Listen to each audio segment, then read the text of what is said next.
All right. 3, 2, 1, go! All right, all robots are moving. Looking good so far. Cayman Islands. Are they going to make a move for that indicator? Looking good so far. Cayman Islands. And they get it down pretty quick. Wow. Indicator. And they went straight for it, so we know what their strategy is going to be.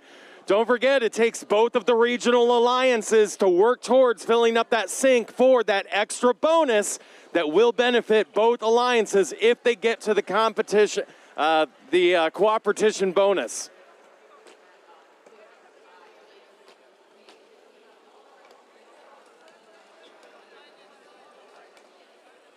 Team Ukraine loading up their compactor, one right after another, coming and shooting lights out, putting all of those carbon particles into the sink. Able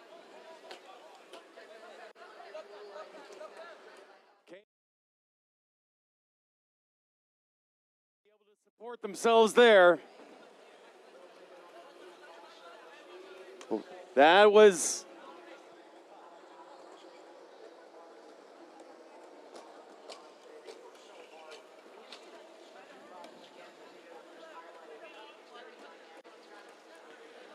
All right, Cayman Islands still trying to work their robot around.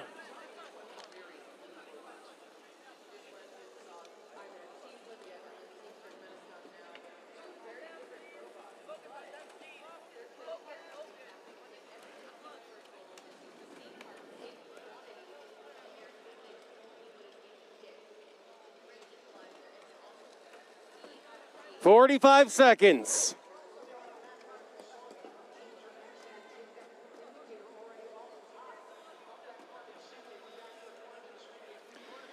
And anybody can support themselves now. 30 seconds. 30 seconds left. Knock it off, Hope.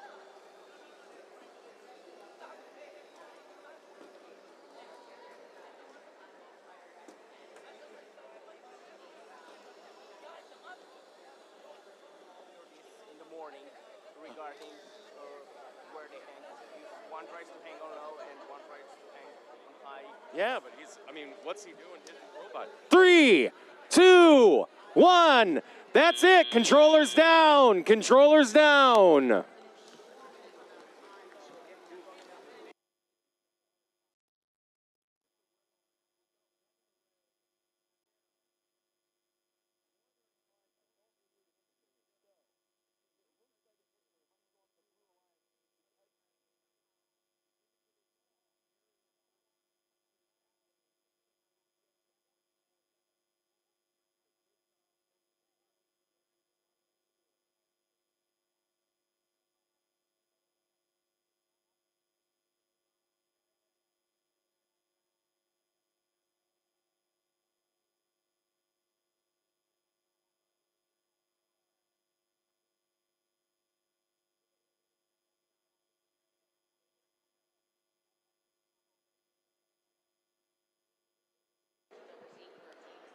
All right, we'll see how match 107 ends up being. United Kingdom Hope refugees, Zambia, or Ukraine, Cayman Islands, or Thailand. Who's it going to be?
Referees are working through a lot of action in that last 30 seconds.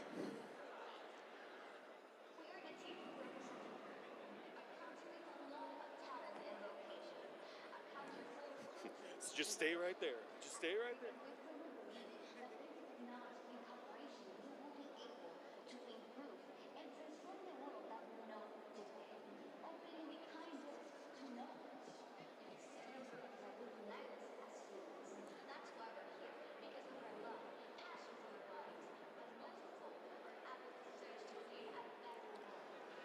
All right, they're doing their final calculations. Head referee double checking to make sure that everything is correct, and we'll see.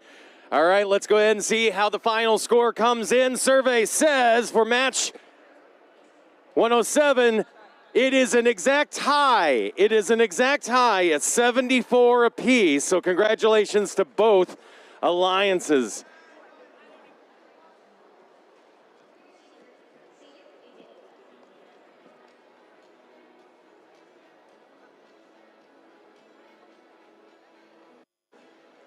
A lot of action for a low score and a tie.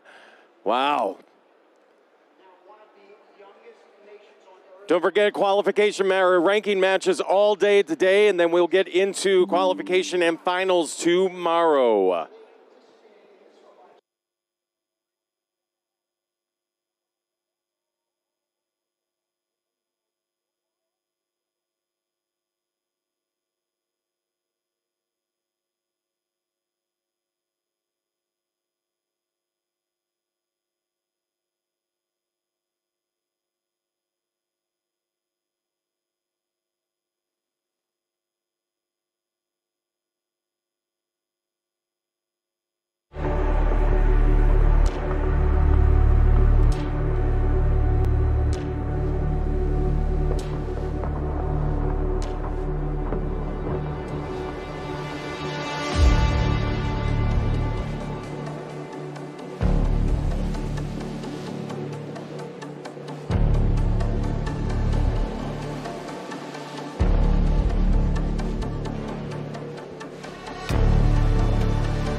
Have abbreviations that might not be intuitive. Kosovo is XXK. It's so cool.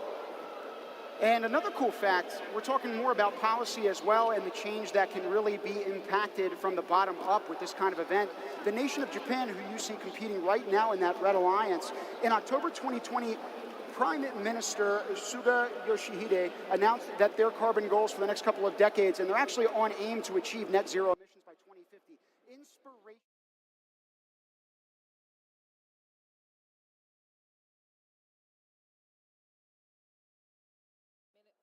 This match, and our team is already have a carbon level reaching that low bar, as you can see by the lights on the side of the carbon sink. Truly a high opportunity. Wow, check out the delivery of Team Peru right now. Buckets of carbon in that compressor, and their human players responding with buckets in that funnel as well. I also loved the pun on words we used earlier today, you said towards this last minute of play, things heat up, and it's a very fitting occasion for the fact that we're talking about carbon dioxide emissions, right? Heating up our Earth's atmosphere, something that is going to become an increasingly pronounced and evident problem over time, and something that these kids are doing a direct job at combating with this kind of work here at First Global. I'm loving seeing the robots here. Ooh, India going for a high indicator. It looks like they're going to want to try and attempt to climb early. Check out that indicator mechanism that they have. A lot of teams I've seen have a bottom-up approach as they kind of hit the indicator out of the cup holder at the top. But this team, they reached it from a top using their climbing mechanism. And check that out. They're ascending all the way to the high bar with 20 seconds left. More than plenty of time to secure that multiplier for their alliance. Other teams are responding on the middle bar on either side, as well as the low bar from Mauritania.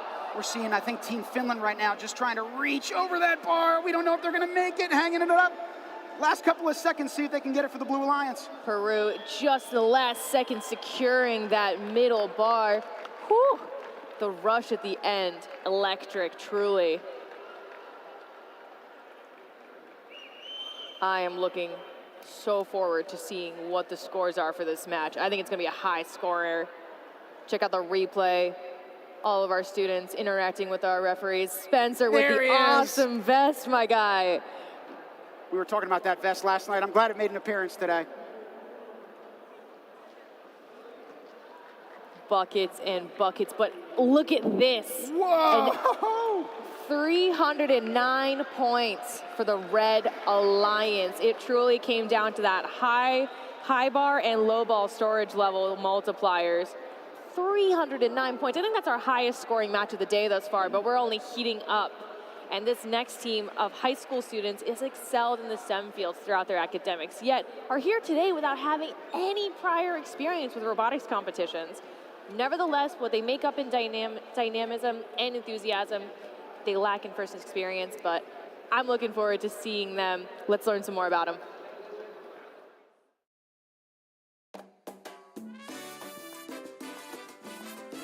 Mi nombre es Andrea, soy de Untitled School, estoy en grado 12. Hola, me llamo Iván, tengo 16 años, tuve 4 años consecutivos en First Lego League. Mi nombre es Andrés, yo estoy en 10º grado en Untitled School. Mi nombre es Pedro, tengo 15 años. Soy Leo, tengo 14 años, estoy en 10º grado en Untitled. Estoy emocionado de ser parte del equipo 2022 FGC de Puerto Rico porque es una experiencia única. Voy a estar representando a Puerto Rico, mi patria. Más aún, soy la única nena en el equipo y puedo estar diciéndole a otras nenas que se involucren. Vamos a enseñarle al resto del mundo que los niños de Puerto Rico somos capaces de hacer cualquier cosa que nos propongamos y ser líderes del futuro. Tenemos la inteligencia y el poder para ser exitosos. STEM es importante para mí porque es una rama que usamos en la vida cotidiana todo el tiempo. Es uno de los temas más importantes para la innovación en el mundo. Quisiera perseguir como una carrera después de que me gradúe de la escuela. Busco un futuro en la medicina. En el futuro quiero tener una carrera en ingeniería. El tema de este año, el carbon capture, es importante para mí y mi país porque la contaminación ambiental está haciendo daño a nuestra naturaleza y para preservar esta bella isla hay que capturar este carbón. Solamente un problema que se encuentra en Puerto Rico, sino globalmente. Necesitamos trabajar juntos porque un individual no hace mucha diferencia, pero si lo hacemos todos juntos podemos hacer una gran diferencia y podemos ayudar a este planeta querido que tenemos, que tristemente lo estamos dañando.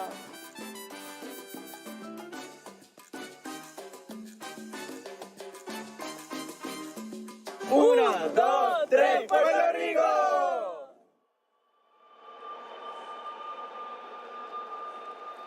A beautiful island nation indeed, with a beautiful message from that team for all of us to share. It's the fact that us individually can make a small difference, but when we compile it all together, that's when real change of consequence can also be made. We're going to see what the consequences of this next game are as those carbon particles get on the field. We're going to start it up in 3, 2, 1, begin. The team that you just saw, Puerto Rico, on the Blue Alliance with Georgia and Montenegro. They're facing off against Kiribati, Sao Tome and Principe, and Angola on the Red Alliance. Carbon flying high and so fast already in this match with 2 minutes and 10 seconds and counting down. I was going to say, we've already got that blue indicator that's off the top of our Carbon sink. So again, that climbing can start early. We'll see what happens here with the Blue Alliance. Good job for them. Couple teams over by the compressor. There's some traffic on the Red Alliance side of the field, but oh, check out that Carbon flying from those teams in the blue corner. Incredible. Just the number of different camera views that we've got on this wonderful field. It shows just how dynamic this game is. Frankly, just how much action is going on in every single facet and every corner of it. I know that these kids can say the same. Absolutely. Taking a look at the sides of the fields, that Carbon is flying to the corners, as we've mentioned before. Something that we've seen consistently, but something that's inconsistent is the distribution of Carbon at the beginning of the match. It's random. Every single match we have is going to look different, and the teams have to be on their feet, on the ball, you might say, in order to get around the field. Now, believe it or not, we also have some returning athletes here. Again, it comes down to that experience level. We love the fact that we've got some rookies here experiencing this event for the first time, and even robotics for the first time. But from Team Sao Tome and Principe, 2 of those members were actually in the 2021 First Global Challenge when we were remote last year. And it goes to show how amazing it is when we come together in person. The 2021 challenge was at home, so they were getting that awesome experience, but being able to interact with other teams, meet other mentors and volunteers, that's where the magic happens for me personally. 30 seconds left on our field number 5. All of our teams are rushing. You can see the blue indicator already in Team Georgia's robot, as well as one of their alliance partners in the center. Remember, teams need those in order to achieve that multiplier increment at the end of the match. The few teams, looks like Sao Tome and Principe, as well as Angola going for that middle bar on the left side of the Carbon sink. We have Georgia ascending on the other side as time expires. This is going to be a close one. I was going to say, for the Red Alliance trying to crowd on that middle bar on that left side of the field, it's kind of like my family at the dinner table. Everybody's squaring up in that small confined space, trying to get as much as they can. We'll see what ends up happening with the scores and how they're reflected in a few seconds. But high fives and smiles all around, and understandably so. The precision, the focus from all of our human players that I've seen. Eyes on the prize, or the funnel, as you might say.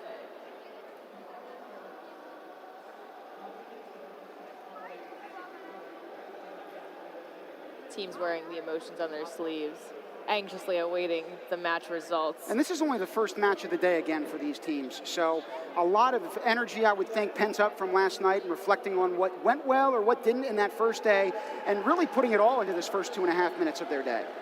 Speaking of matches, we have the results from this last match, 112. The Blue Alliance took it home. Again, down to the storage level. They're completely matched on both sides except for that middle bar. It came down to it at the end. 153 to 102 for that Blue Alliance win. Whew. I was going to say, we're starting to sweat up here, understandably so. It's fitting for Carbon Capture, but in the meantime, we're going to take you down, I believe, to our pits. Let's take it away. We are good. We are here in the pits. I'm with Team Indonesia. We're talking about, with Team Indonesia here, we're talking about what the difference is between a live event and a virtual event, because this is their first time they've ever been at a first global event. Is that correct? Yes. So tell me, what do you think the difference is between the virtual arena and the live arena? So the virtual arena, we could still feel like making the robot, collaborating with our team. But in the actual event, we could actually interact and make friends with other teams. And you've done that and exchanged contact information and Instagram accounts? Yeah, apparently we've already done that. And then we've also have other teams before the actual FGC event. So like we've already contacted them before they came here. So we've already like, oh, hey, you're here, like that. And what's your favorite part of the event? Well, yeah, making new friends, interacting, and collaborating with others. We can help each other, and yeah, that's great. And you told me your robot is now ranked 6th, so that's probably making you feel pretty good as well? Yes, yes. All right, well, good luck in all your matches. Thank you for letting us enjoy your pit. It's well decorated. And now back to the booth with Tim and Manisha. Thank you, Blair. This next group of young people are hungry for glory, and they've already proved themselves on their national stage. Whenever, wherever, they're meant to be together through their country's namesake, the Latin Argentum, meaning silver, and these bright minds are here looking for the gold.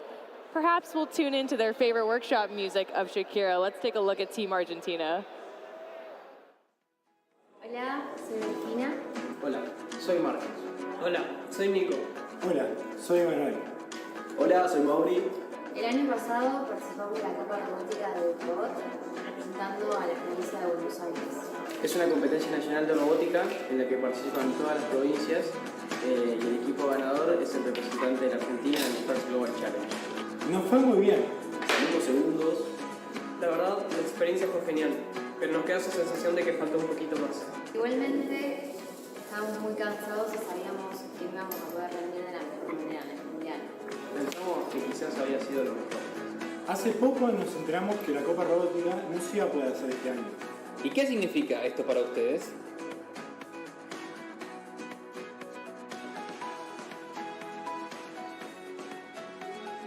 Íbamos a ser los representantes de Argentina en el First Global. Es una locura. ¡Nos vamos a Suiza! Es algo que nunca en mi vida me imaginaría poder llegar a hacer. Así que nada, nos pusimos a trabajar. Hace un par de semanas recibimos nuestro equipo. Y estamos muy emocionados. Estamos trabajando muchísimo, pero lo pasamos muy bien. El tiempo se está pasando volando. Ya estuvimos hablando con chicos de otros países. Son todos muy buena onda. La energía que se vive es increíble. No podemos esperar para subirnos al avión.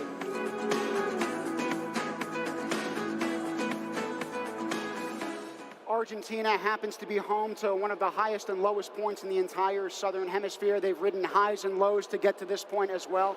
We're looking forward to watching them compete. La la la la la la, la la la la la la. We start in 3, 2, 1. Let's go. You were amazing for that. I'm sorry. You told me I had to do it. I was going to lean in. Team Argentina is joined by Team Tunisia and Iceland on the Blue Alliance. They're matched off against the Red Alliance of the United States of America, Eswatini, and Slovenia. I really hope that my singing didn't throw people for a loop right before this match. It looks like the focus is still there, very intense on this field at present. A huge delivery of carbon to the compressor for Team Argentina. I'd like to think that our teams are so adaptable, they're so focused that it's pure vibes from hearing you sing Shakira up in the booth. Well, I'm at your feet, you know what I mean? Right, we got about $1:45 left in this match, so we're already 45 seconds in. You see that score at the bottom of the screen. That's indicative of those single centimeters. Sorry, it's each centimeter that is effectively covered by those carbon particles. So as it fills, that score will climb. It is shared by both alliances. We call that the base multiplier.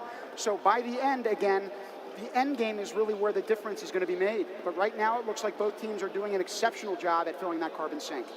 Absolutely. I'm seeing a difference in some intakes here. There are some teams that are utilizing zip ties as kind of brush fibers to pull in their carbon, whereas other teams have plastic tubing to kind of put some pressure on the balls as they inject them into their robot. Argentina has a U-shaped chassis, which we haven't really seen a lot of. I wonder if they use that to herd some of the carbon into their robot and it makes it easier to transport it around. We have a team already going for the gold. It looks like the indicators are off the top of the funnel there. They might be going for that early climb. And as we've talked about, early climb can make a huge difference in terms of creating room for your alliance partners to join you on those elevated positions. So even though those two indicators, again, were knocked off the top and likely inside of the robots of both alliances, they're going to sprint to their various sidelines, get the remaining indicators placed within their robots. You'll see it in a few seconds. And then they're going to come back to the center of the pitch for that hanging component. Right now, the arms are fully extended, but again, it takes an exorbitant amount of time at times to try to lift those robots. It looks like Argentina's having a challenging time with that at present. 3 teams right now look like they're descending on one of those middle bars. Again, space being a real issue here. As we enter the last 5 seconds of this match, oh man, looking at just how some of those hooks, the positioning is key. I wonder what this match is gonna tell us in terms of all of our teams are looking for opportunities when they have these matches. Some things that they're focusing on might be a predetermined strategy, might something on the fly while you're on the field. There's always something to improve, but a lot of wins to celebrate as well. Just being here on this global stage, meeting all of these other teams, working across country borders that you might not have ever imagined before.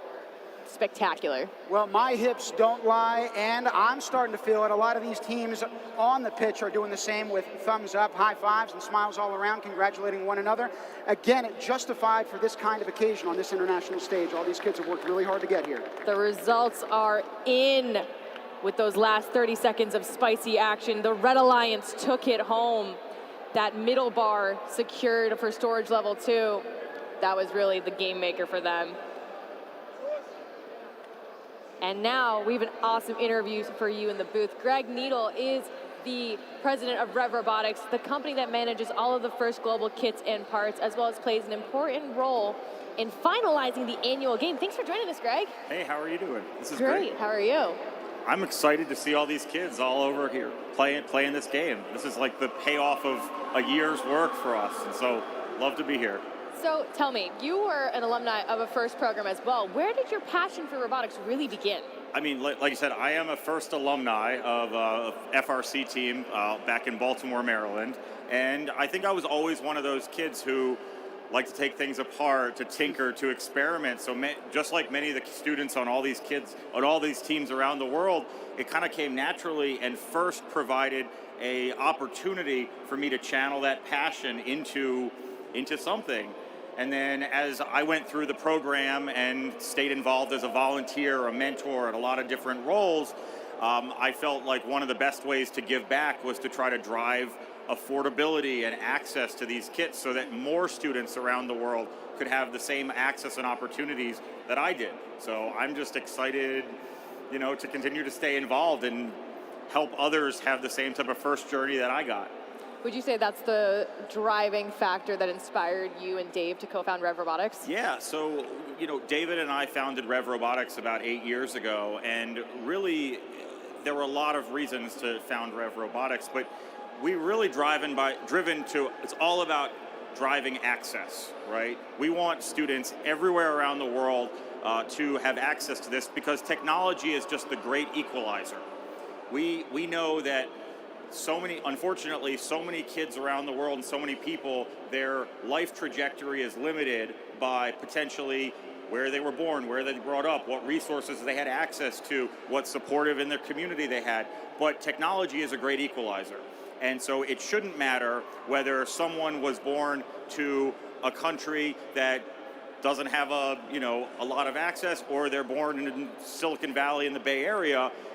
If they interface with technology, they can make a difference and a notable impact on the entire world. And so providing low-cost, accessible kits and things to everyone in the world is one way that we can leave our mark, and we're just happy to be a small part of Dean's vision.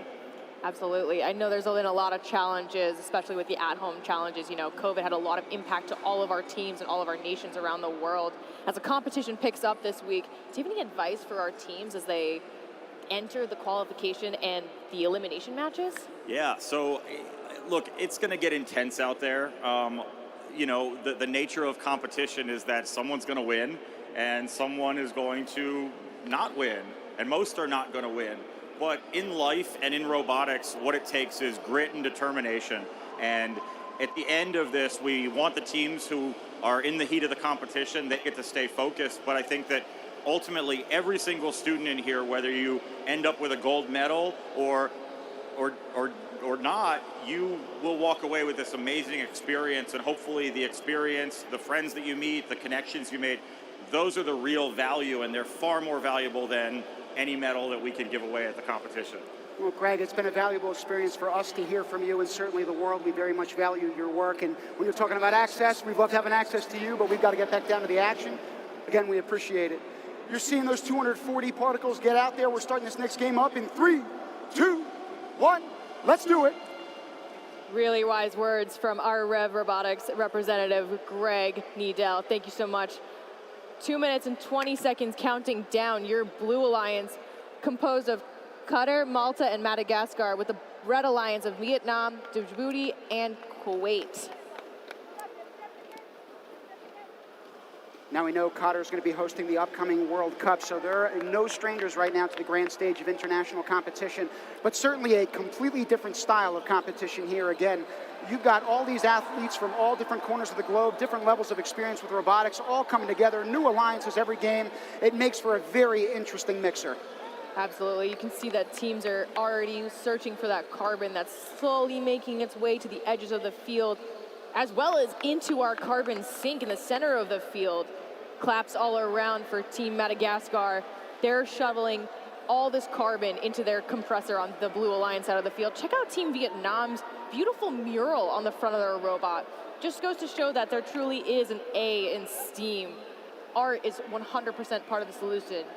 There's definitely an art to this game as well, and you're seeing all 6 of these teams do a magisterial job, as we're even seeing some of those teams clap. I believe that's Team Madagascar right now. Taking a look at Team Vietnam's shooter, they have this perfect little window that the carbon flies out of, and I think it just goes to show all these teams have different creative solutions based on their background, based on their areas of the world as we enter the last minute of this match. We'll see if we get that cooperation bonus. We have not yet seen it today, but this might be an ideal candidate for it. Again, once a certain level is achieved in that carbon sink, you're going to see the lights that are indicative on the side of that basket start to light up purple. That's when that communal 100 points will be awarded to both alliances. Strong communication you can see over for the drive team for Team Malta as we enter the last 30 seconds of this match. Teams are placing the respective color indicator in their robots so that they make it to the center of the field and get that multiplier. The platform is a 0.25 multiplier increment. The low bar is 0.5, middle bar is 0.75, and the high bar is a whopping 1 point multiplier. Add all of that together between your 3 teams on your robot, pays off big time at the end of the match. And right now it does look like all 6 of our teams are going to be awarded some of those increments, but we'll see. Right now one of our teams might have one wheel off of that platform.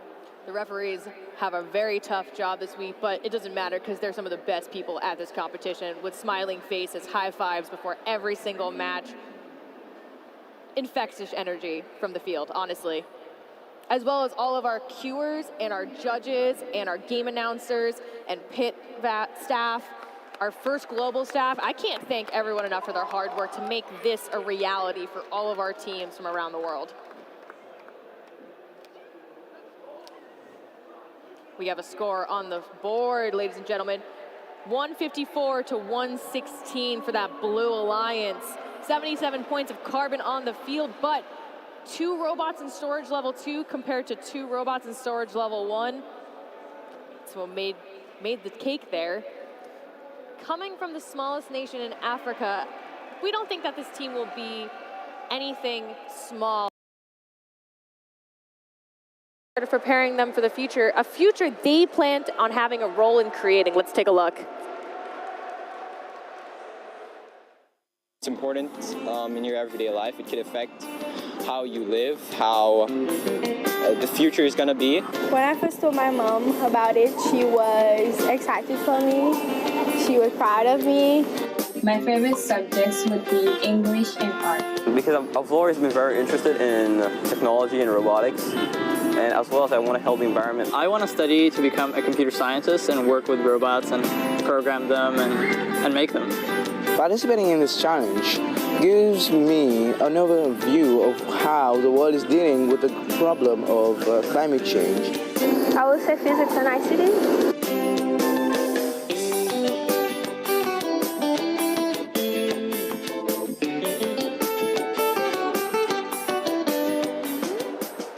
Coming from the country known as the Land of Smiles, the students of Team Thailand join us with broad smiles and big hearts of their own, brought together by a focused mission of finding ways to use robotics to make positive impacts on the world around them. Let's take a look.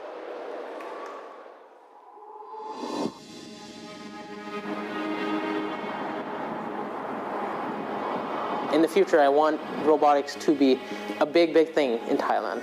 This year's theme is about carbon capture, which I think carbon capture in Thailand is very brand new.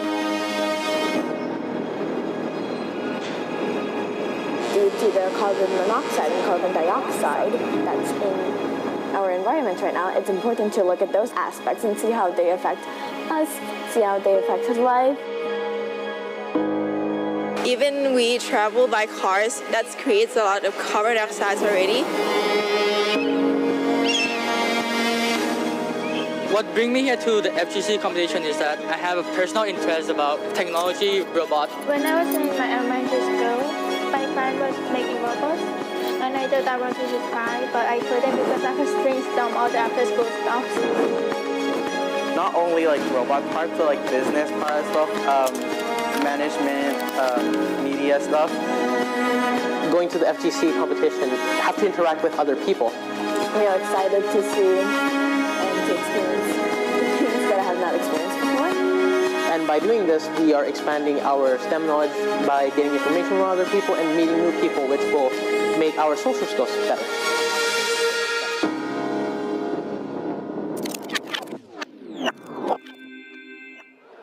So both of those teams we just featured are going to be on the Red Alliance that we're going to see compete against the Blue Alliance in a few seconds. We'll get you down there on the action.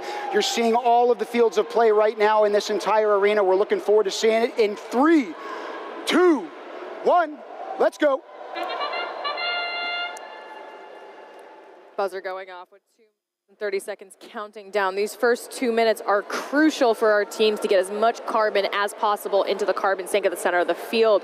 You're seeing robots shooting it high into the funnel, landing with that awesome, I love the view of the carbon from down below. It just really shows how much we're making an impact on this field and for our environment, as well as some human players contributing to the action as well. I got a good feeling about this match. I really do. Great vibes from these teams. I also love from that previous video something we haven't really touched on in preparing for this type of event and on this stage, teams building replicas of the actual stage itself. Obviously, they're going to be imperfect, but the specs they're all given, and so each of these teams, including Thailand that we just saw in that video, had built their own practice field, and frankly, that can set the stage for success on this very stage when they're competing. Yes, absolutely. I also want to shout out Alvaro from the First Global staff. He actually created a virtual reality field for the teams to be able to use for strategy and for planning in the event that they weren't able to have a full field built at home. So either way, teams had the opportunity, and something that's challenging about that, though, is everything changes just a little bit when you get here. And that's why we have some awesome practice fields for our teams to debug off the field before they get into their qualification matches. We're about halfway through this match at present. Again, that carbon sink getting filled in the middle. We do have a lot of extensions coming out from these robots right from the get-go, trying to probably get a little bit of a leg up on that last 30 seconds in the climb process. Pure focus from all of our drivers. This last minute is really crucial. We want to make as much carbon. We're getting really close. Check out that level on the side with the lights raising as carbon flies into the carbon sink. I'm looking forward to a competition bonus today. This match might be it. As we enter the last 30 seconds, teams are also going to be getting ready to put their indicators with their respective alliance colors in. You heard the train whistle. It's go time. We're seeing red indicators in all the Red Alliance robots, blue indicators joining their robots as well, as we see robots ascend into the air. High bar, wow, secured so quickly. It's truly amazing to see how fast some of these climbers are. 10 seconds left. These last moments truly will count to get those multiplier bonuses in. Seychelles on the middle bar. And what you got to love, too, is even though they're focusing on the end game, you still see those carbon particles making their way into the carbon sink. So as those robots are ascending into the air, as you note, they're still trying to rack up points for both alliances because cumulative scores do matter, I believe, at the end of the day. Absolutely. Something that we'll highlight a little bit later. The rankings are fluctuating, especially as teams are getting comfortable with the scoring, with the matches. Qualification comes from, take a look at Spencer with his shiny vest, absolutely tearing it up on field number 4. I'm so glad we had that kid on the mic. Oh, absolutely. Electric energy, so much hype. As we get our scores in, I'll take a point to mention that we have some of the top teams on the field right now. Kazakhstan at number 2 out of the 180 countries we have, and they just secured another win. Very important for the rankings. But note that the rankings matter across carbon points and storage levels. There's multiple opportunities for teams to succeed, not just the match win. It's all It's all in the money here. And now we're going to take the opportunity right now to get you down to the field. Let's take it away. Do you want me to hold the robot? Yeah, you can hold it, yeah. Okay, right. Hi, I'm here fieldside with Team Seychelles. You just won that match. How are you feeling? I feel good. Now we won. Now we got a lot of points. I don't know what the count means. I think we're 37th, so that's pretty exciting. Finally. Awesome. I saw you guys, your robot climb to the second level. Like, what did you change to get that to work this time? Well, actually, it was working the whole time. It's just that last game, we had a problem with our lift. We tried to get to the top bar. That didn't work, so we got to the low bar instead, and then we took apart the lift yesterday, and we put it all back together, and now it's working well. That's how it works in robotics sometimes. What are you looking forward to the rest of the day? Have more matches like this. Excellent. Well, good luck.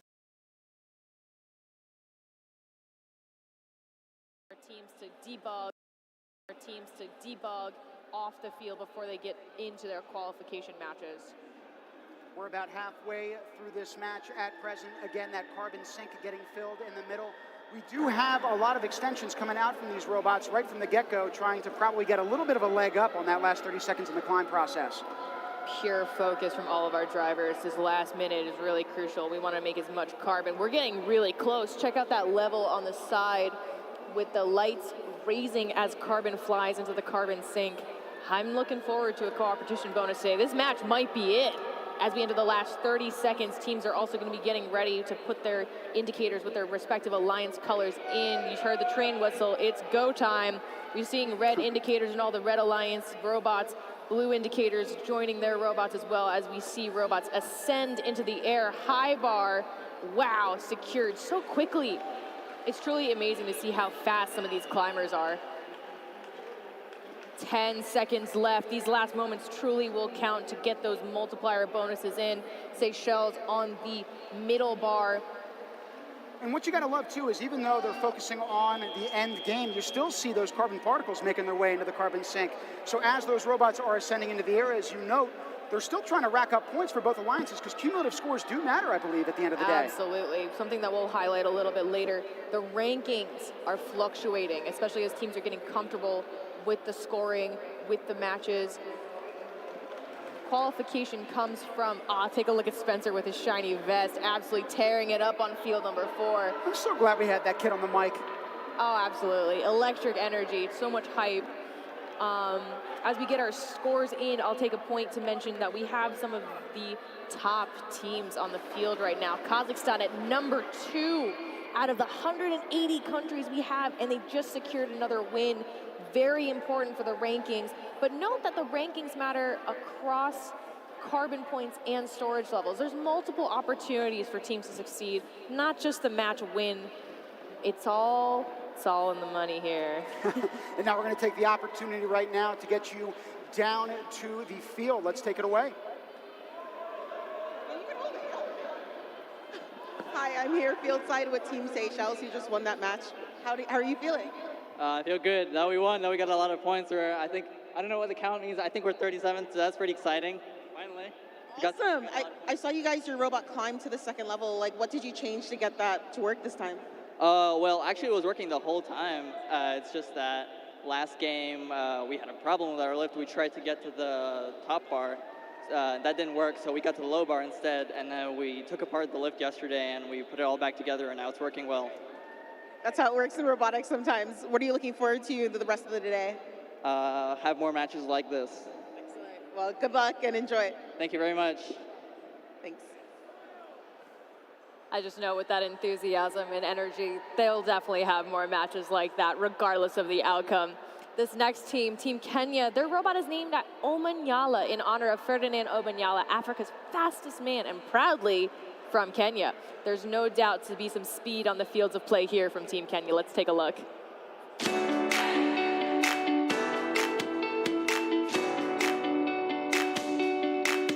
Habari, my name is Florida Collier. And I'm Christian Hans, and this is First Global Kenya 2022.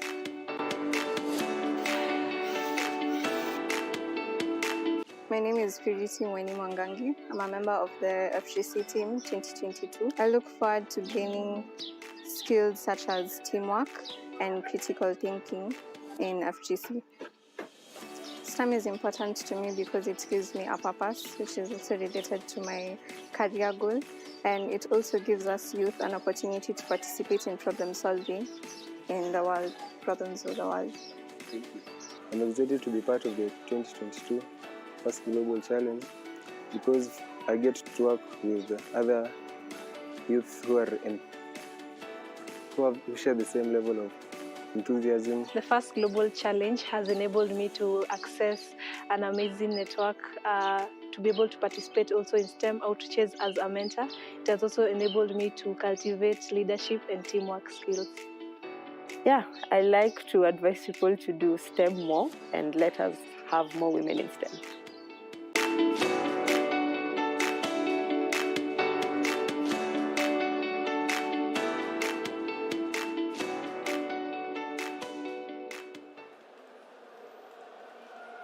I believe that was a full rounded backflip that we just saw in that team video. Talk about acrobatics.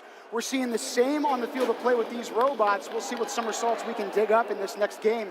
We're going to start it up in 5, 4, 3, 2, 1, begin. 2 minutes and 30 seconds counting down. Team Kenya, we just saw, is now on the Blue Alliance, joined by Equatorial Guinea and Zambia. On the Red Alliance, we've got Albania, Togo, and Cuba. Teams on the Blue Alliance already sending carbon into that carbon sink from the human players for the Blue Alliance. Flying high, take a look at that. Aerial views coming on the pitch. Again, you see all of those carbon particles spread throughout the field. So all of these teams got to kind of pick and choose the area that they want to attack. Right now you're looking at, I believe, Albania in the corner, unloading, okay, with that effectively trapdoor that swings its way down, I believe, all of those particles into their compressors so that those human players can start emptying them into the carbon sink. I think something important to highlight about this year's game is that there is no defense. No defense allowed. And you know why? Because all 6 teams are working together for the majority of this match. It's not about team versus or alliance versus alliance in this case. It's all about that global communication and collaboration. Cooperation, as we like to call it here at First. And regardless, the best kind of defense as a coach is offense. And so you see these teams being very assertive in the first half of the game. We're now entering the final half as we speak, only about $1.10 left. A lot of carbon filed on the sides of this field right now. I'm curious to see if the teams are going to start hurting them or if they're going to start prioritizing climbing as we enter the last minute. It all comes down to this. You can see some of our Kenyan players.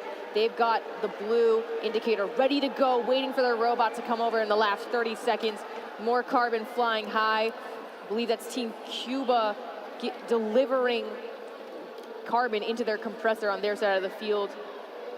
And one of these teams on the pitch right now, Togo, it actually means House of the Sea in their native language. They are bringing down the house here today by their participation at this kind of event. Again, we are celebrating all of these young men and women as they come and compete with us. End game now indicated by that train whistle.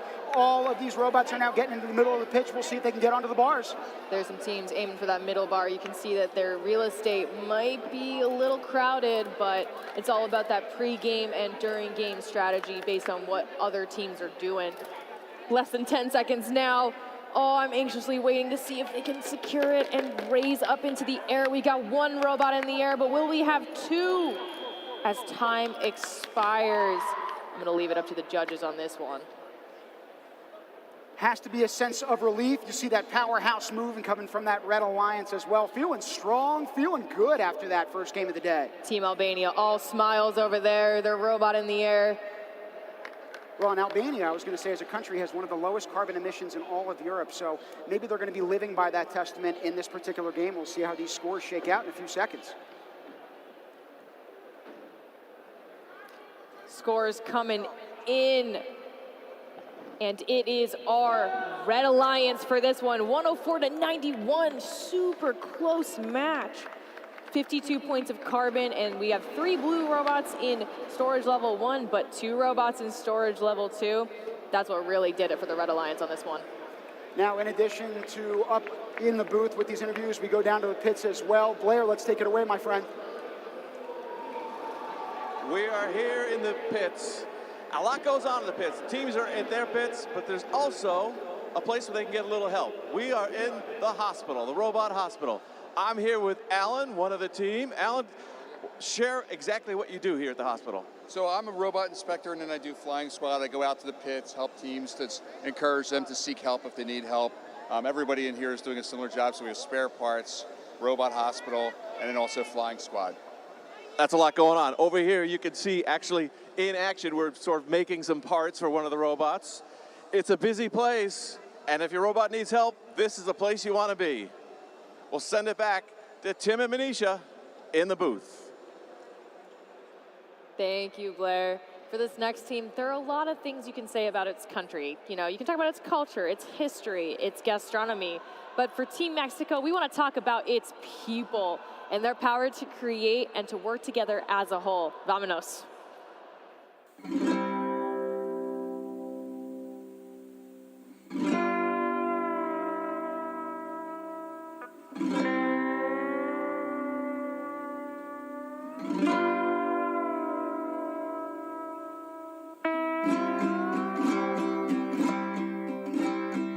Hi, my name is Hugo, and my expectation for FGC is to learn and have fun. Buenas, my name is Emiliano, and what I expect about FGC is competition. Hola, I'm Marifer, and what I expect from Global is to meet people.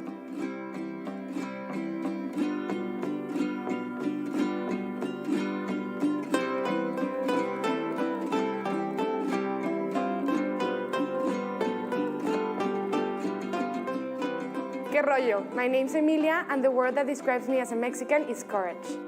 ¿Qué onda? My name is Gibran, and the word that describes me as a Mexican is passion. Hi, my name is Luis Fernando, and the word that describes me as Mexican is amazing.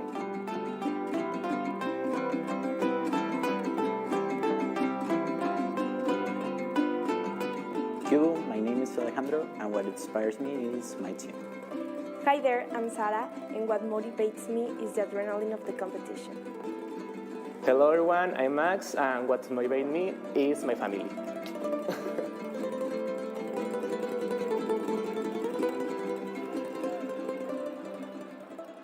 You gotta love that last bit. What motivates me is my family, not just the family at home, but the family that this team has now created for themselves, like many of the teams in the field of competition here. We're excited to watch them compete over the next couple of seconds. We're gonna start this matchup shortly, and we begin in 3, 2, 1. Vamos, let's go. Robots racing into action on our center field number 5 right now. If you're tuning in from home, then looking for your home country, be sure to check out the different streams we have going on for all 4 of our other fields going on.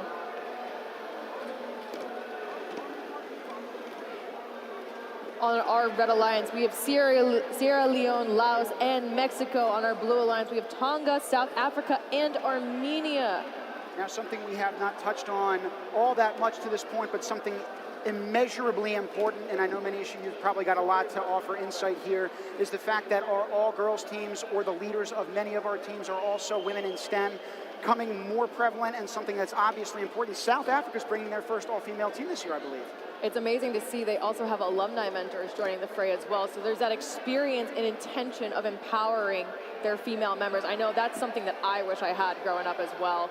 I'm seeing more of it in the coming years of First Global Challenge. And I think it's so important to show all members of our teams, our countries, that equality, you know, equity, it's all important. We all have a seat at the table, especially here at First Global.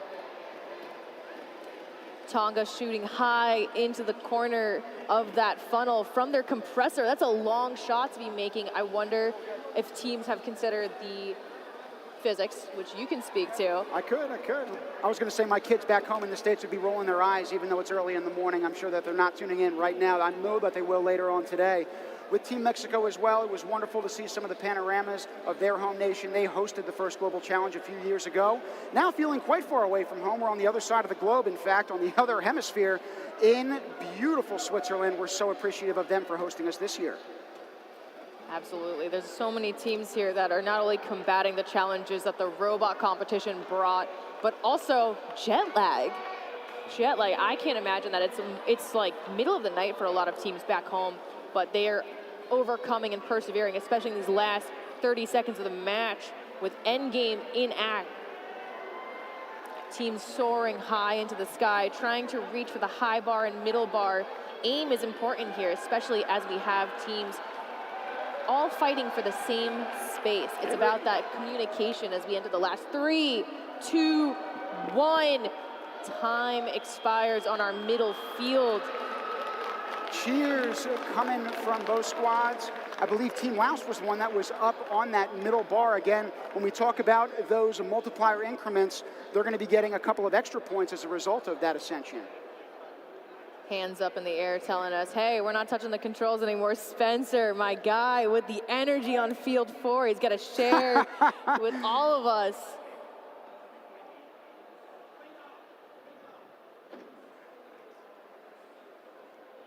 The pure awe that we're seeing with some of our students on the fields right now is just something to really take in. Such a big venue, big teams. I think Switzerland has done an amazing job hosting us this year. And these teams have as well. I mean, clearly you see people putting their arms around one another as teammates. There's a sense of relief after each one of these games, but also, I believe, a sense of camaraderie. It brings them even closer together. We're looking forward to seeing how close these scores are, and we'll bring them up in just a few seconds for you. Yeah, there was at least 96 points of carbon on the table as we got to the end of that match, but I'm really curious to see that mad dash at the end for those multipliers. It's going to make or break this match. It could be a tie. It could be a high-scoring match. You really just don't know until the end. Could see just about anything. I believe we already have here. It's only been about a day and a quarter at this point. Scores coming in. The Red Alliance took that one home with Team Mexico securing their #1 position here at First Global Challenge. 97 points of carbon, equalizer in the storage level 1, but for storage level 3, that's what made the difference for our Red Alliance there. Well done to that alliance.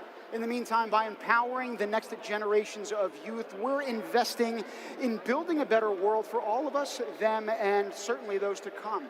By combining their voices, interests, and talents, the youth you see here today can be the generation that makes real positive change happen. I am one voice. أنا يد واحدة. You must have me alone. Pero no subestimes el poder de uno solo. One impassioned voice can break the silence. Uma mão erguida pode liderar movimento. Elelo, inang lithasel, ikafetola lefatshe. We are unstoppable. Avem o viziune pentru lume mai bună. And we are the generation. We are the generation. We are the generation That will make it happen. con las herramientas de la ciencia. Tecnologia. Desenho e matemática. A world where a mortalidade por doenças nascidas na água is obsolete. John Madagascar, Hiromisazin. That provide each and every person with access to clean water. जहाँ कुनै बच्चा भोकै ओछ्यानमा जाँदैन. Porque plantaremos las semillas. And develop agriculture That will feed the world.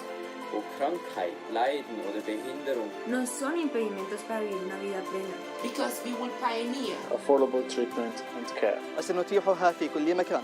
Donde cada niño Can live their own dreams. Because we will empower them. Through quality education and mentorship. Where everyone is safe. Without war, oppression, or inequality. Sepse ne kemi një sistem të prioritizuar That values cooperation, Justice. dan rasa kemanusiaan bersama. a world that's healthy, and will continue to prosper. долго после того, как мы уйдем. Sest me anname rohkem tagasi. we are the voices That will stand up for all people. Regardless of race, horrible, Idioma. gender, or origin. And also men. That will lift entire societies Up and out of poverty. And transform quality of life. for the whole world. Who will work together. Para resolver los mayores desafíos que enfrenta nuestra comunidad. Y los que están por venir. Por eso es tan importante. Support STEM education. And initiatives like First Global. By investing in us. In me. in me. And me. And me. You're investing in the future of the world. Because we are the generation of change makers. Who will build that better tomorrow. For us all.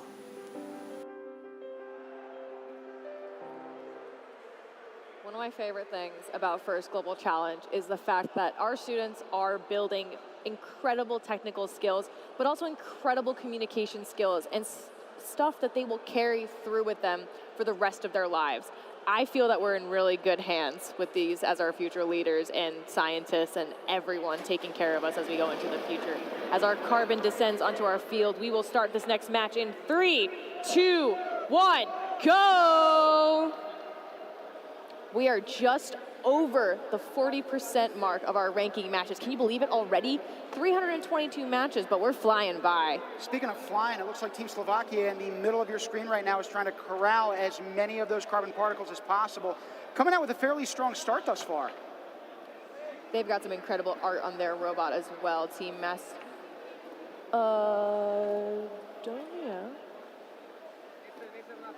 North Macedonia, excuse me, in the carbon central of the Blue Alliance field. I love it. Carbon central, well played. Central to the theme of this year's challenge, again, is carbon capture, increasingly prominent as a problem as we have CO2 emissions across the globe. Impactful for us all, as well as the ability for us to collectively find solutions. The first global challenge is just one way to achieve that. Absolutely. Team Uzbekistan over in the red compressor side of the field, herding balls and giving them to their human player. Carbon soaring high from the Red Alliance side of the field. I was going to say, one of our teams on the field right now is Team Dominica. It's actually home to 9 active volcanoes. They are absolutely erupting in the field of play as we speak as well. Only a minute left to see what we can kind of conjure up with these scores. Again, the complexion of each of these games, even for each team, is going to look drastically different, not just because of the alliance, but because of how the distribution of those carbon particles spreads out on the field in the first few seconds of play. North Macedonia having one of those shuttle kind of robots where they're hoarding the carbon into their robot in order to transport it across the field, not necessarily carrying it up and into their robot as other teams are doing. It does seem like as teams have gotten more practice with that basket at the tippy top, we're not seeing as many rebounds come off from those carbon particles. The efficiency of these young minds is incredible, not just in the technical expertise they provided to their robots, but the physical capacity for them to make those buckets. This match is looking to be a mad dash at the end. We have less than 20 seconds left. Panama already in the sky. We have Uzbekistan reaching high for the high bar, going for the gold for that multiplier, as you might say. With 3 seconds left, we'll have to see what teams are able to achieve as time expires on our center field. Ooh, I don't know. I was going to say, I'm watching these kids effectively, yell and scream and thinking about all that emotion that happens. It's like me watching my hometown team of the Philadelphia Eagles on a Sunday. It can be quite violent. I know. I get the eye roll up here, but I get the same exact emotion watching these kids as well. I can only imagine some of the emotions that they have, working so hard and just being inches away from either glory or defeat here. I roll only for the fact that you're a Philadelphia Eagles fan, as a New England Patriots fan myself.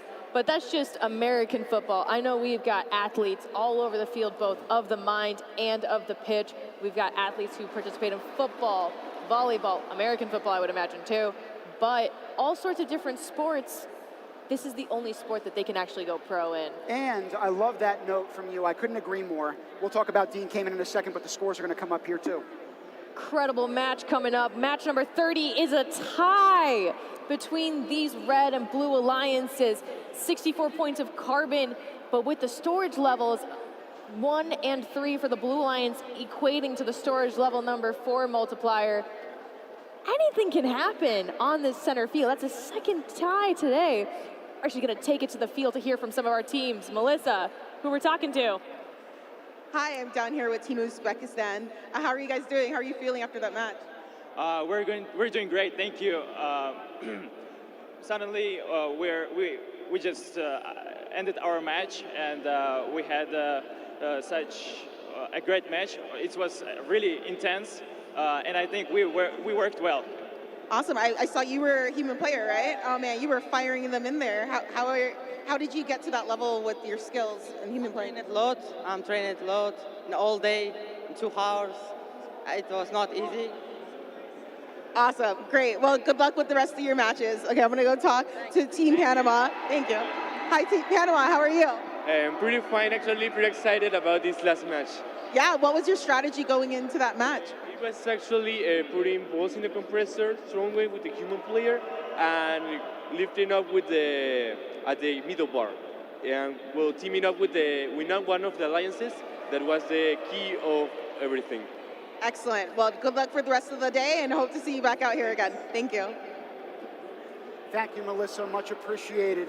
Our modern world is a dynamic yet chaotic one, and though this makes it difficult at times, daunting as well, to plan the road ahead, Team Palestine is here to remind us that the best way to predict the future is to simply create it.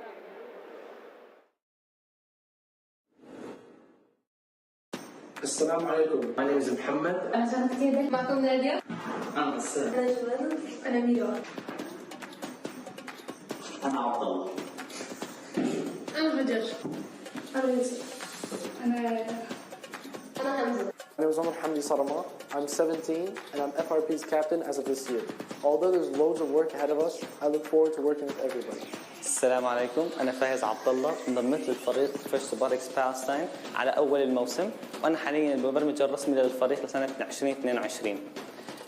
خبرتي مع الفريق ما اقتصرت بس على البرمجة، بل كملت للديزاين والتركيب وتعرف على فرق ثانية باختلاف ثقافاتهم. حاليا احنا مقربنا على المسابقة وأنا كثير متحمس إن أشوف فرق ثانية في جنيفا. See you there. السلام عليكم، أنا شادن أيمن، عمري 16 سنة، عضو من فريق فيرست باركس بالستاين، انضميت ب 2019. فريقنا بتطور من 2019 لليوم، أعدادنا بتزيد وأحلام وطموحات الفريق بتزيد، والفريق بيشارك بنشاطات عالمية ومحلية ولسه تطور عم بيكبر كل يوم.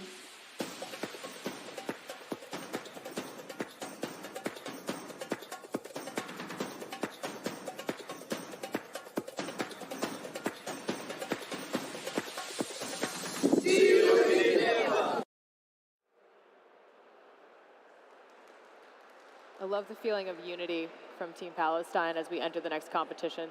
There, we will find them on the field as part of the Red Alliance for this next match, number 133. Carbon is starting to descend onto the field and settle.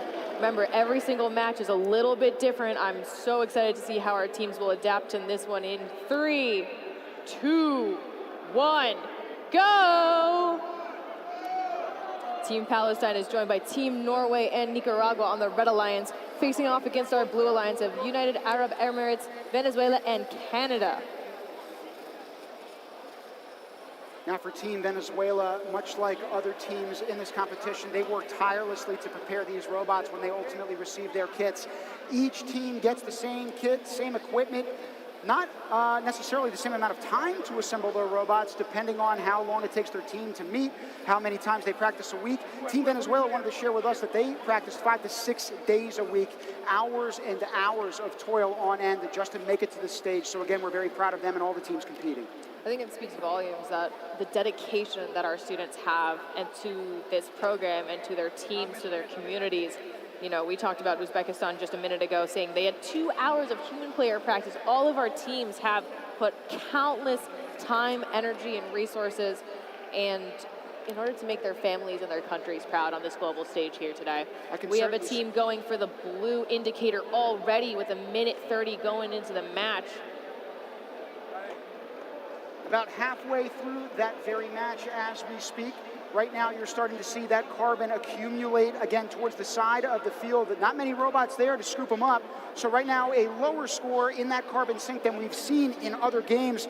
But trust when I say that, again, endgame is what's going to determine the end of this particular match.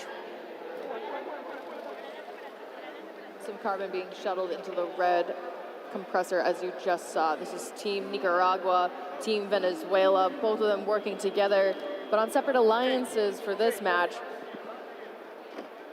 For those at home, our match list is randomized, so teams actually don't know who they're going to be with for a specific match until we give them the schedule. Every single match is different. They could be with a country for one match and then facing off against them in another match. Doesn't matter, but the first 2 minutes of the match are dedicated to working together globally until the last 30 seconds, which you're seeing right now. Blue indicator flying out of the robot. I hope they can recover it, as that's going to be necessary to get that multiplier for the last 30 seconds, 12 seconds now in this match. Doesn't look like they're going to get there. That blue indicator made its way to the sideline. Meanwhile, Canada's trying to string itself up through that top bar, but it's being blocked by the low bar. Remember, it's got to be above that point in order to achieve that high bar increment multiplier. So I don't believe they're going to get it here. That's one of the rules of this challenge. They have to be fully supported by a specific level in order to receive that multiplier. But if they're hanging down a little bit under that platform or that bar, then they're able to receive the lower increment. So there is opportunity, but we anxiously await our scores now for match number 133. Who's it gonna be?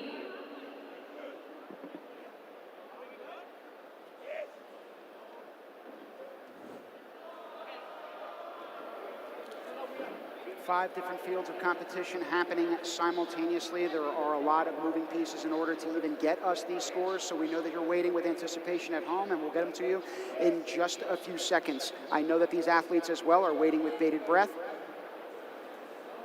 It looks like it is a win for the Red Alliance. 32 points of carbon, 2 storage level robots, as well as a storage level 2 robot, compared to the Blue Alliance, who unfortunately was not able to get any storage levels for that match. No matter, I know they'll recover for the next match for sure. Our next team that we'll be featuring is Team Paraguay. Although many of our teams leave it all on the field, it's another entirely to leave their hearts on it, as they fittingly represent El Corazon, or the heart of America. From Paraguay, we welcome the Astro Teens, who plan to take their experience here today out of this world. Hola, soy María Luz del equipo Astro Teens. Estoy aquí en mi colegio que celebra un día especial, el Día del Folclore. Hello, my name is Tim Huber. I'm a student at the Colegio Secundario Neuland, and I will represent the Paraguayan team in this year's first Global Challenge.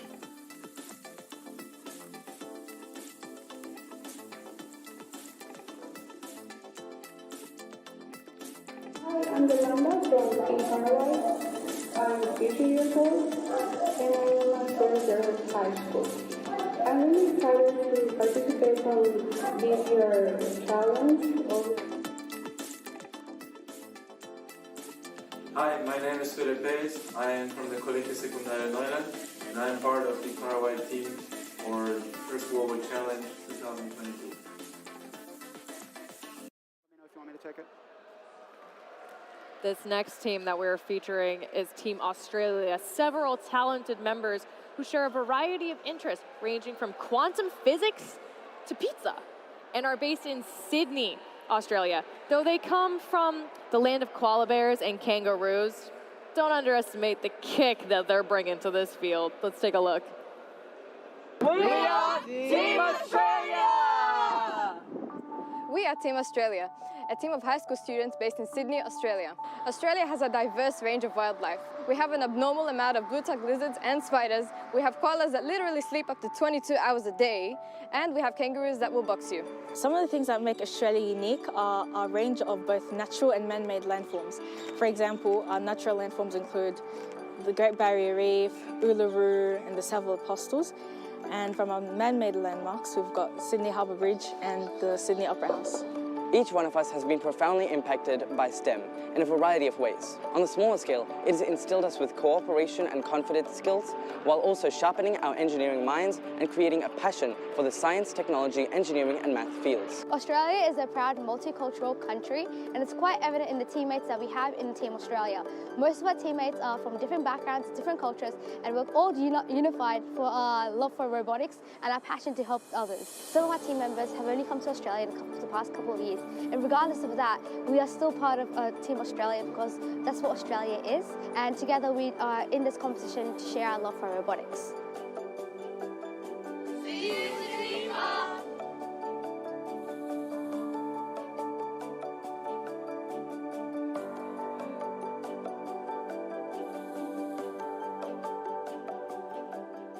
Bolivia.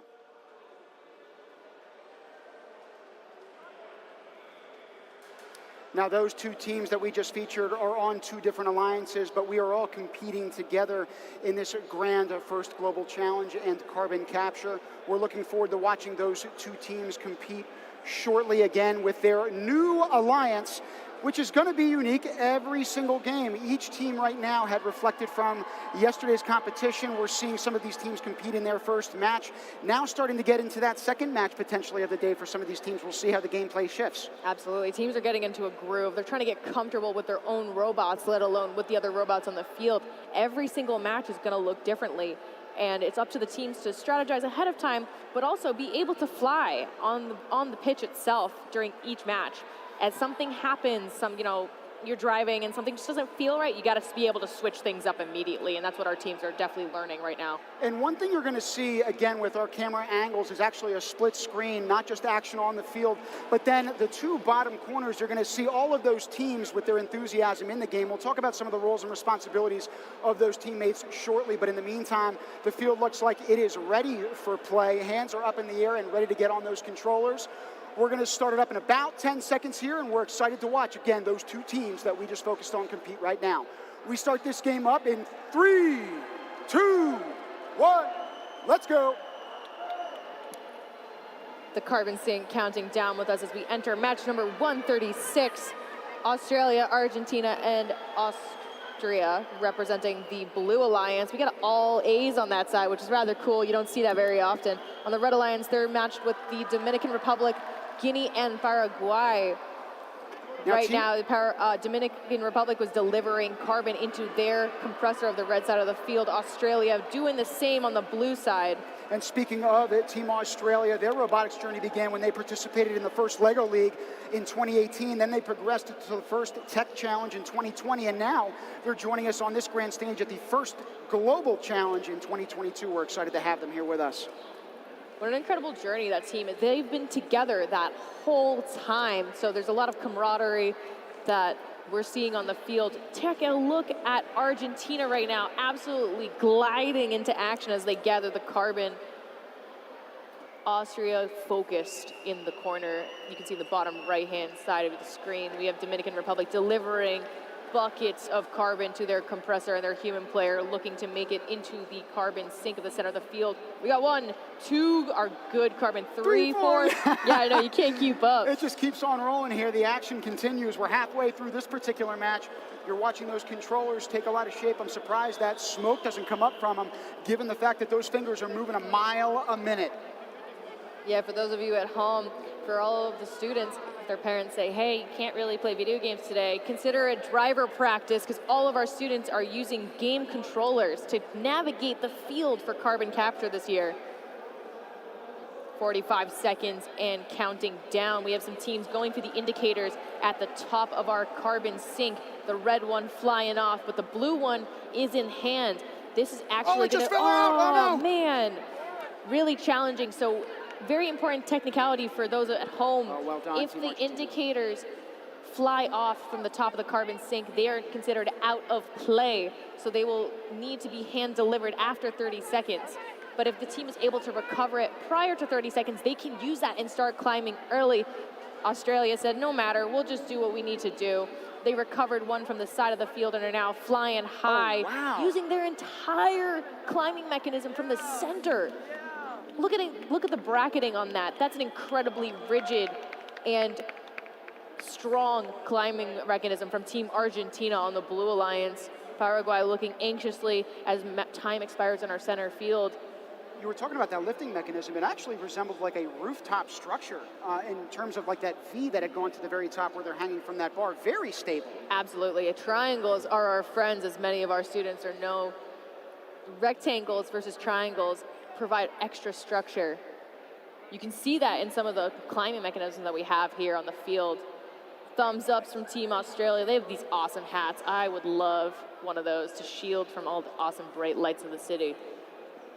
And as opposed to wins and losses, we want to also focus on how these teams are actually helping one another in terms of achieving the point totals, the cumulative factors that really weigh in as we consider the playoffs that will start happening later on in this particular event. We're going to get the scores, I believe, in a few seconds from that particular game, as we're also getting prepped up here in the booth. So a lot that's flying at us, and I'm sure with you at home, we're excited to see what happens with this particular game in a second.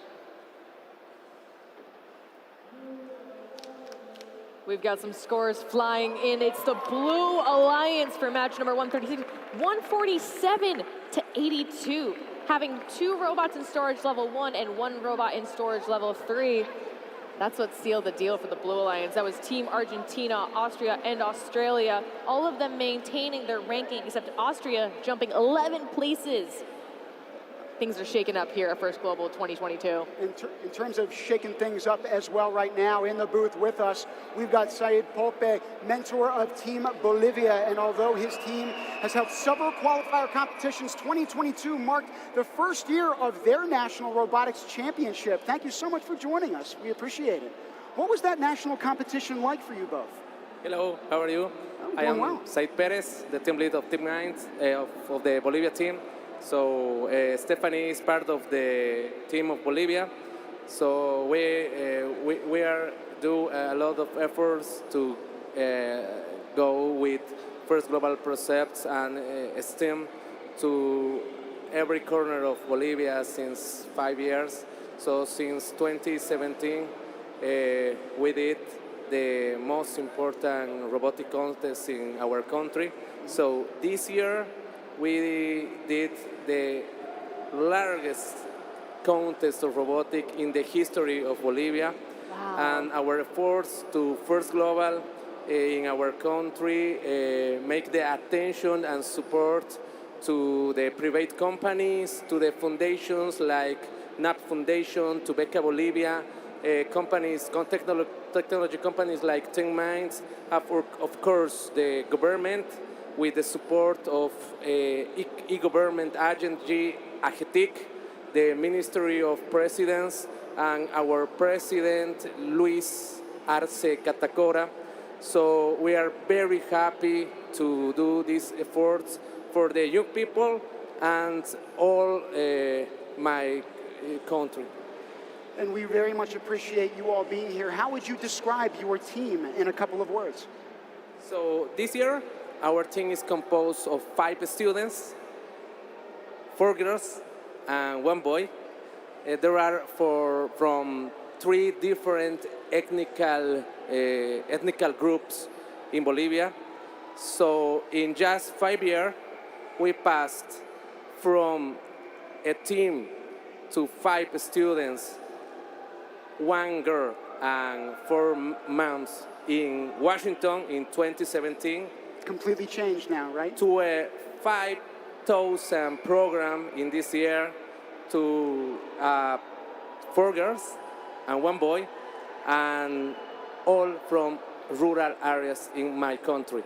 It's wonderful. Felicitaciones y buena suerte en esta competición. We appreciate you being up here with us.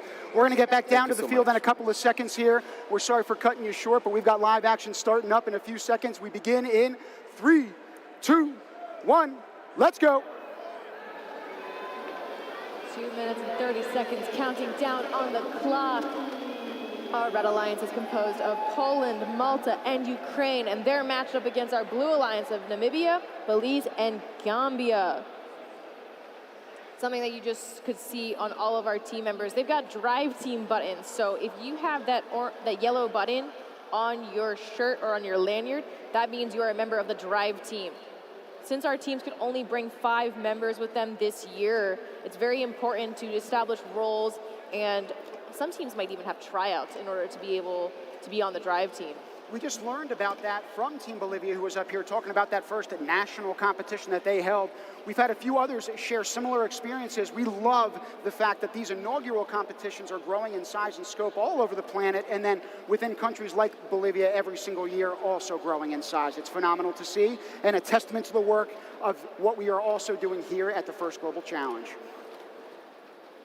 We've got some carbon flying high into the carbon sink. We're reaching the low bar On that side of the carbon sink, where you can see the lights illuminating how much carbon our teams have worked together to collect during this match. I have yet to see a cooperation bonus, those purple lights flash in the carbon sink that we saw yesterday. I'm really looking forward to some teams kicking it up a notch and bringing us into that next level. With 100 points for 66% of the carbon sink filled, and if they get it to 100%, which we haven't seen at all this competition, an extra 100 points on the table, 200 points in total that our teams can gather on top of their cooperation bonus, as well as the fully supported by the platform at the last 30 seconds of this match. Speaking of gather, you just saw Poland gather a few of those carbon particles, head to their team's compressor, and then hucking them into that middle bin, hoping to, as Manisha alluded to, get that cooperation bonus that has eluded all of our teams thus far today. I suspect that won't be the case later on, but we'll see in the next 30 seconds as endgame begins. Teams rushing to the center carbon sink, trying to ascend and gain their alliance some extra points with their multipliers. Remember, every robot in every level contributes to that alliance bonus at the end. You add up together the sum of all of the bonuses for those robots. 3 for the Blue Alliance, 3 for the Red Alliance. As we enter the last 5 seconds of this match, robots are still, I can feel that all of the drivers are holding their breath as we end this match. Hands up saying no more touching the controls. I was going to say Team Malta is certainly no strangers to that tight space. It's one of the most densely packed and populated countries for its size in the world, so they thrive in endgame, as all of these teams in this particular game did. They're helping one another improve their overall cumulative scores, which is what's going to factor into the rankings in the ultimate playoff selection. Our teams are in good spirits with high fives and dance parties on and off the field, even balloons flying high, just like there are robots at the end of the matches.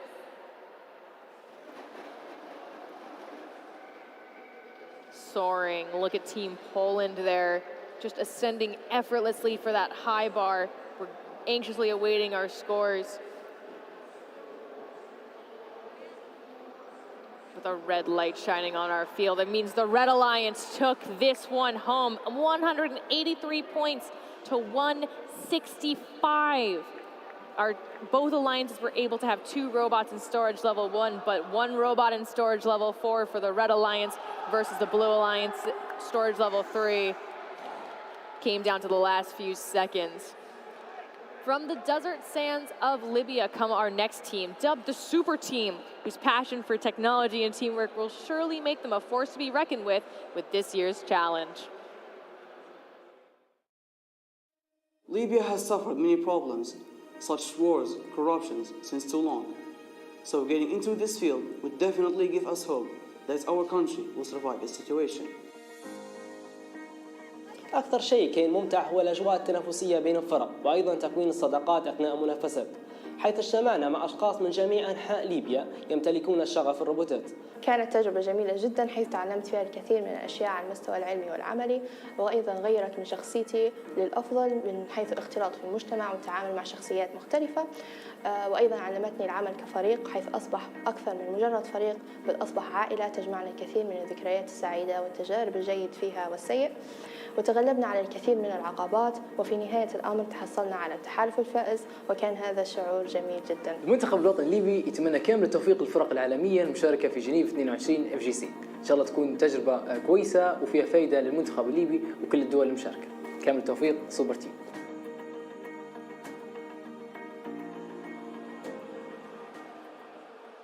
One of the messages that came from that video in Team Libya is the fact that their personalities have changed. It's impossible to be at this kind of event and not be changed or at least impacted as a person, watching how inspiring the mission of all of these athletes is. We're going to start this next matchup in 3, 2, 1, let's go. Robots flying into action on our center field right now. Team Libya is joined on the Red Alliance by Zimbabwe and Malawi. They're headed up against the Blue Alliance, consisting of Team Mauritania, Cambodia, and Bhutan. One piece about the Blue Alliance that we have yet to mention is one of those teams up there in the form of Cambodia. They had told us that First Global inspired most of them on their team to take engineering and then major in it after high school. That's the exact kind of work, that's the exact kind of groundswell and inspiration that this event is geared towards, and we are so grateful to see that interest continue to evolve over time across the world. Absolutely. Team Libya shuttling carbon into their compressor on their side of the field. Bhutan doing the same on the Blue Alliance side of the field, saying, hey, human players, we need you to get in the action. Robots can only shoot so much carbon. You gotta help. It's a full team effort here on the field. And it's a team effort as well, I would think, in terms of the roles and responsibilities of each one of those kids on that team. You see a lot of those controllers out, but different roles and responsibilities that each one of them have in trying to create this cumulative score that we're all looking at. Yeah, let's actually take a minute to talk about drive team composition. So as you've seen, there's some members of the drive team that are actually tossing carbon into the funnel. Those are what we would call the human players. They're the designated member of the drive team to actually interact with the game elements and the field itself. The drivers are very focused on making their robot move and glide across the field, as well as shoot carbon into the carbon sink. Those are the team members with controllers in hand. Then you have another member of the drive team, often on the side, chatting it up. There are strategists, oftentimes known as the drive team coach. They're in charge on the field, making sure that their drivers are aware of their surroundings, where the carbon is in the field, and communicating with the other countries on their alliance as we enter the last 30 seconds. This is where that alliance cooperation is coming into play, as for the first 2 minutes of the match, they were working together with all 6 of their robots. You just saw the red indicator in Team Malawi's robot. They need that in order to get that alliance bonus necessary to give them the upper hand for the end of this match. Some really intricate claw designs, not the traditional C-clamp that we're seeing on Cambodia's robot. They actually have a angled piece on the other side to ensure that the claw doesn't slip off as they ascend the middle bar there for this match. And this marks the end of match number 142 of qualifications. High tensions, everyone's wearing their emotions on their sleeves for this match. Important for teams to remember that as you're entering the competition, you may have an objective that you're trying to achieve for these matches, but once you're on the field of play, everything can change in an instant. Either way, the experience that our teams are gathering on these fields are invaluable. Incredible match coming in. This match actually resulted in a tie for everyone to see. 37 points of carbon, 3 storage level robots for the Red Alliance, added up to the storage level bonus for the Blue Alliance, #1 robot in the 3rd storage level. Crazy stuff going on our field. You're also seeing not just crazy stuff on the field itself, but with the interviews as well. So we're going to take you down there in a few seconds and hear some words of wisdom from our teams. Let's go. I'm down here on the field with Team Cambodia. How do you feel about that match? I'm good, and I'm really frustrated about the match, but it's going well. Our robot climb up to the middle bar. Yeah. You had a really cool mechanism for latching onto the bar. How did the team come up with that design? We come up with a lot of design, and we choose the best one to get on here, and we choose the pulley system, and yeah, it go well. Excellent. Well, hopefully it keeps doing that for the rest of the day. Good luck out there. Awesome. Back to the booth. Thank you, Melissa. Much appreciated. Qatar could be considered a microcosm of the competition itself and how varied its members are, but one commonality between them is the passion they share for robotics and the impact it can have on the future they'll ultimately be a part of.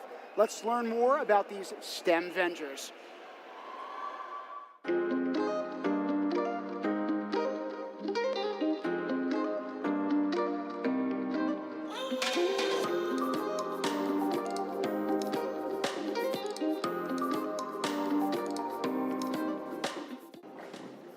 Hello, my name is Mustafa, and I have a very deep passion for robotics, and I'm very excited to be part of the first Global Challenge.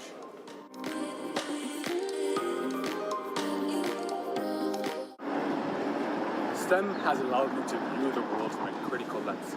prompting me to try and solve problems that arrive in my daily life as well as within my community. However, most importantly, it has taught me that teamwork and collaboration is the key to success.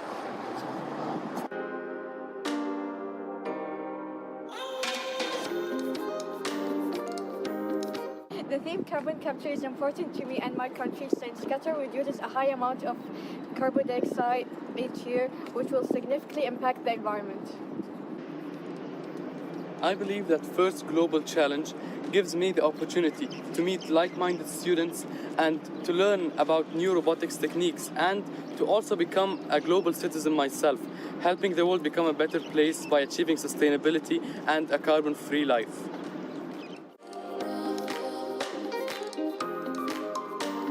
We're excited to see Team Qatar on the center field with us in just a moment.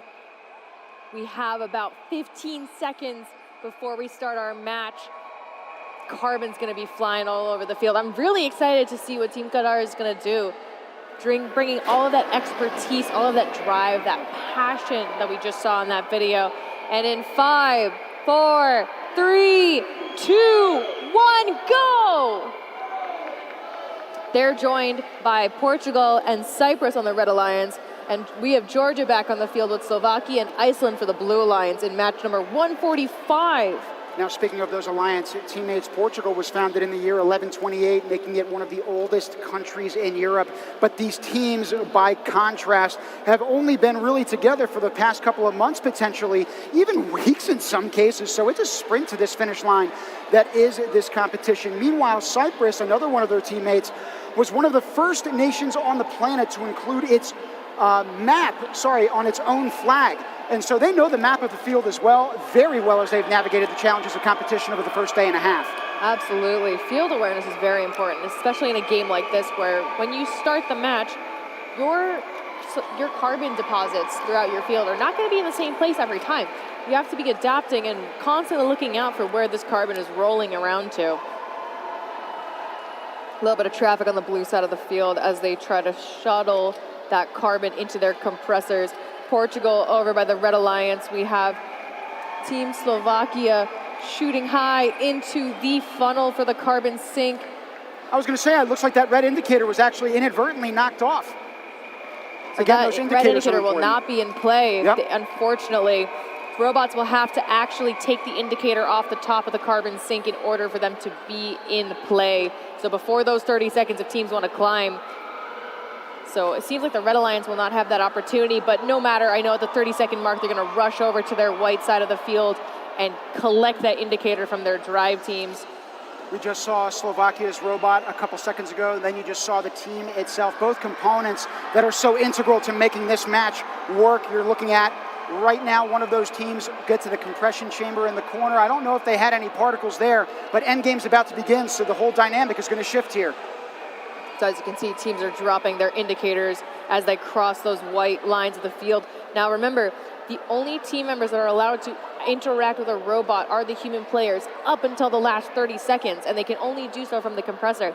After the last 30 seconds, robots can cross that white line you see on either side of the field for any member of the drive team to place that indicator in their robot so they can ascend high on the sides of the carbon sink. You're looking at Cyprus on the middle bar there.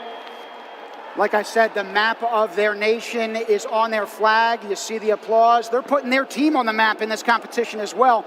You can see their signs of elation as a team, still discussing the game.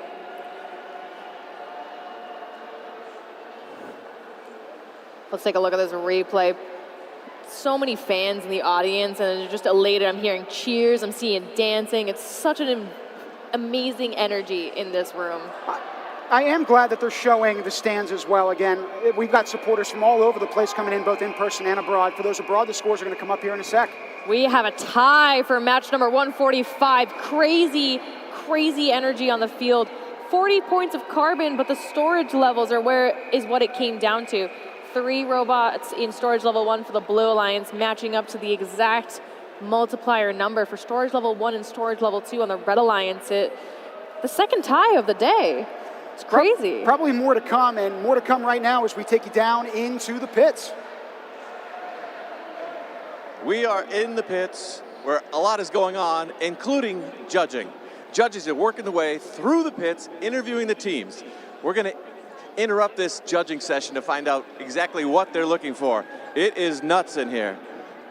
This is our Judge David Price. Sorry to interrupt, but we're live here. Tell us what you're actually reviewing here. Certainly.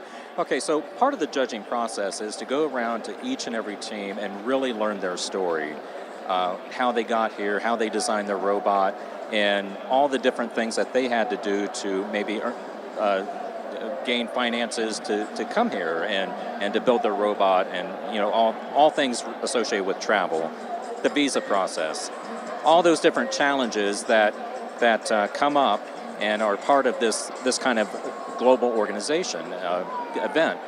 So as judges, again, we're looking for the stories that will help us define who the true winners are of the various awards.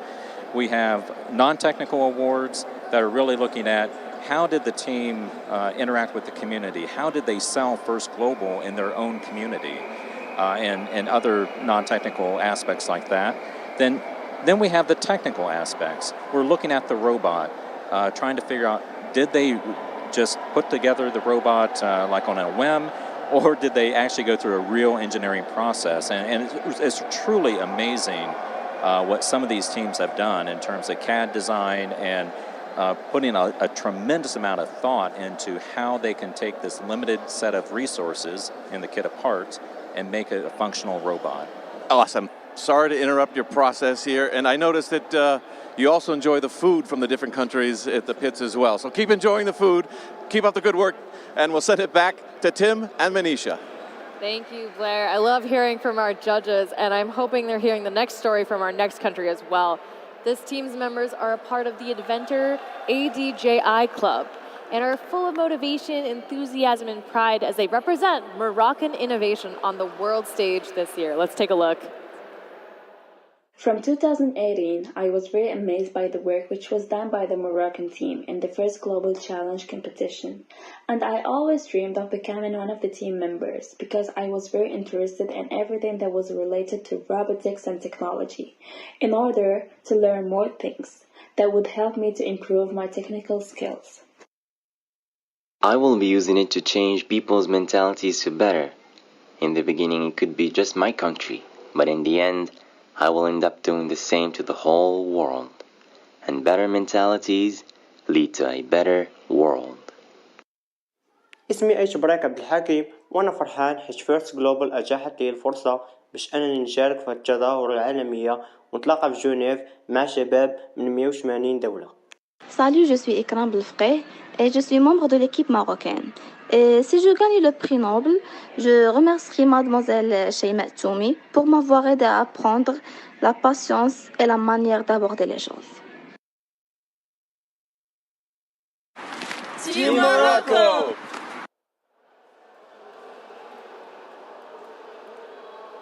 I really loved getting to see Morocco as a country, as a team, and I really loved what one of their members said about learning patience.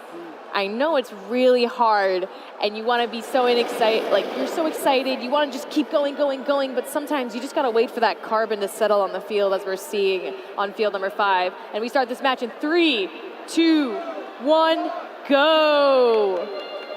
Touching on that video as well, even though we'll talk about the alliances here in a second. Morocco, one of their teammates, had said better mentalities lead to a better world. Couldn't agree more. Let's see how their mentality on this gameplay shifts in the next couple of matches that they've got here, this included.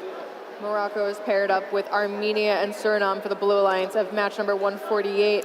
On the Red Alliance, they're facing off against Team India, Ecuador, and Jamaica. Carbon already flying high from multiple angles of this field. Love the aerial shot that we're getting from our awesome camera crew. You can see that there's some traffic over on the Red Alliance side of the field. Suriname in view right now, racing over to where the Carbon is on the field now that things are shuffling around. Suriname also one of very few carbon negative countries, both in competition and in the world. We'll see how that factors into gameplay today. Over on the red side of the field, you can see that the Carbon is congregating in between the two Red Alliance compressors. I'm wondering if that close proximity will allow them to quickly feed it to their human players. And look at that, it did just that. Team Jamaica, buckets of carbon flying into that compressor, flying from that compressor into the carbon sink. We're now halfway through this game. Second half is when things amplify and intensify. You can see it on the looks of all of these young minds and athletes as they compete on this stage. You also see those carbon particles still getting thrown into the carbon sink. Highly efficient. That's what's allowing that cumulative total at the bottom to stack up. Again, every centimeter that is eclipsed by those carbon particles equates to 1 point for each alliance. Taking a look at Team India in the corner over by their compressor, they are actually the first members of their families to own passports. They are coming from an underprivileged area of their country, but they're definitely soaring into the competition here with such experience and gusto that you never would have known. Last 30 seconds of match number 148 on field number 5. For those of you tuning in right now, endgame is where our robots are ascending into the sky. You can see that a lot of teams are using extending claw mechanisms coming out of their robot, fighting for that real estate that's so limited in the center of the field. We're looking at a team ascending the high bar. It looks like it's actually Team India in the highest part of the carbon sink at this moment. And I believe they actually did the same in their first match of the day. So this is now the second time that they've ascended to that high bar, leading by example. Well done to them. Consistency practice is something that all of our teams are seeing on the field. We have celebrations going all around. We've got teams on the middle bar, looks like Jamaica and Suriname on the low bar. I can't wait to see the match results for that one. It's going to be crazy. Take a look at the replay. I frankly just couldn't wait to get back here in person. Again, we've been virtual for the past couple of years, as some of these teams readily know. To be back here with everybody means the physical energy has just changed, and we're going to get the changing scores up with you in a sec. Field is red for a Red Alliance win. That's Team India, Ecuador, and Jamaica taking home the 160 versus 87. That storage level 4 and storage level 3 really came in handy for our teams there. 2 storage level 1s just didn't add up to be quite enough of a multiplier to give the Blue Alliance that win. In the meantime, this small nation of El Salvador is not only known for being the most popular surfing destination in the world, it's also home to STEM students who are making waves of their own on the game field.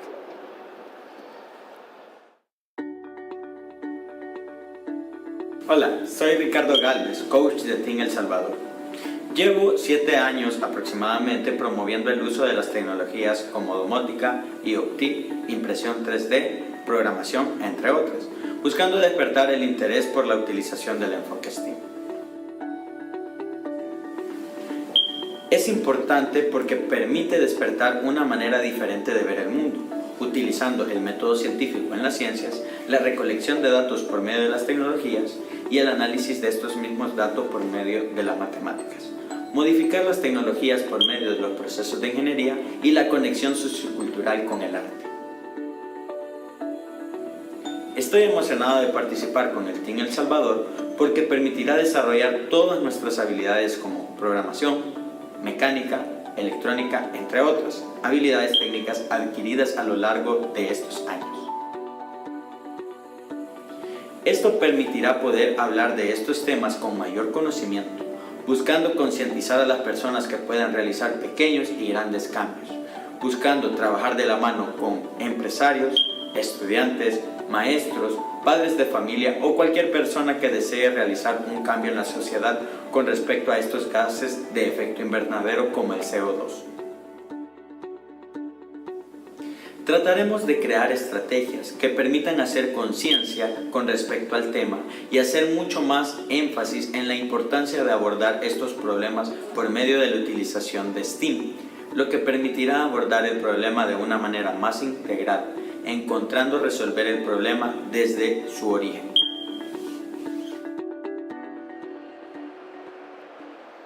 I had mentioned it earlier on how inspiring it is to be back here in person, but that quote in and of itself was also inspiring coming from that coach, awakening ourselves to see the world in a different way. That encapsulates what this mission of First Global is all about, and certainly these games as these teams compete.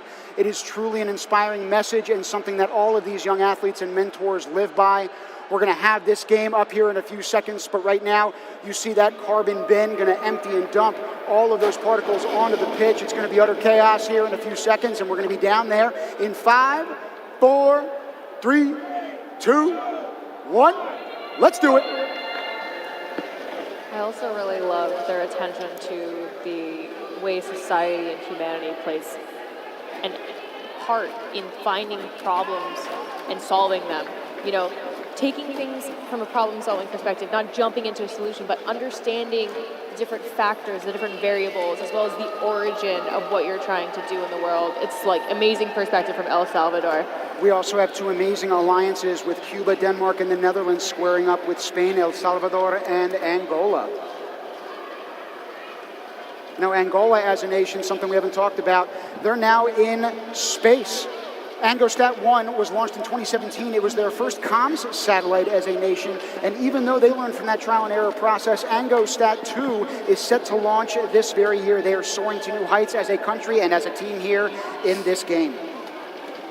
Taking a look at the red side of the field, Team Netherlands has an incredible drivetrain where they just can strafe and glide around the field, finding wherever the carbon is and picking it up effortlessly with their intake mechanism and delivering it to their human player. It's quite remarkable to see.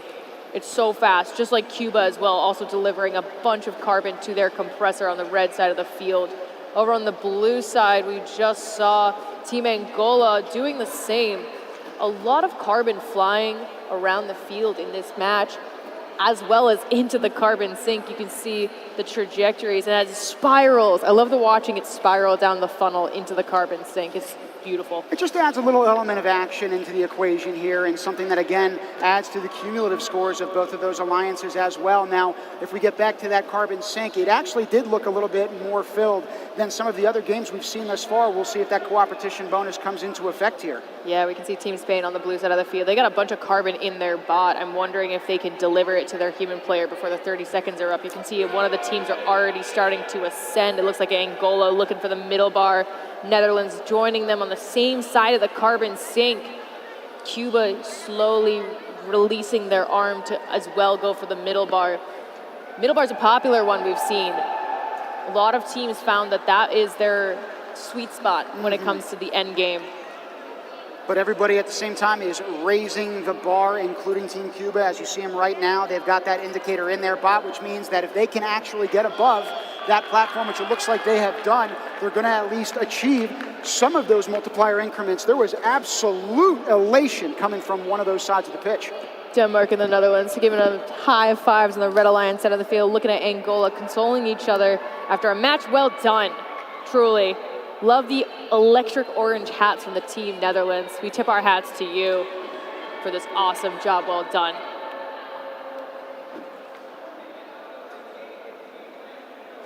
All of those teammates, but only one bot.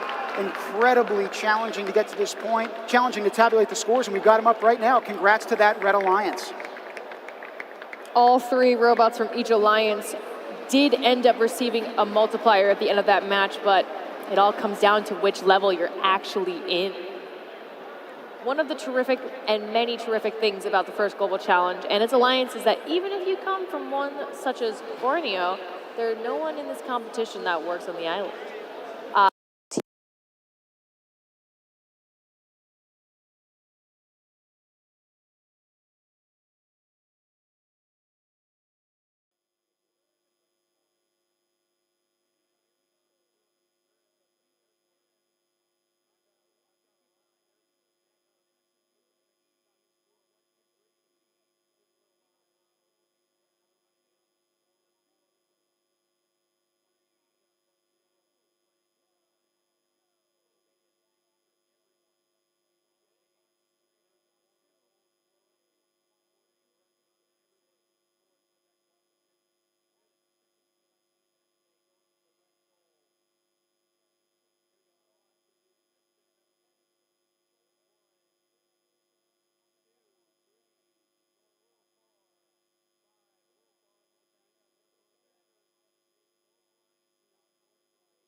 So guys, please get ready. Our match is gonna start soon.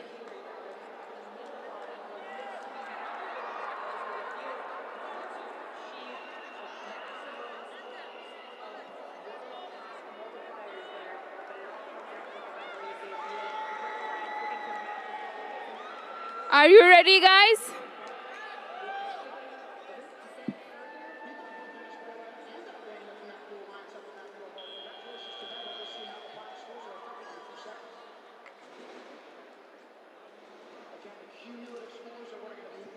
So, for the Red Alliance, we have Team Luxembourg, Team Eritrea, and Team Serbia. And for the Blue Alliance, we have Team Thailand, Team Sierra Leone, and Team Uzbekistan.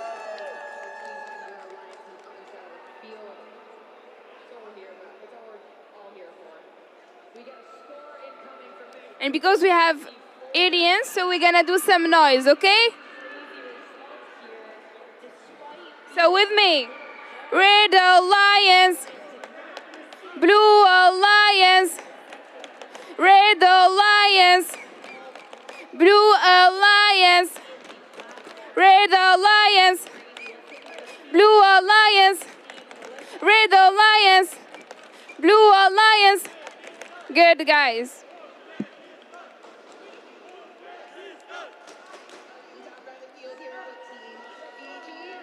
So get ready, please.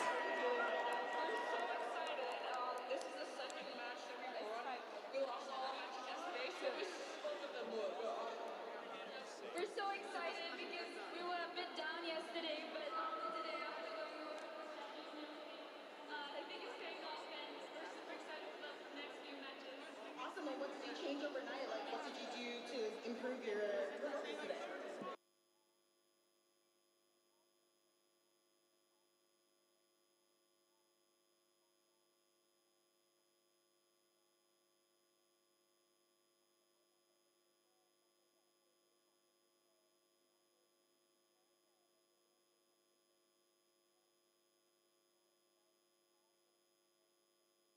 If you are ready, please, hands up, hands up, hands up, and controllers down. Controllers down, hands up.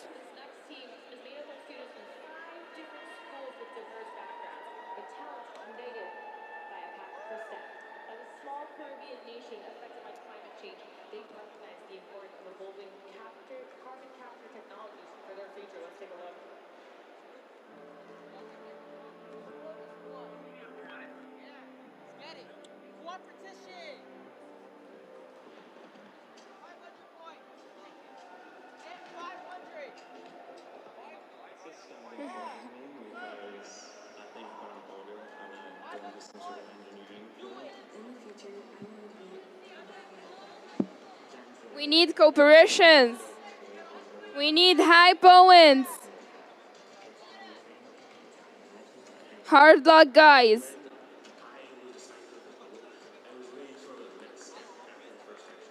Climate change is affecting the Cayman Islands quite a negative way. Not only the Cayman Islands, but many of the tropical rainforest regions. An example of this could be seen in our famous Sedna Beach, which has shrunk to around 5.5 miles. We can use technology to research. So get ready. The carbons in their position. And 3, 2, 1, go!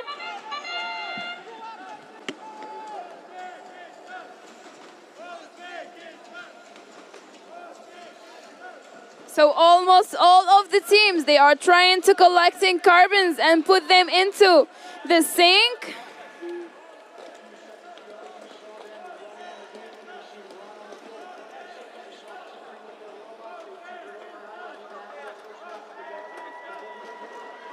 It seems like it's gonna be a good match. Keep going, guys.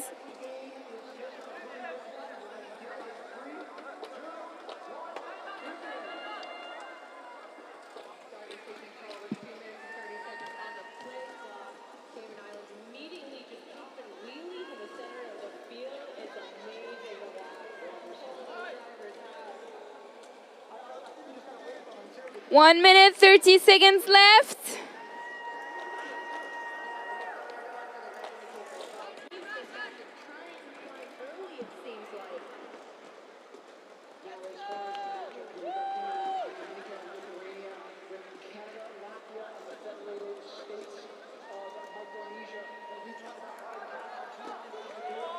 So the robotics, they are trying to put the carbons in the compressors to be shotted by the human players.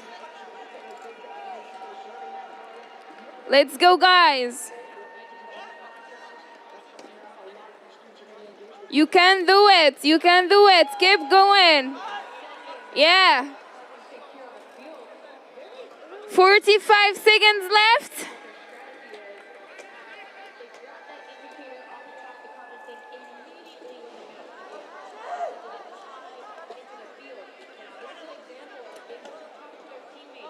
Seems we have another competitive here.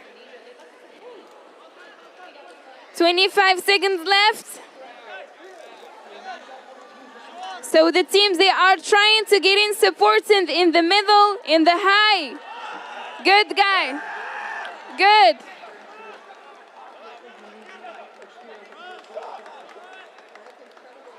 So Team Sierra Leone, they are game over.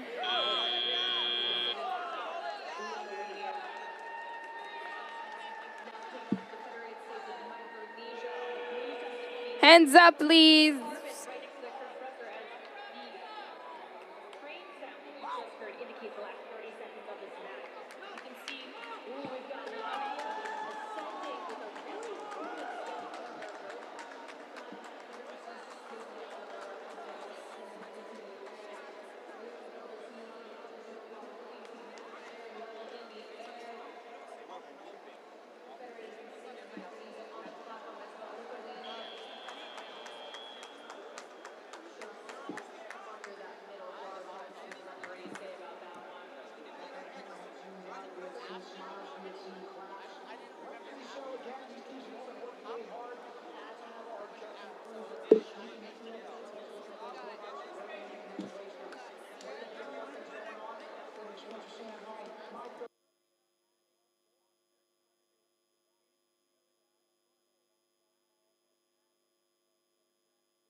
Are you ready, guys, to see the results? And the winners is the Blue Alliance.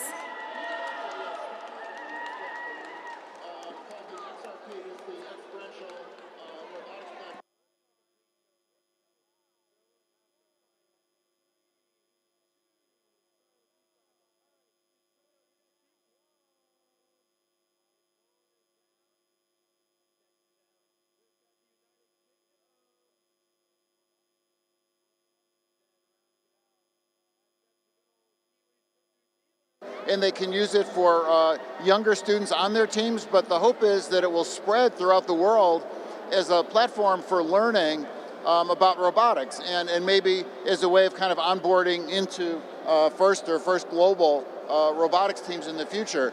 The idea is that this is a very, very low cost platform that will be made available over the coming year for something on the order of less than $50 per robot, which is much less expensive than conventional robotics kits that people use for classroom purposes. Oh, great. It's like a starter set for robotics. How long have you been working on this project? So we've been working on the project for about 6 months now, and it's actually really cool. I mean, the whole idea is that the robot is like smaller than a textbook and less expensive than a textbook would be. So it kind of flips the way robotics education can work in classrooms. So every student can take one home with them. They can play with it at home. They can learn about programming. They can learn about robotics. And about STEM education, get excited about STEM education. Basically the same as the mission for First Global, where we try and encourage students to learn about STEM skills and about software development and hardware development and other engineering skills. All right, it's the XRP. It's here in the Innovation Gallery. If your team has not picked one up yet, make sure you pick one up before you leave the competition. And now back to you in the booth with Tim and Manisha. Thank you, Blair. It's awesome to see all of the innovation that we have going on at First Global. Definitely go check out WPI's booth with Brad. But for now, we have a match to kick off. Match number 160 of the ranking matches here. 322 total. Our teams have plenty of time to try and improve, but the whole point of everything that we got going on here today is that collaboration. We want to focus on all 6 teams for every match working together. In 5, 4, 3, 2, 1, go! On our red alliance, we have Montenegro, Bolivia, and Tonga facing off against Senegal, Kazakhstan, and Kyrgyzstan. And in terms of those squads, Bolivia, as a point of note, it's got one of the world's largest dinosaur footprints ever found in the Maragua crater, about 4 miles away from Sucre. They're trying to put their stamp on this as well and their footprint on the world as they are change makers and looking at engineering tools for the future to solve our climate crisis. You're also hearing horns behind us as well, so people are starting to get more animated in the crowd, bringing the noise to the field. Absolutely. We have some amazing teams working together, and that I think is the most beautiful part about this. They're not only coming together to work together on the field and for the environment, but they're coming together as people celebrating each other and all of their accomplishments. It's taken teams a lot of effort and resources in order to get here, and we just want to celebrate all of their accomplishments thus far. We're also celebrating all of those carbon particles that are making its way into the sink. And right now it actually looks quite filled. You see those black ticks that are on each side of that apparatus. It's basically showing you that as every centimeter increases, it is a point for both of those alliances. We call that the base multiplier. So again, cumulative scores are going to come into this. It's not just this one match that counts. Every single one of them, we're talking about that cumulative point total. So every single one of those points matters. There is not a lot of carbon left on this field. I think we might be having another high-scoring carbon point match here. We're getting really close to that middle bar level. We may see a cooperation bonus in this match, especially as all of this carbon is cascading into the carbon sink. We're so close. I was going to say, Kyrgyzstan is home to the largest walnut farm in the world. This has been a tough nut to crack as well, but it looks like that they are right on course. We'll see as endgame approaches if that community bonus comes into play. Last 30 seconds, teams are rushing into the center, but carbon is still flying. Maybe our human players can help contribute as our teams soar into the sky. It So looks like guys, we may get have ready. actually achieved Our a match is competition gonna bonus start on in a this few match. seconds. We'll have to see what the referees say after. Wow, carbon's still flying in with 8 seconds to go. Teams are still raising into the air. Purple lights. We have purple lights. We have 100 point. We're gonna wait competition for bonus the for team the first Portugal. time today. Only the second time this They are entire coming. event. Match number 160. One for the books for First Global 2022.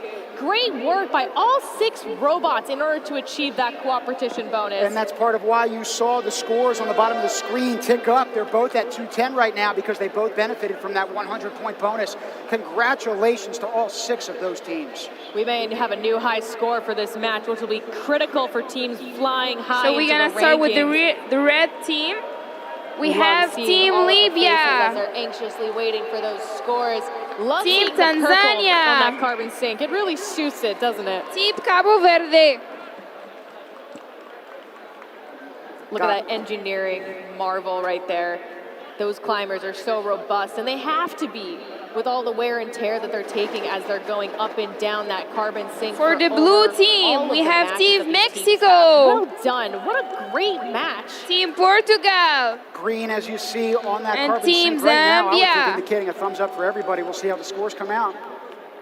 One of the highest scoring matches of this competition for match number 160. 355 points for our Blue Alliance. Kazakhstan securing second place in the rankings. But an incredible feat by all 6 teams in order to get that 100-point bonus. In the meantime, a small country with a big heart, Moldova is proud for how it has personally dealt with crises and supported refugees by opening their homes and their lives to those running from war. This is the spirit so readily needed.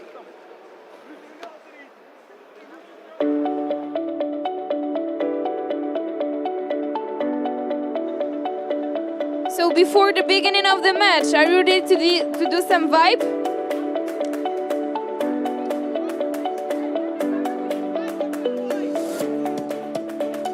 So, Red Alliance, Blue Alliance, We all Red share a common Alliance, goal and are led by our passion Blue for Alliance, robotics, which made us unite Red the forces Alliance, and participate to first Blue global Alliance, challenge. Red Alliance, Blue Competition Alliance. challenges us to find innovative Good solutions to reducing carbon dioxide emissions and reducing the climate change effects. So please get ready. If you are ready, hands up and controllers Robotics down. taught us to be persistent, to be brave, to be problem solvers. But most importantly, it taught us that a great invention is a matter of hard work, creativity, and cooperation. Creativity makes us overcome and push ourselves to make a more compact, flexible, and multifunctional robot to achieve the best possible score in an alliance with other teams. I love that First Global provides an opportunity for me and my teammates to express our interest in STEM while also having fun.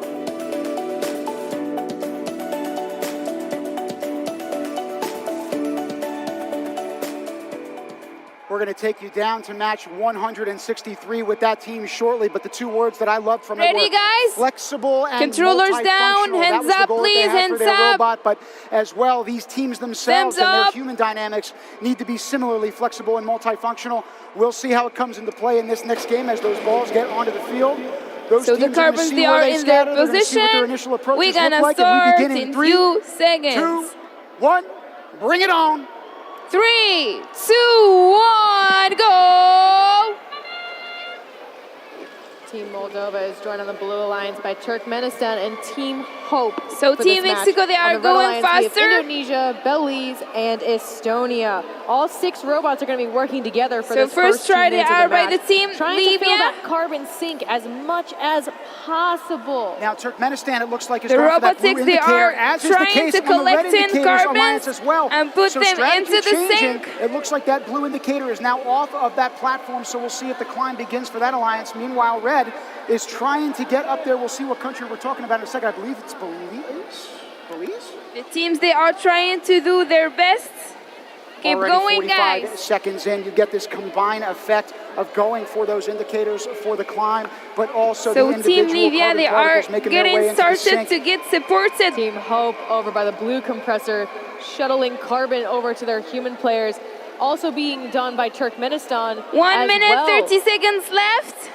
Seeing the way that the teams are absolutely carrying as much carbon as Team physically Portugal, they possible are in their shooting the robots. carbons by their hands. We're now halfway through this match. We're almost even halfway through the day of this Nice shoots, competition, guys. day number Keep 2. going. A great job with the apparatus right now. It looks like from Team Indonesia, they have this bucket approach, dumping that bin into the top of that carbon sink. I don't think It we've really seems seen this like yet we're gonna as a have a mechanism wonderful overall. We've seen a match. lot of that human element putting those carbon elements in, but here we go. We want Dump it on. competitive. Pour it on. Cheers from the crowd on that impressive delivery of carbon to the carbon sink. Well Team done, Lib- Team Indonesia. We've got another team Team on the Libya, other they side are of the carbon starting sink. to get in Reaching supported high to for the high bar. Still carbon flying high. Keep from going, all 5 guys. Of our Keep fields going. right now. Incredible, incredible efforts from our students, especially as we enter the last 30 seconds of their center field match. Check out that robot. 30 On the seconds inside, left. They have a motor spinning around to wind up that rope and winch that robot all the way up. It's still spinning, trying to maintain that tension. It looks like it's Team Moldova actually on a high bar. Team Indonesia looking to match them on the middle bar. We've got a team rocking on the middle bar. On the other side of the carbon 10 sink, seconds Team Hook left. looking to get in on the action while we have Team Estonia on the And low bar. 5, I think we might 4, have 6 robots. 3, 2, All 6 robots in the game air for this over. match as time expires. Please, controllers down and Incredible hands job up. to them. I was going to say the weight of one of those robots makes it look like it's bending one of the top bars. We'll see if we can get back to the field in a few seconds. But either way, congratulations to all 6 of those teams. A lot of cantilever forces that our students are having to encounter with this year's challenge, specifically in the end game. You need to make sure that you don't balance, you do balance your robot well enough where you want to stay secure on the bar through the end of the match. We're looking for a score, celebrating from one of our team members on the field. Incredible job by our teams. Referees are still deliberating as we speak, but our students have done an incredible job working together with all 6 robots on the field. Do we have a score? Are we there? The referees doing an incredible job as always. Working a mile a minute as all of our students, leaders, and learners around the world are.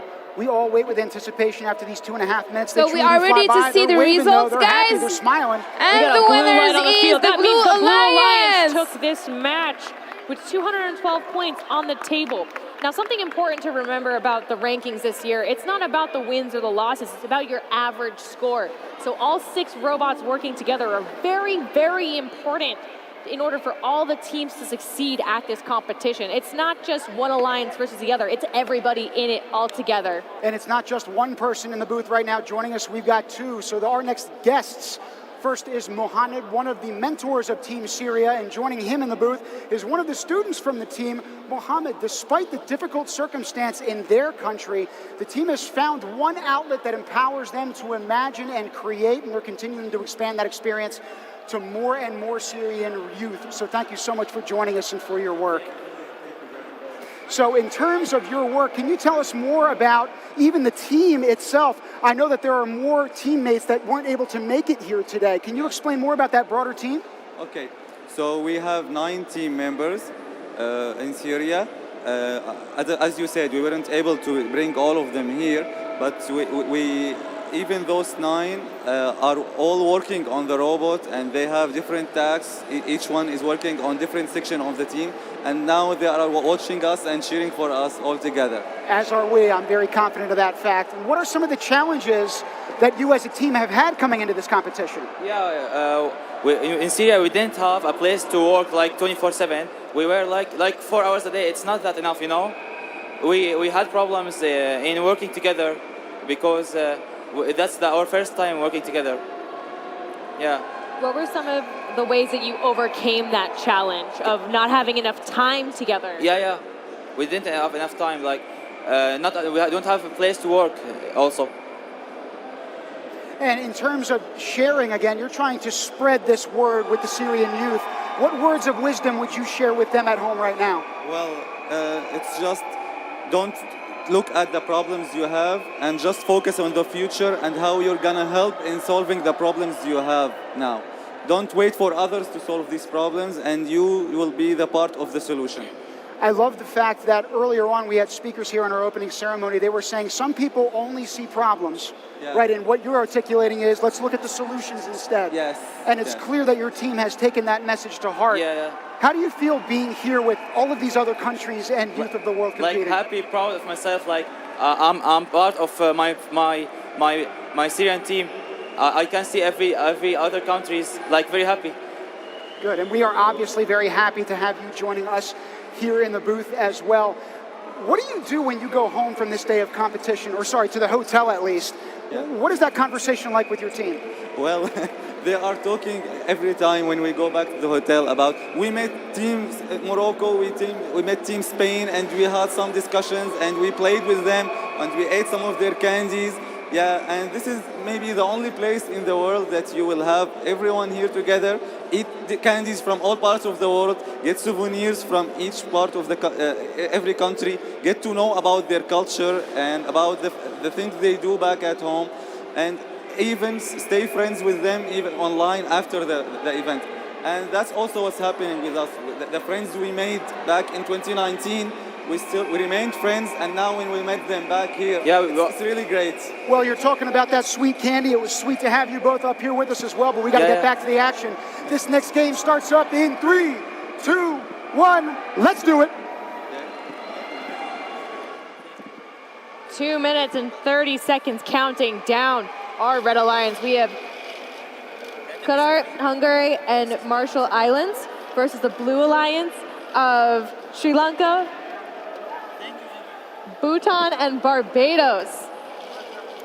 All 6 teams are working together right now, trying to fill that carbon sink as much as possible. Remember, in addition to the base carbon points that teams will be receiving across the field, there are also 200 bonus points possible if they can fill the sink to either 66% or all the way up. We've seen the purple lights shine twice. I'm looking forward to a third time, and I have good feeling about this match. I got a good feeling about all of these teams joining us, as well as all of our guests in the booth. Really inspiring stories coming from every which corner of this atmosphere. It really is electric here. We just saw Barbados for that Blue Alliance a second ago. Now we're watching the collective bin, like Manisha said, starting to fill on up, and we're happy to see it. Those compressors are also getting chock full of those carbon particles, and right now it looks like we've got Team Hungary, I believe, emptying from their bin into their carbon compressors even more that their human players can unload into the sink. Absolutely. I think something that would be really great to highlight is that in other competitions in the world, in other games, you're competing against the other teams. But in this case, the teams on the field, all 6 of them really need to work together because your score is also their score. Everybody is at the table today working together, ensuring that we get the maximum score possible. And check this out. These 6 teams are the epitome of that right now. I think we're going to get a second cooperation bonus of the day for match number 166. Something magical about the matches in 160 and 166 right now. In addition to these teams going back to their pits, working on their robots, making tweaks, you also have these athletes watching these other games as well, as it compels them to potentially change their own strategy. Like you had said, that cooperation bonus is now becoming a little bit more of an impact in this game, something we're very pleased to see. As the competition picks up, teams are adapting and they're learning the nuances of carbon capture more and more. I think it speaks volumes that the way that the teams are working together are something that they're never guys, really get ready. in other sports. Our match is going to start in a few minutes. First Global Challenge is something super unique as time expires. We have robots in the air, on the ground, but all of them are one global alliance for this match, and it's beautiful. A terrific job in terms of endgame with most of these teams today also getting on to that So for the platform Red and being fully Alliance, supported. we have those Team multiplier increments Venezuela. really have been a factor in every Team single game. Equatorial But again, Guinea. it seems like more teams Team today collectively are Ethiopia. making their way into that section. For the Blue Alliance, we have Team Taking Ukraine a look at this replay, you're seeing the communication from Team all of these Bermuda, different teams. It's really and about Team Suriname. the technical solution, but also the social solution as well.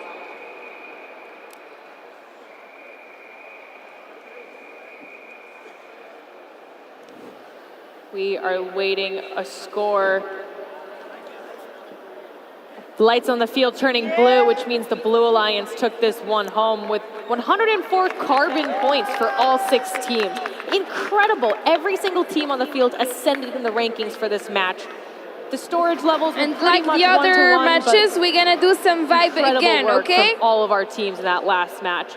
This next team coming from the dual So, island nation Alliance, of Sao Tome and Principe is excited Blue to take advantage of this Alliance, opportunity for the very first time. Red They aim to leave Alliance, this arena with more developed Blue senses of Alliance, themselves, as well as the ability to bring Red that interest in Alliance, technology to the other students Blue of their home Alliance, country. Let's hear from them. Red Alliance, Blue Alliance.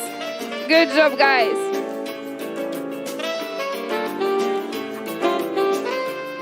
Hello, we're a team from the island of Sao Tome. a beautiful island in the middle of the Atlantic, and we're representing São Tomé and Príncipe in the first Global Challenge 2022 in Geneva. For us, STEM is a whole new world of possibilities where we can materialize our crazier and funnier ideas. It is a way of communicating to the world that we have a voice and that we want to be heard.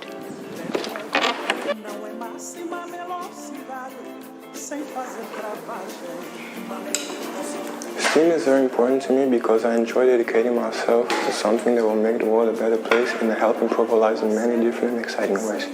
STEAM is also a means to expand my creativity. We are excited to be a part of 2022 FEC because we are very passionate about robotics, and this experience will have a positive impact on our development. We need to make competition, so do your best, guys, okay? So if you are ready, controllers down In this industrialized and hands world, up. carbon is everywhere, and our country isn't an exception. Global warming is a serious issue that affects all the world once we are all connected. This then reveals a goal that we need to achieve to return to the world at least a bit of its purity.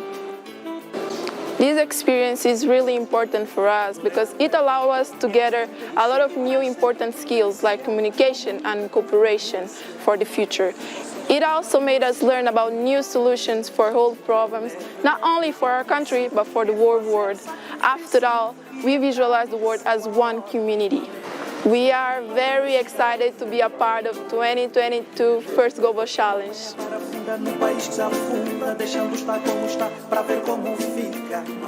So that particular team is going to be in this upcoming match in the Blue Alliance. One of the quotes I loved was, materializing our crazier and funkier ideas. That's what it's all about. Let's lean into that challenge. Referee. We'll see what ideas they can come up with in this match, which starts in 3, 2, 1, begin. So here we go. Lights are shining very brightly 3, on 2, our 6 1, teams go! on the center field, just like all of their futures are so bright. And those 6 teams happen to be Cambodia, North Macedonia, and Austria in the Red Alliance. In the Blue Alliance, First joining try São for Tomé and Team Príncipe Venezuela. is Iceland and Brunei Darussalam. A lot of carbon on the red side of the field right Keep now. going, Looking forward to guys. seeing the Red Alliance shuttle that into their human player. Team Ukraine, they are areas trying of to the throw in compressors. the For those carbons tuning in into at the home, sink too. Welcome to Carbon Capture. This game is unlike any other we've had in previous years, where all 6 robots We right need now another are currently competition working in together our field, guys. to ensure that they can fill Keep that carbon going. sink with as much as possible. They get extra You are they get doing 1 point awesome. per centimeter of carbon stored in that 165 centimeter tall sink in the 145 center of the seconds field. left. If they can fill that sink 66%, they'll get 100 bonus points.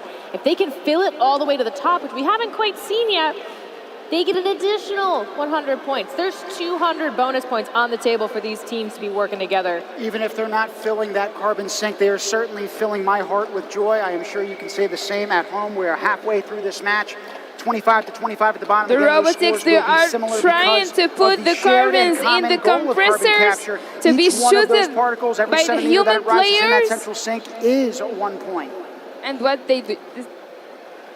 A unique factor of this game is that not only the robots are contributing carbon to that center carbon sink, but also their human players. There are double the opportunities Nice for shoots, teams guys. to score Keep going. together, all 6 of them. You have the human 55 players at seconds each of the 4 left. compressors in the corners of the field, as well as the robots on the field that can shoot from any point, depending on the team's design, of course. Gotta love the jump shot as well. The focus, diligence is in spades on this field. 40 and from all 6 seconds of these left. teams competing. They're about to start end game up, as you can hear from that train whistle, getting those indicators and sprinting to the middle of the field for the climb. Let's get it on. We're going to see a lot of teams extend different aspects of their robots in order to reach new heights on this field.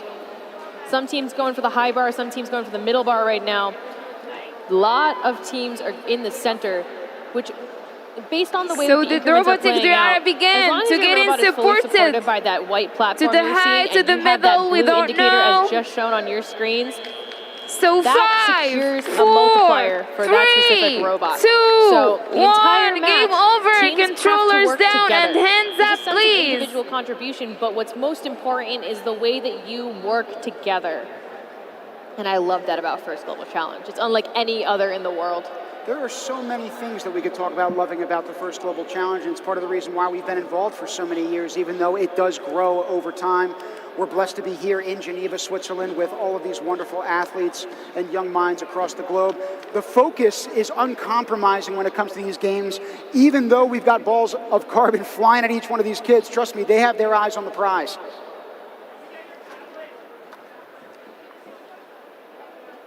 You can see Team Iceland anxiously awaiting the scores. We are too. And the When the lights winners turn green on that carbon is sink, it means that it is safe for the the teams to Blue remove their Alliance. robots from the field. Before then, out of an abundance of safety as well as score tallying, only the referees are allowed on the field post-match. These are some of the insider info we'll be trying to share as the competition continues. This match is purple on the field, which means we had a tie for everyone watching at home. 88 points all around. Every single team was in the storage level 1 by the end of the match with 50 points of carbon on the table. Exceptional teamwork from our teams during match number 69. We're going to actually take it to the pits where Blair is going to share some more stories with us.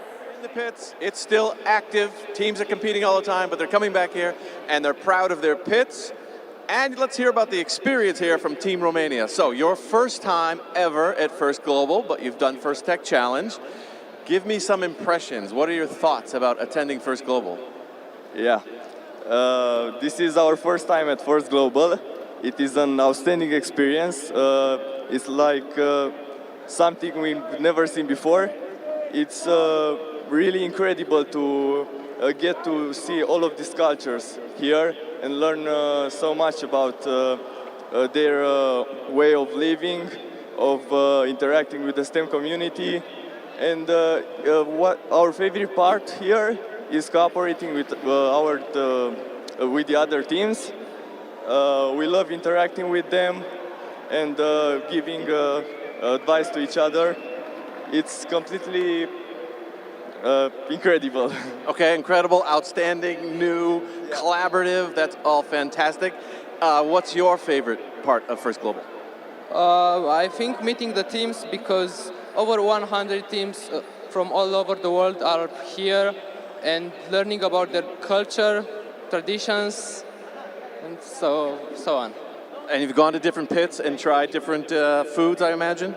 Yeah, and it's amazing to meet people that I've met before in online meetings. I've made many friends this way, and meeting them in real life, it was impressive.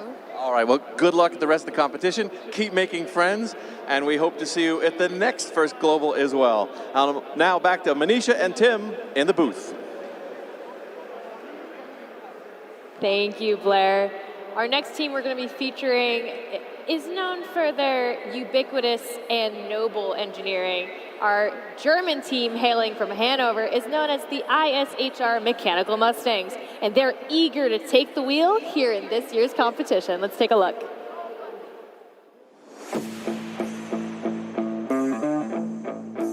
My name is Annalise. I'm the web designer of Team Germany. The first time I stepped foot into our school, I saw the robotics and I thought to myself, that's something I want to be able to do in the future. That's something, some of the skill set I want to have.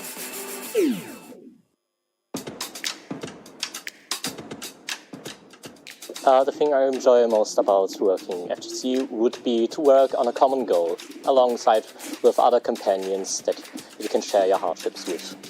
There's one goal that, of course, some teams have to adhere to, like building robots, communicating with other teams, but I believe there's enough room for the teams to create their own goals. Our goal, I would say, as a team, is to have an impact on humanity, leave a trace for the future, and do something that people will work on to make life better.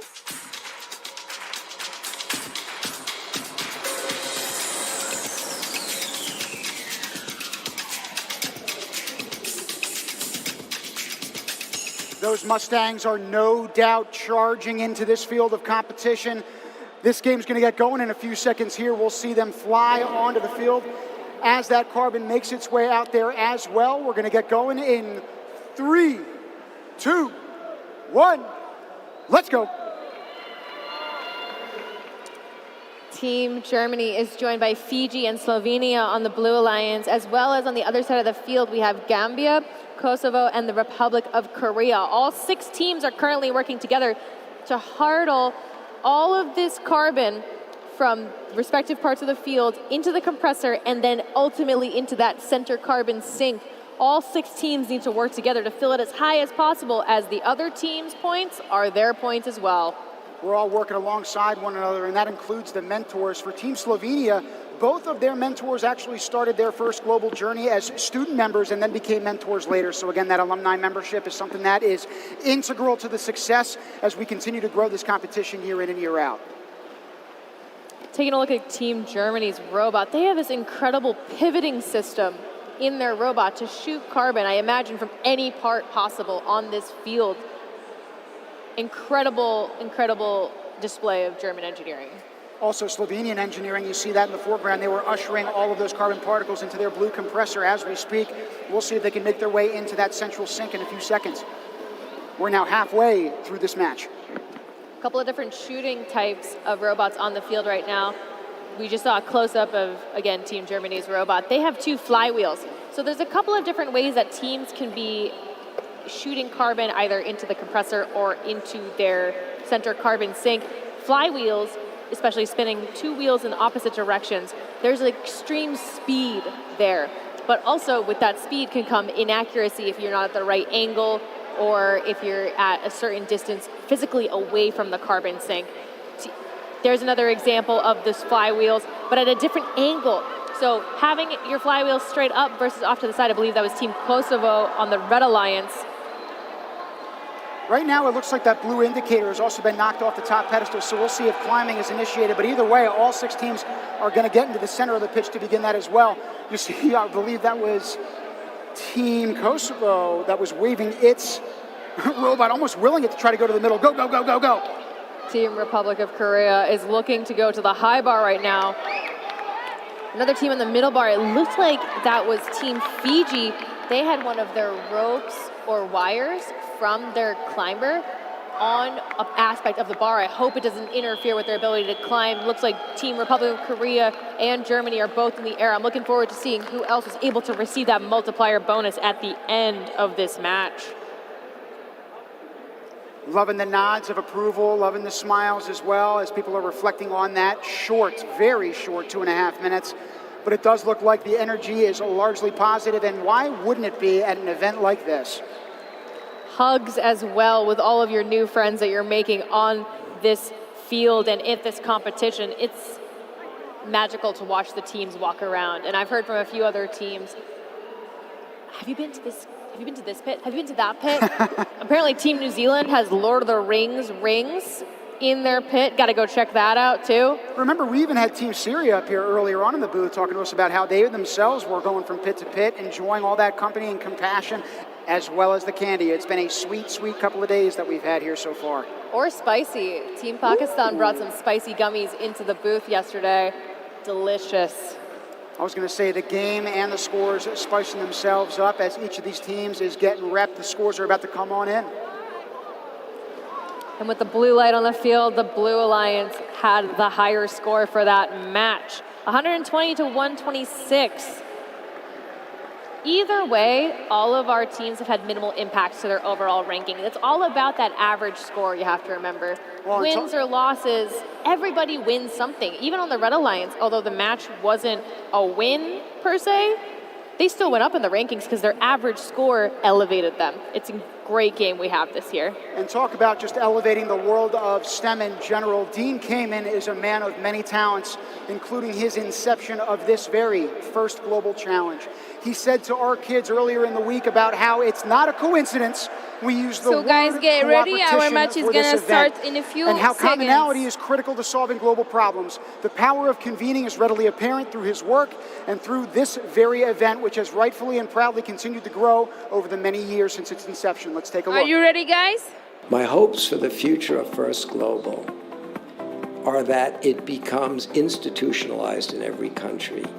It brings to each country the opportunity to create a prestigious event where kids can learn about how accessible and how exciting and how much fun science and technology are, but also that they can do it in their home country. Imagine an army of kids around the world that walk away from these events comfortable and confident that they have the skills of science and technology to build a better future. I see the first global organization in 5 years, certainly in 10 years, being well established in most, if not all, of the countries on this planet. I see it being a tool used for international diplomacy, international cooperation, international exchange of kids and ideas and universities and companies and governments that will learn that we can all work on the same problems collectively and solve all of our problems together.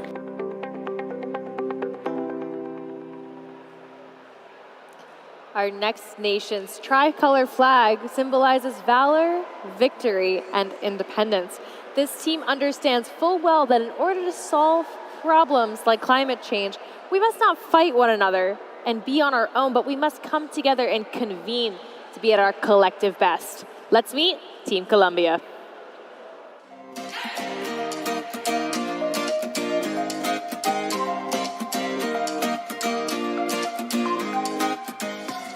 Hola, mi nombre es Gabriela y estoy en el área de construcción y diseño. Hola, soy Elizabeth y estoy en el área de construcción. Hola, mi nombre es Jan Sebastián Rivera y estoy en programación. Hola, mi nombre es Ana y mi rol en el equipo es la construcción. Hola, soy Laura y soy líder en el reto de soluciones. Hola, mi nombre es Simón Barrera Ruiz, soy parte del proceso de construcción y el líder del equipo. Nosotros somos Team Colombia, un equipo de robótica nacido en Palmira, Valle del Cauca, que hoy en día, siendo conformado por 7 estudiantes, se encuentra en su quinto año consecutivo, representando a nuestro país en el First Global Challenge. Un desafío en el que participan más de 180 países, compitiendo entre ellos y trabajando juntos para poder encontrar una solución a algún problema social, cultural o ambiental que plantee la organización cada año. De esta manera, se presenta a nosotros Carbon Capture, o captura de carbono, como la temática del desafío de este año, temática que no solo llega a representar una increíble experiencia para un grupo de estudiantes, sino también como una oportunidad para poder crear conciencia acerca del daño ambiental que produce la emisión de gases de invernadero y dar soluciones para ayudar a acabar este problema, que no solo poco a poco va acabando con nuestros recursos, sino también con nosotros.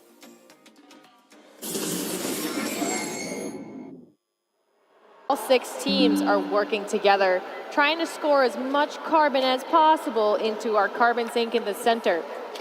Vanuatu joining Colombia on that Blue Alliance, and Vanuatu exists in the Ring of Fire. They've also been on fire in this competition. I know we're full of puns up here in the booth, but rightfully so. Again, these teams are showing their mettle as they're working with the metal on the pitch.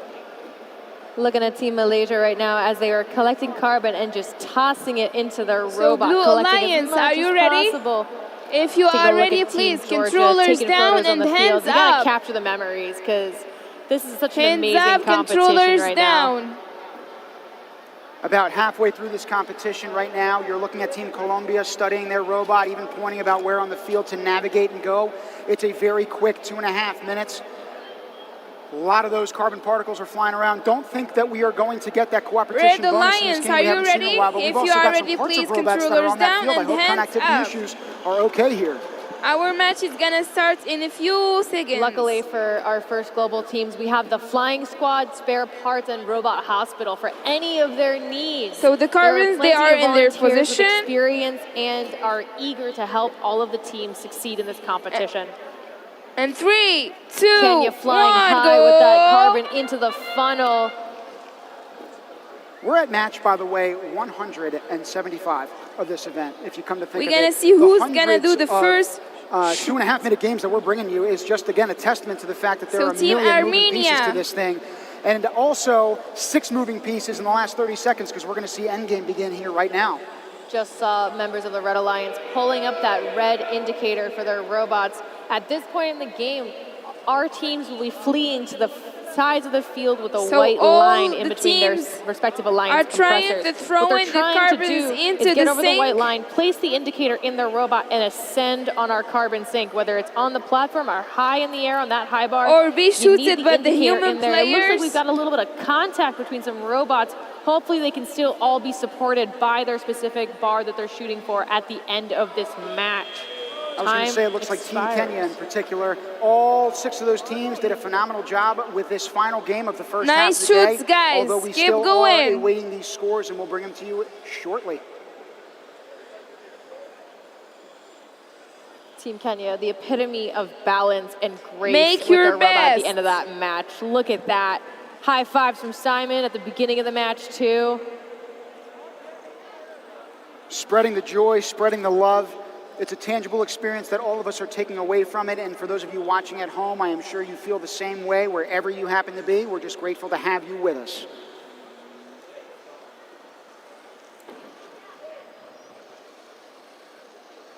$50 seconds left. More shoots, guys. We have a red light on the field, which means we have a score, 84-60. It came down to the climbs in that last match, but no matter, either way, our teams had a great time. That was a high-energy match that we had, and I am so excited. 25 take it seconds down left. to the field now. Melissa, who are we chatting with from the Red Alliance? Hi, I'm here at So the the Red Alliance Uruguay with teams, they are Georgia. trying to get in supported Congratulations on to that the win. middle. You were the driver. How are you feeling after that match? No problem, I'm feeling guys. great. No I problem. think we could do better, but I'm Keep I'm going, pretty fine guys. with our results. Try So we again. won. I think it's amazing. The next You matches can will do be it. even more amazing.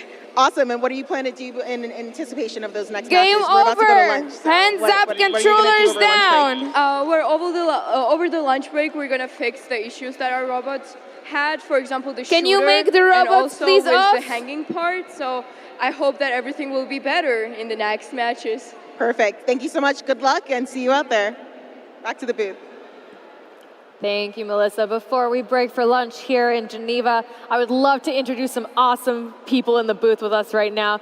Joining us is Emmanuel Andrade, mentor of Team Venezuela. He's actually a global participant, alumni, who now became the team mentor. The team has been working to expand the impact of this program, and so this year they held the first ever intercollegiate robotics competition So in we're their gonna wait country our called the referee Copa to get with the great results. success. And some of those students are competing here today. For example, we have Sofia Para, student on the team this year. Welcome. How are both of you doing? We're gonna see who is the winner of this match. Absolutely. So, as a previous first global participant, you know the drill a little bit. What brought you back? Well, I think it's, as I always say, it's the impact that First Global causes on you. And when you discover that this really has a potential to change your life, you want to share it with other people. And that's what we have been doing all these years, and that's why we always want to take it to the next level and to take it to the major people that we can do. It's one thing to have potential, and as a physics teacher, I talk to my kids all the time about potential is just that until it's realized. You got to make something of that potential. So you all had Copa Kai. Tell us about that, because it sure as heck sounds like a terrific opportunity, and you're doing just that. Yeah. And well, the winners I'm so happy because, is you know, the last time we the spoke Red in Dubai, Alliance. that was the first time I told in public we want to Good make a guy. competition in Venezuela. And today, we can say that that happened. Here we are. Yeah. The first competition in the history of our country was carried this year, and out of 24 students, the 5 best are today with us in our national team. Well, congratulations, Sophia. That's quite the accomplishment. How has it been coming from Copa Kai? You found your success there. What are you doing to bring that success here as well? Well, of course, being part of the Copa Kai made me realize that this world, I wanted to be in this world. Like, it was a very exciting world, and I think that the Copa Kai that our mentors made was like just an introduction to this beautiful world that is robotics. Like, being on first global challenge is an amazing opportunity, and when I just got here, I remember that thinking, this is just like Copa Kai, but just so much bigger. Like, It's so exciting. It makes so much impact on me, and I'm so happy to be part of this. And I know that every one of us is giving everything they can, and we just got the opportunity to be in here, and we're going to be the best we can. So happy to have both of you here. What will you do to help continue the success of Copa Kai back in Venezuela moving forward? Well, I think that what we will bring back from here is the work and all the energy to take it to more kids, because people in Venezuela is excited. They want robots, they want competitions, and we just have to say, hey, here we are. Let's see what we do. Well, you are going to get robots, you're going to get competitions, and we're going to work for it. Give them the tools and they will take care of the rest. That sounds like the case. We appreciate both of your work in making that instrumental in your home countries. We thank you as well for joining us up here today. Thank you. Thank you. So we're about to head into lunch as we speak. We're now heading into that break, and our broadcast is going to resume at 1:45 p.m. Central European Standard Time, and we'll see you then.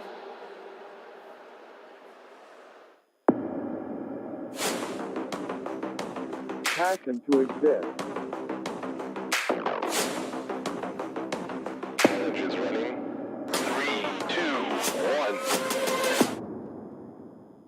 1. This is NFL star Derrick Henry, accidentally tagging Titans pans instead of his loyal fans, which has Maya's business trending.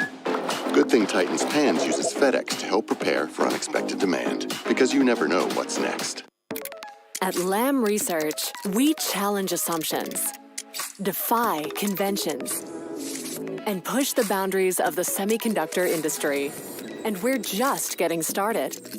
Because as technology gets smaller, we think bigger. We achieve unprecedented collaboration through open communication. We know breakthrough isn't a product.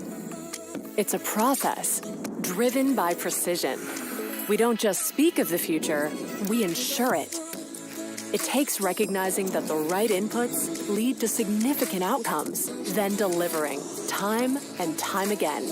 It means that when we say a smaller, faster, smarter world can exist, consider it proven.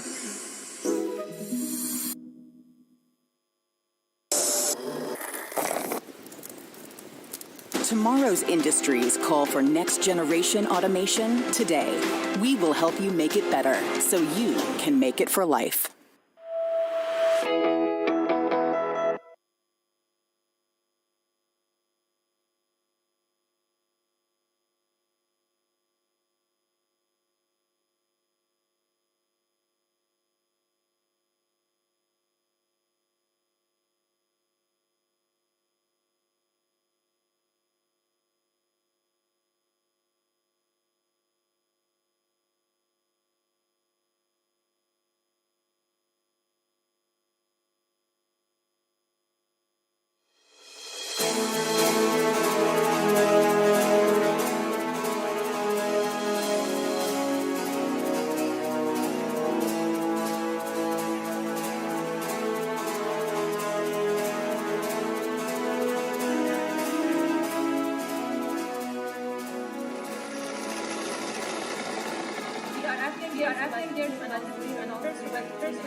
Carbon dioxide reduction in couples.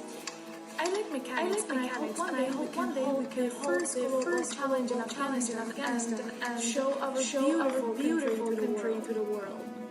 For the Sweden and first World War II will open up new experiences. This competition teach us how to face a problem and resolve harmonic education and I like STEM and robotics because it allows me to use my creativity and makes me feel as a girl.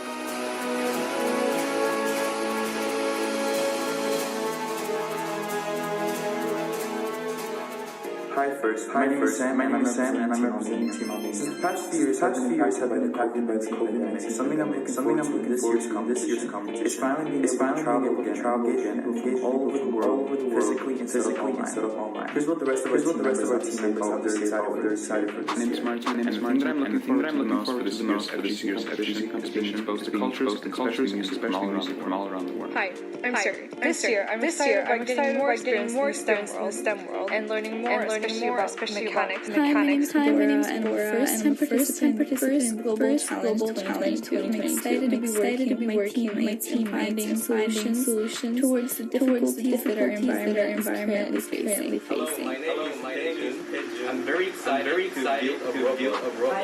Hi everyone, my name is DJ. I'm excited about this year's challenge, meeting people and interacting with cultures from all around. See you all this week.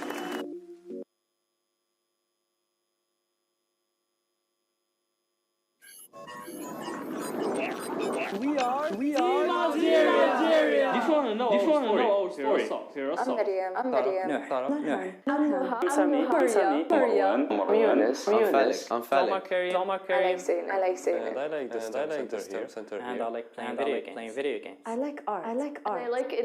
I love puzzles. I like music. I like robotics. I like physics. And I like math and computers. And I like playing guitar. تلاقينا في training تعلمنا البيسكس electronics coding and mechanics. ومن بعد جوزنا هاكاثون المورا المنتور و12 منا باش يكملوا FGC journey. بداية رحلة ما كانش عندنا اسبيس نخدموا والكيت كان مازال سو كان لازم اونلاين وين تعلمنا سوليد ديزاينز تاعنا واناليزينا ديزاينز تاع بريفيس اديشنز. دوكا كان اون بيرسون بدينا نخدموا ورش تاعنا واش درنا سوليد. كمل كنا نتنا وحاجة نخدموا نضحكوا نلعبوا ناكلوا كامل كيف ما شاء الله نربحوا كيف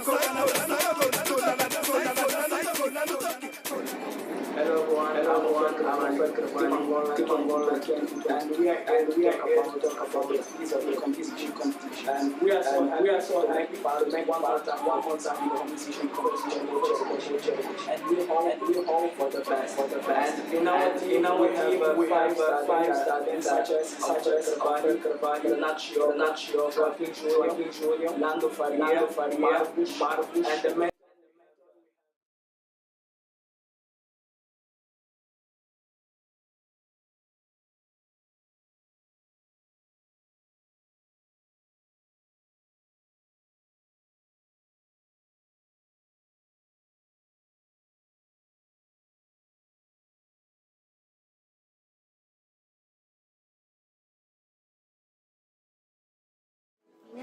Hola, soy Marcos.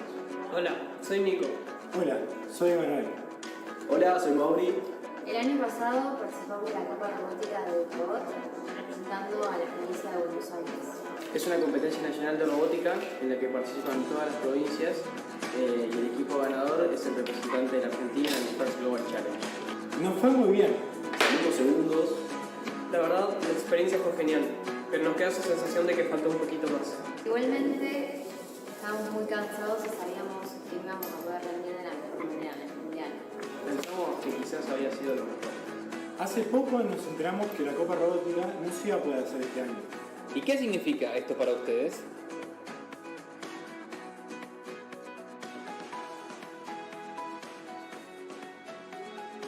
Íbamos a ser los representantes de Argentina en el First Global.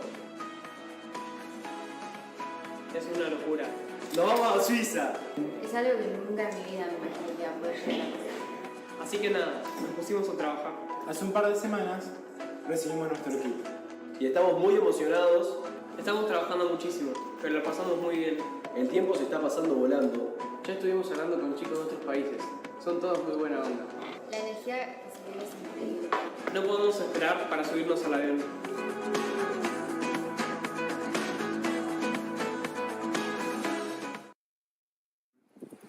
If you could have one superpower, which one would it be? I think I would choose teleportation because I'm a big fan of traveling around the world. I like to meet new people, new cultures, and broaden my horizons. How are you going to use this experience to make your country and the world better? I think this experience will become a spark for our country's high-tech industry, and a lot of teenagers will become interested in robotics and how to use robotics to solve some water problems. Why is STEM important to you? As a girl, STEM is important to me because it gives us an outlet where I can challenge myself in a way that a lot of women before me didn't have the opportunity to. It is important to me because it empowers me a lot to see that I can be more than the stereotypes, more than the misconceptions about women in this field. So, yeah.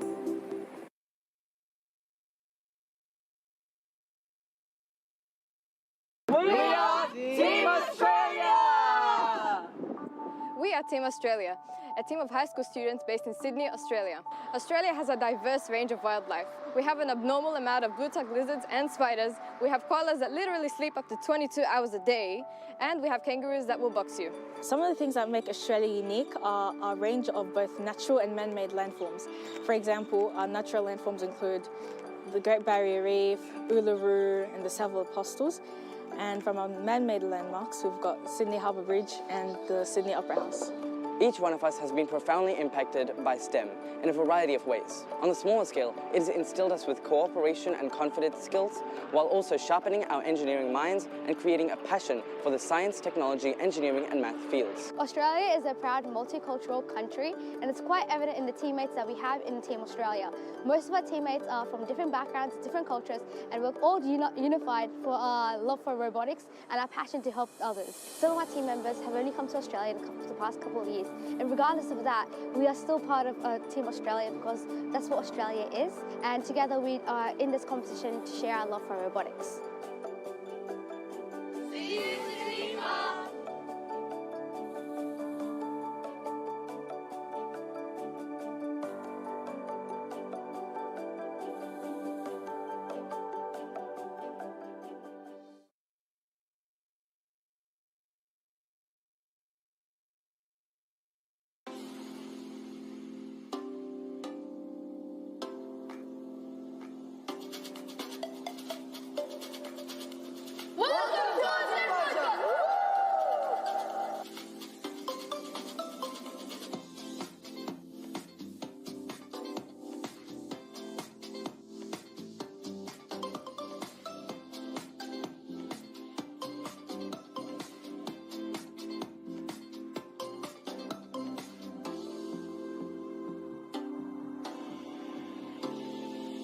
I'm Sadiq and I enjoy robotics. Building robots is not an easy task, but we'll try our best. We are so happy to participate in this competition. I am Karim. I look forward to new adventures and new things in First Globe. We are ready to show our works and prepared for the competition. I'm Abbas. We are a team of enthusiastic students, and we want to change the future of the globe. And of course, we can start from ourselves. We can change the world with our imagination. I am Rasul. We are trying to fill our days with solving challenges. We will use our abilities to solve the introduced tasks. The First Global is an excellent opportunity for us. I am Sergey. We will work hard to achieve our goal, and we are ready to fill our competitors. We are excited to see global peace and judge.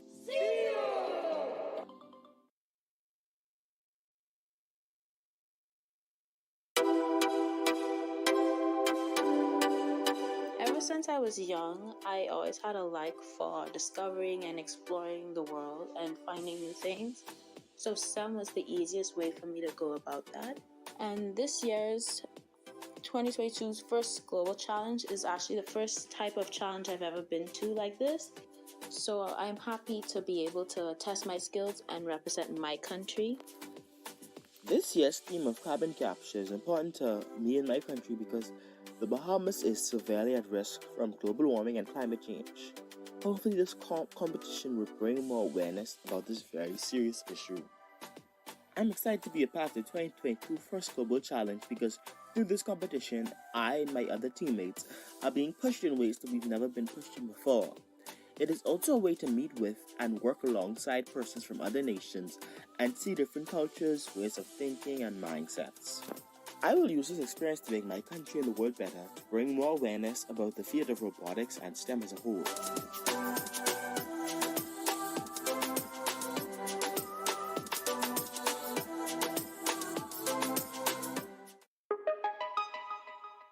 I'm really excited about this year's FGC because all the other years, they were like online for me, and so I couldn't get to meet the other teams face to face.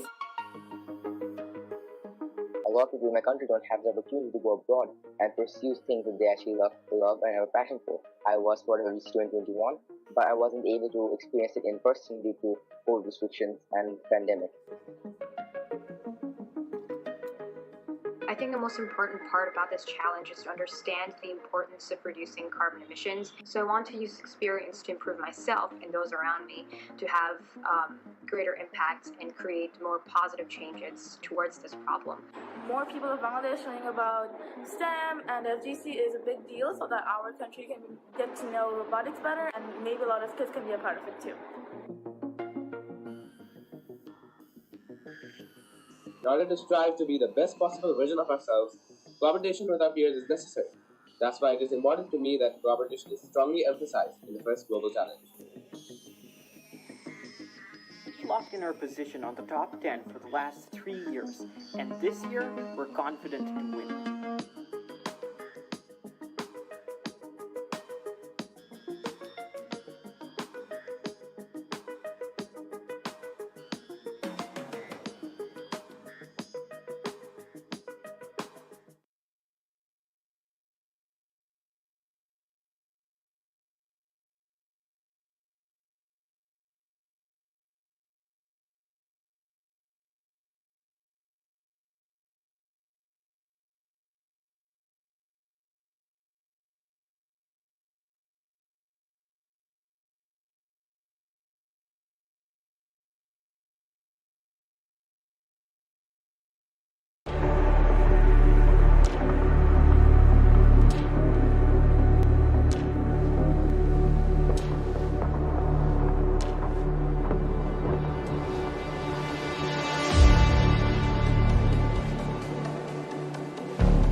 world problem. This is something we can solve together.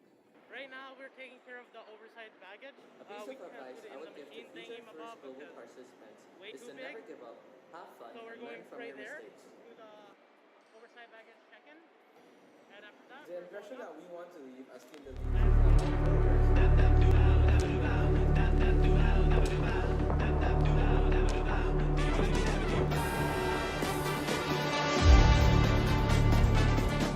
hello. We got support here. Hi, Mr. Ken. Hi, hello. See you.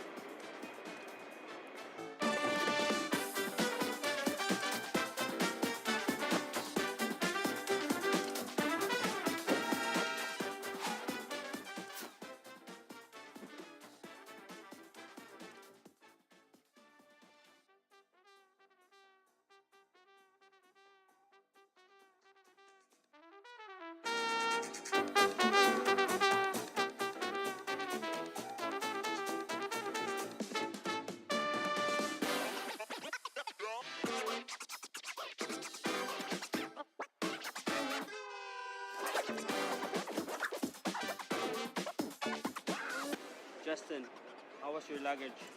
Heavy, very heavy.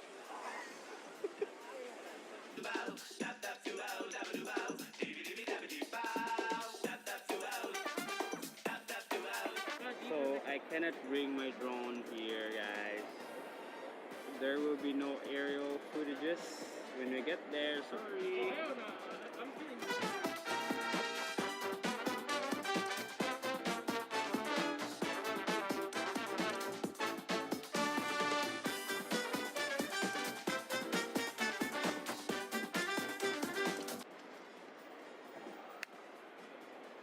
This guy has nothing to say. Let's move on. What's up? This is Chevy right here. So now we just done with loading our stuff in, and now we are waiting for the security, and then we will get inside the airport. Let's go. So, as Chevy said, we are currently going to the security gate. I have my Thai passport with me currently because I'm currently in Thailand, so I'm going to use this whenever I can so that I don't get arrested. Which is honestly quite fun. But yeah, we just loaded our robot in. That's fun. That's great. We're doing a layover in Dubai. It's going to be fun. It's going to be great. See you later. Most of us, actually, we're the only two halves. Yeah. Oh. The rest are Full Korean, Thai. Taiwanese, and Yeah. two full Thais. Yeah. Two full Thais, yes. So this is your first time in FTC or? Yeah, this is our Yeah. first. Oh. It's arrived. How was the trip? Tired. Tiring, very tiring. We are here in Switzerland. Let's go. Let's go. The amount of energy that we have lost throughout this travel has been immense. Follow for more. It's okay. Say something like Team Thailand. 1, 2, 3. Team Thailand!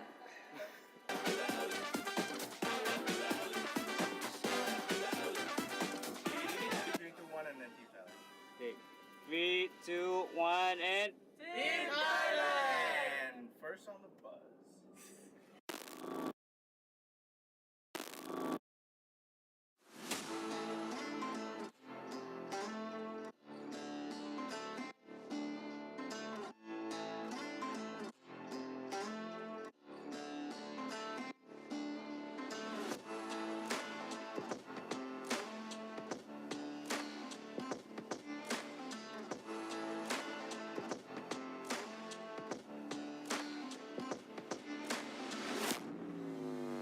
We're headed off to Switzerland.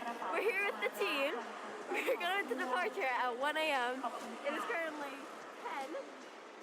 And we're just going in so we can get our flight set up. We're gonna we're gonna have to stay on land for like another couple hours before we can finally departure to Switzerland. But we have a layover in Dubai first, so we get to have some fun times there. But I'm really excited that you guys are following our journey, so follow for more.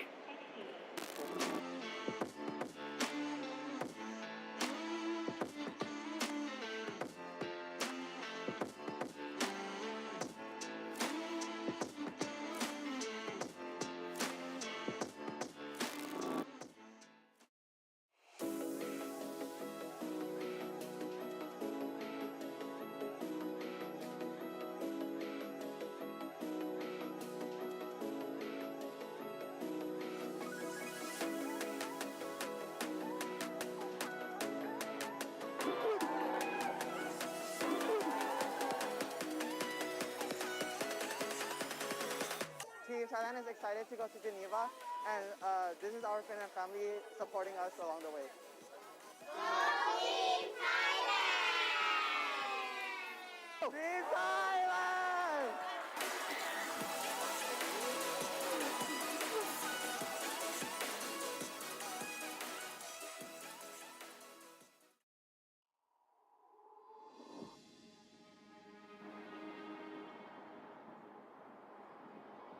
In the future, I want robotics to be a big, big thing in Thailand. This year's theme is about carbon capture, which I think carbon capture in Thailand is very brand new. Due to the carbon monoxide and carbon dioxide that's in our environment right now, it's important to look at those aspects and see how they affect us, see how they affect his life. Even we travel by cars, that creates a lot of carbon dioxide already. What brings me here to the FGC competition is that I have a personal interest about technology, robots. When I was in my elementary school, my friend was making robots, and I thought I wanted to try, but I couldn't because I was brainstorm all the after-school stuff. Not only like robot parts, but like business part stuff, management, media stuff. Going to the FGC competition, have to interact with other people. We are excited to see and to experience things that I have not experienced before. And by doing this, we are expanding our STEM knowledge by getting information from other people and meeting new people, which will make our social skills better.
Right there to the oversized baggage check-in, and after that we're going up and we're getting checked out.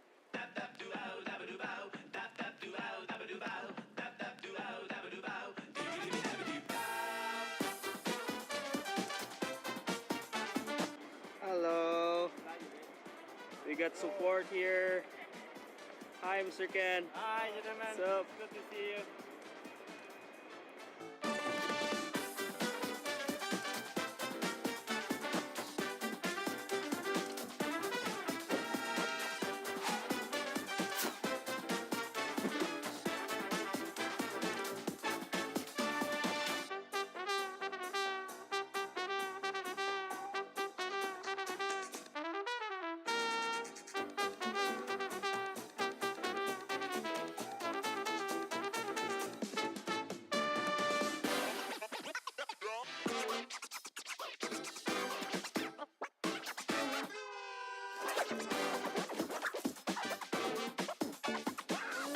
Justin, how was your luggage? Heavy, very heavy.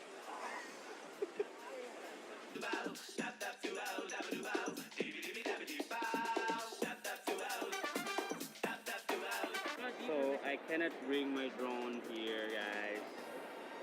There will be no aerial footages when we get there, sorry.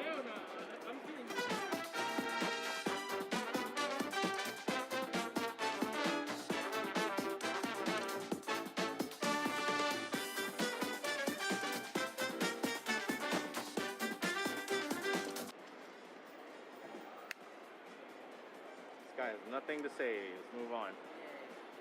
What's up? This is Chevy right here. So now we just done with loading our stuff in, and now we are waiting for the security, and then we will get inside the airport. Let's go. So, as Chevy said, we are currently going through the security gate, I have my Thai passport with me currently because I'm currently in Thailand, so I'm going to use this whenever I can so that I don't get arrested. Which is honestly quite fun. But yeah, we just loaded our robot in. That's fun. That's great. We're doing a layover in Dubai. It's going to be fun. It's going to be great. See you later. Most of us, actually, we're the only two halves. Yeah. Oh. The rest are Full Korean, Thai. Taiwanese, and Yeah. two full Thais. Yeah. Two full Thais. Yes. So this is your first time in FGC or? Yeah, this is our first. Oh. It's arrived. How was the trip? Tired. Tiring, very tiring.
Team Thailand is excited to go to Geneva, and this is our friend and family supporting us along the way. Team Thailand! Team Thailand!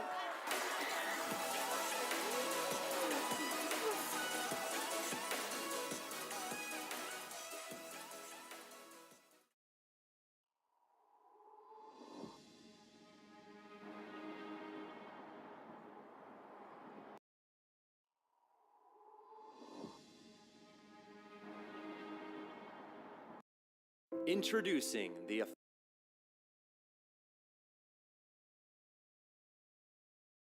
official game of the 20.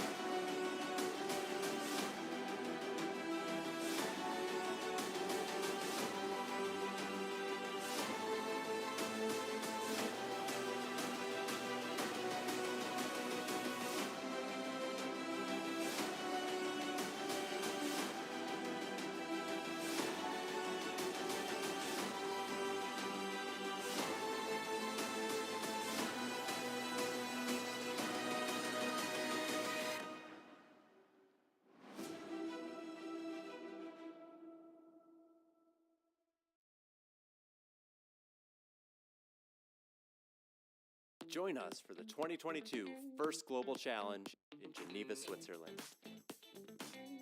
We're calling for volunteers to be part of the future, empower youth from more than 180 countries through inspiration, innovation, collaboration, and unity. Why volunteer? It's a chance to share your knowledge in a variety of roles that match your skill set. Gain experience, build your resume, network, make friends from around the world, empower the next generation, and have fun. Requirements for volunteering include being at least 18 years old, fluency in English, and the ability to volunteer for the whole event. Join us from October 12th to October 16th in Geneva, Switzerland. Become a volunteer through a few simple steps, and then you're ready to join the action. Apply today at first.global/volunteer.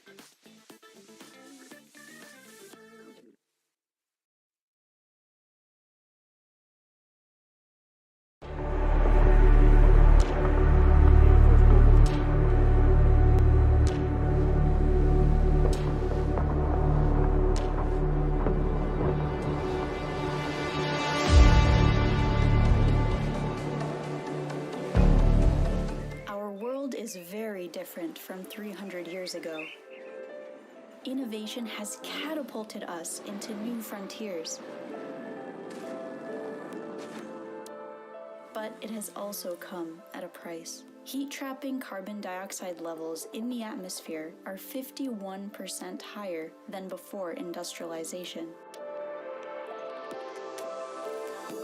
And each year, collective human activity adds approximately 50 billion tons.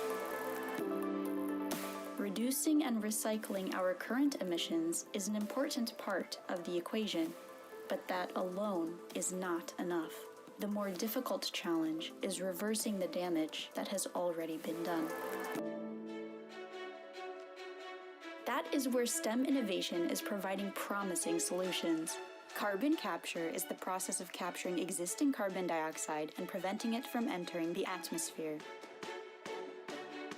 This already occurs naturally, but the high levels of CO2 currently in the atmosphere are more than natural processes can handle within the time frame we have.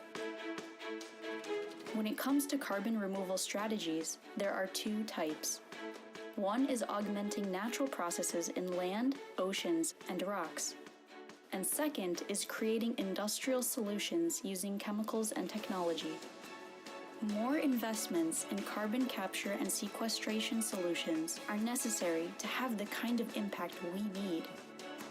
Now is the time to reimagine the future of our climate and innovate solutions that nurture a healthier planet for us all. This is our home. Let's take care of it together. The next step begins with you. Welcome to the 2022 First Global Challenge, Carbon Capture.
first challenge.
This is for all creators everywhere. Enter Artlist Creative Fest for the chance to win a grand prize of $10,000.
But Tanzania is a democratic nation well known for having more than 120 tribes bound by the Swahili language. Now joining us in the arena is Team Thailand. Thailand is oftentimes known as the land of smiles, and you can just see that on their faces.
Watching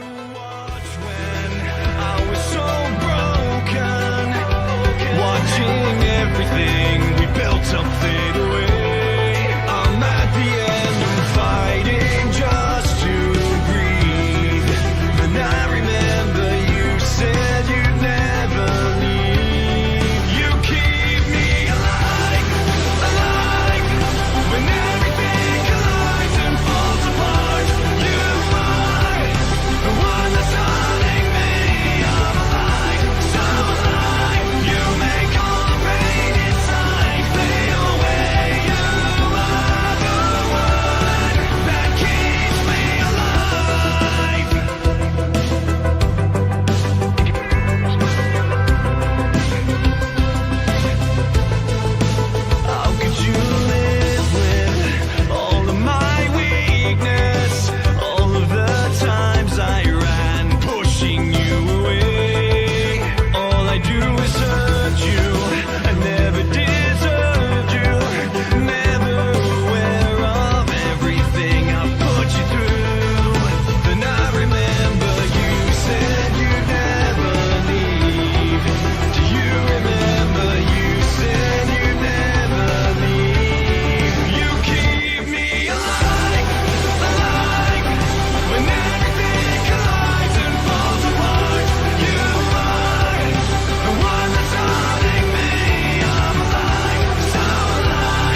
if you can hear me, but please listen.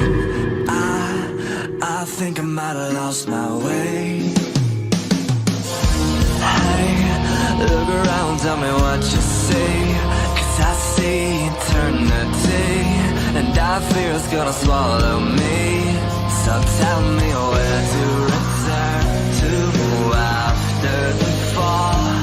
Everything is ending around me, still I go on. Anybody out there somewhere, I swear, where am I supposed to go? Never getting nowhere and that's not now. Welcome to the great unknown. Everything is empty, never ending. What I wanna follow, gotta get away, I've lost my way. So welcome to the great unknown.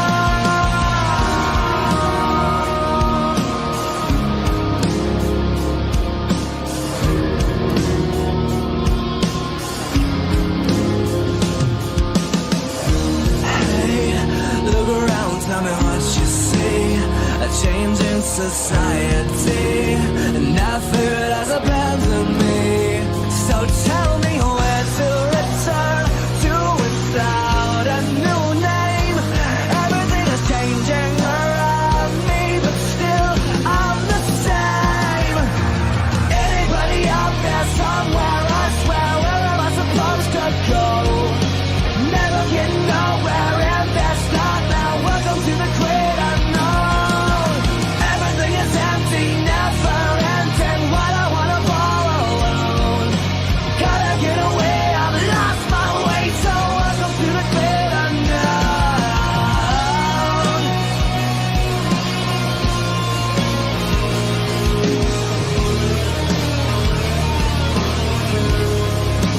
Welcome to the great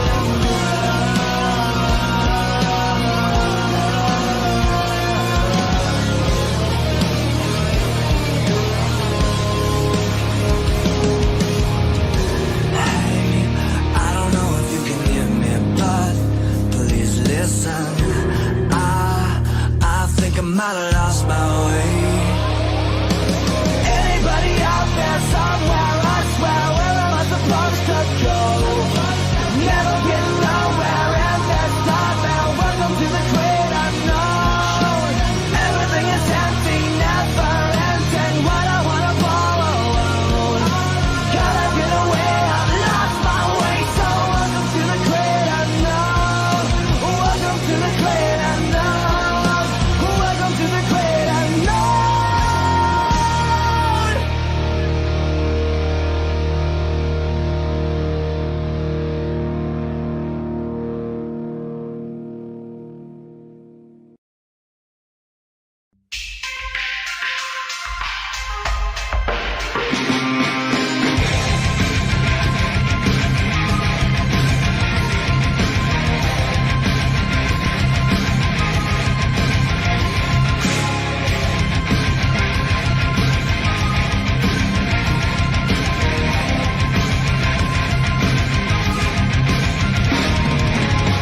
I've been given away, stripped of angels' wings. I couldn't really help but notice how the guilty leads the way.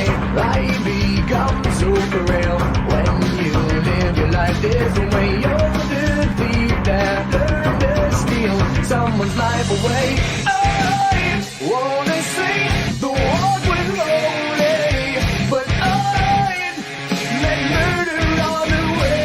So if I had the earth and heaven at my sentence today, decided by your sins, they won't keep me away. The vengeance of the innocent will be given to me. I'm breathing life into death, seeking for punishment. Here is the verdict. There is no justice as I am anchored in my sins. The jury was so shameless, so guilty and yet blameless, acting so pretentious. The pain of justice free. I wanna see the walk with holy, but I make murder all the way. So if I had the earth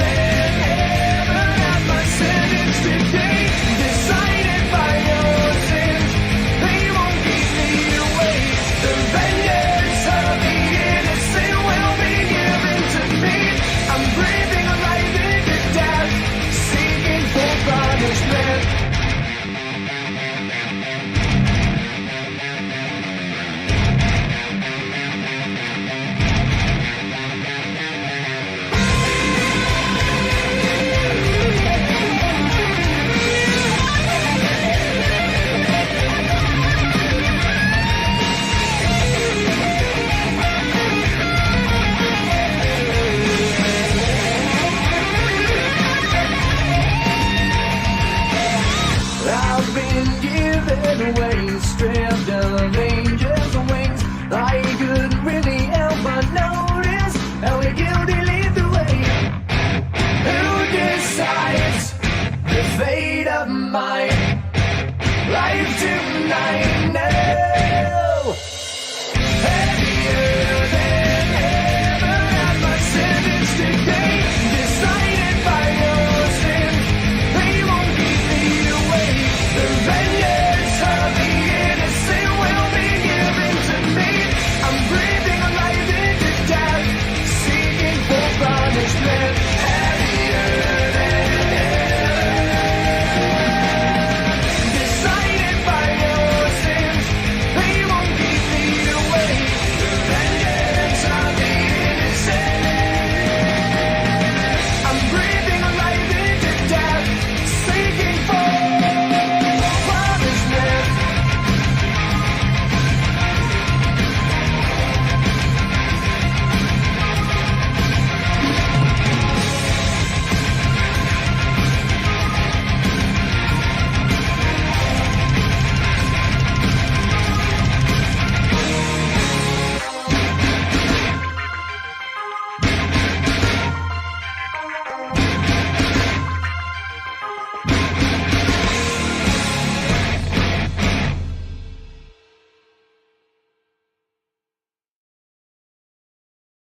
Did you hear that?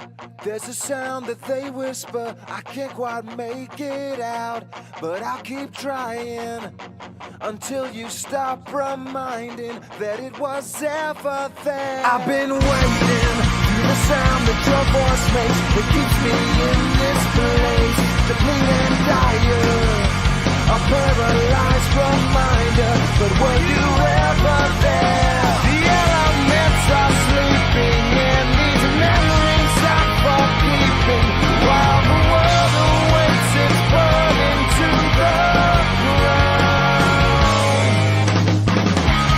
No one can really save us now, and I don't care, I won't back down. So when you see my face behind the smoking gun tonight, baby,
where did the good times go? Don't wanna do this again. It's more than I can say. Baby, I'll be gone before you awake. Before you awake. Feelings are fading all around me, choking as everything surrounds me. Breathing, the life is suffocating. Trying to live a life of dying. You never wanted me to say goodbye. Look to the letters I've been left them all behind. I never wanted to make you cry. I'll tell you the truth so that I can tell why. Feelings are fading all around me, choking as everything surrounds me. Breathing, the life is suffocating. Trying to live a life and die. Feel so as I try to let you go. Just learn to be slow, so you can still hold on.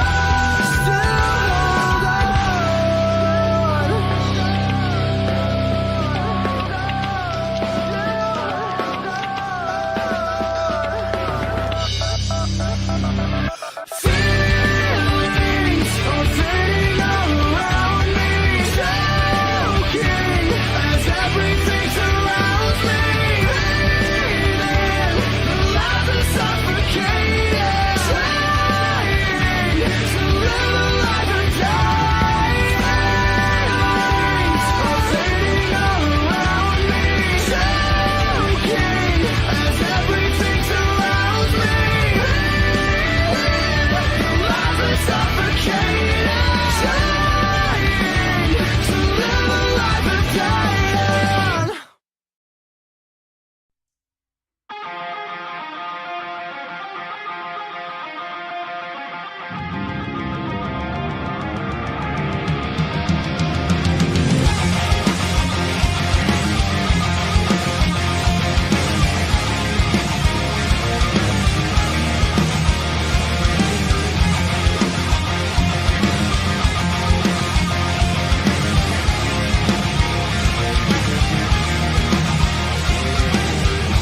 I can barely breathe from this pain that I feel inside of me. I can barely see through the shadows that conceal the light in me. I'll be my words that I will fly. I'll be down, but I will fly. I'll be my words that I will fly. I'll be down, but I will fly. I'm slipping away, I'm falling down. This hole you left inside me, it drags me down. I'm torn apart as I try to run away, but I can't escape this pain until you bury me. I can barely speak.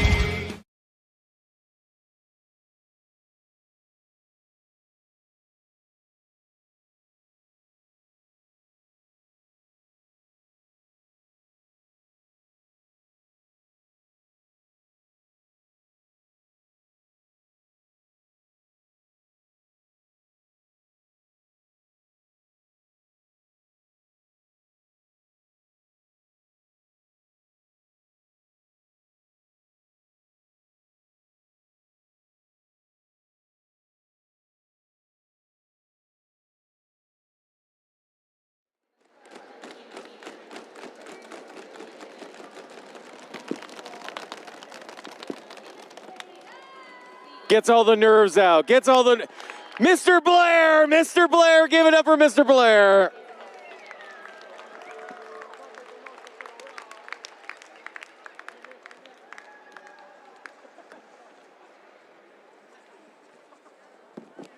All right, just about a minute away. Teams get ready. Have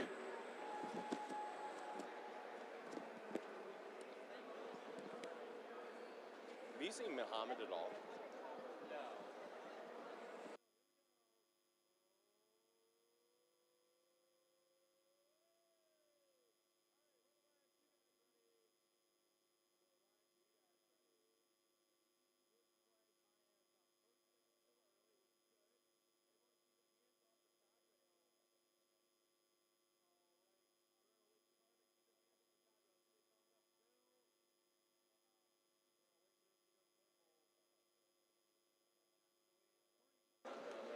All right, teams, just hold just here for a second. We're going to wait just an extra minute. If you can bear with us, have a few timing issues that we have to work out with the head studio. Thank you.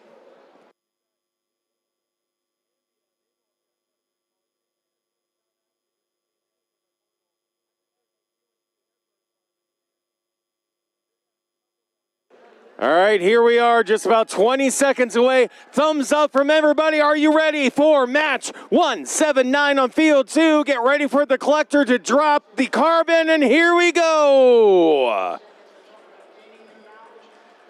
Wait for everything to settle. The last carbon is into the atmosphere. 2, 1, there we go, go.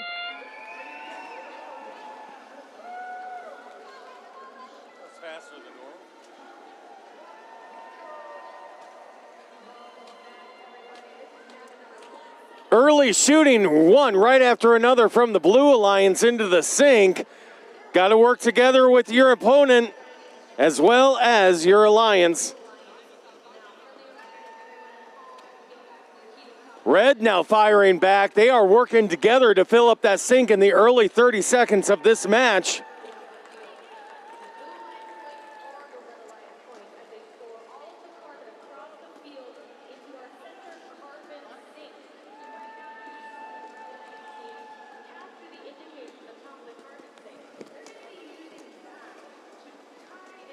Corners continue to fire from their compactors. Robots and humans working together. That's what it's going to take to save this world.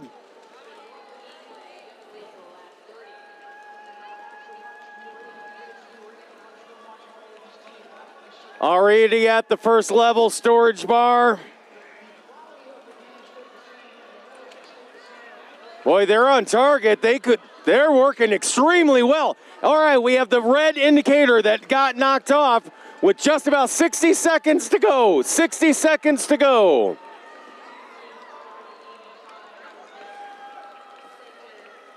They are close. They are on target to be able to meet those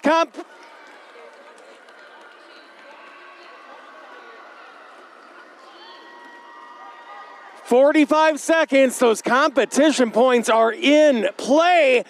If you guys can keep going, you're going to be able to get this. Just a few more. Keep going. Keep going. Push. Push. They got the competition points. They got the competition.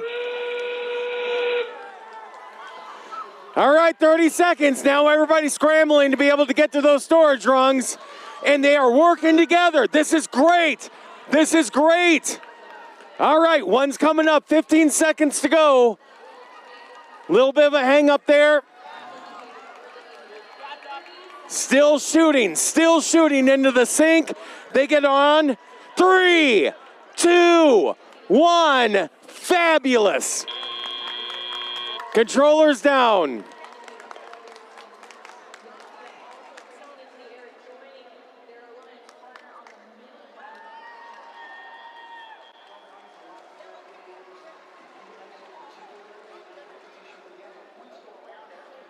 They got the cooperation points.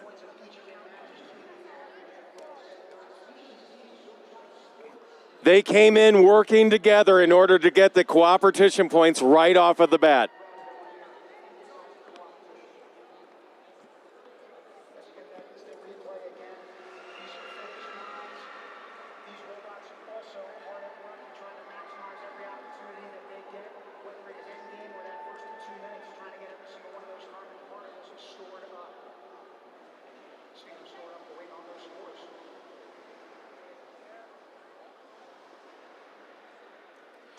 All right, final tallies are in for 179. Let's see what it is. Hold on. What? Whoop, whoop, whoop, whoop, whoop, whoop, whoop, whoop, whoop, whoop.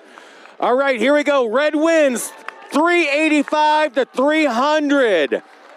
385 to 300. It came down to those storage suspension points.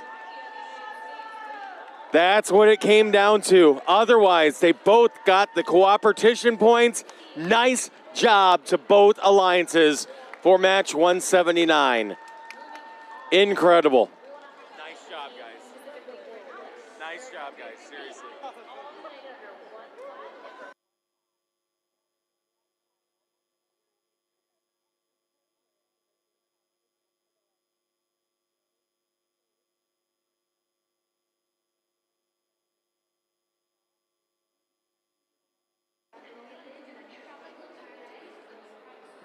All right, clear out your robots and controllers, whatever you need. We got the other teams coming in, so let's keep moving.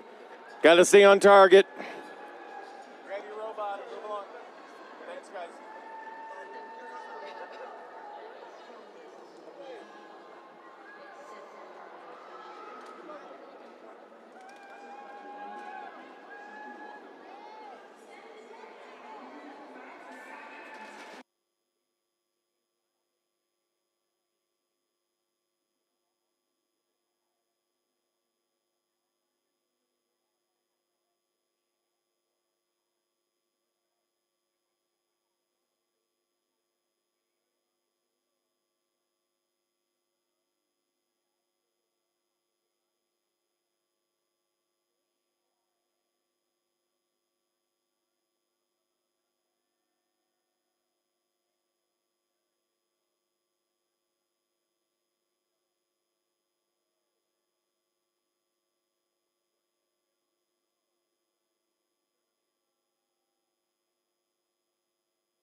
Delivery right into the center of their compressor. Human player sending it all the way immediately up into the field. Looking at Cyprus's drive team. Being on the drive team is an amazing experience because you're in the action, but you're also seeing your dreams really unfold on the field. We'll talk about another interesting challenge and experience. Team Finland in the Blue Alliance has a team that speaks officially 10 different languages. So think about the challenges of, again, that team trying to come together just to try to even make it to this stage with a cohesive and functional looking robot. They're doing a great job. They've been participating in this challenge since 2017. Now we're seeing Team Lesotho with their robot in the corner with Team Panama and Grenada now on the other side of the field. Nice thing about these sweeping shots of the field is that we get in on all the action on all sorts of the field, especially since we're seeing the carbon is more dispersed now. It's in the edges of the field as well as in the carbon sink itself. This might be another opportunity for a cooperation bonus. Remember, teams, all 6 of them, have 200 points on the table for possible extra points on top of the already incredible carbon points they're getting. With that train whistle, we're now entering the last 30 seconds of the match. This is what's considered the end game. All of our teams are rushing to the center to get as high as possible off of that platform on the bottom. And the only way they can get the score multiplier from it is ensuring that they had those indicators signifying by their red or blue alliance colors. You can see that the team on the middle bar has a red indicator hanging in their robot. Check out that mechanism right there. It's an elevator mixed with a piece of rope, allowing two ways of pulling yourself up the carbon sink tiers. More ways than one to accomplish a goal. Every team, every robot is showing us just that. These 2 alliances are eagerly awaiting their scores as our field judges clear up that field space.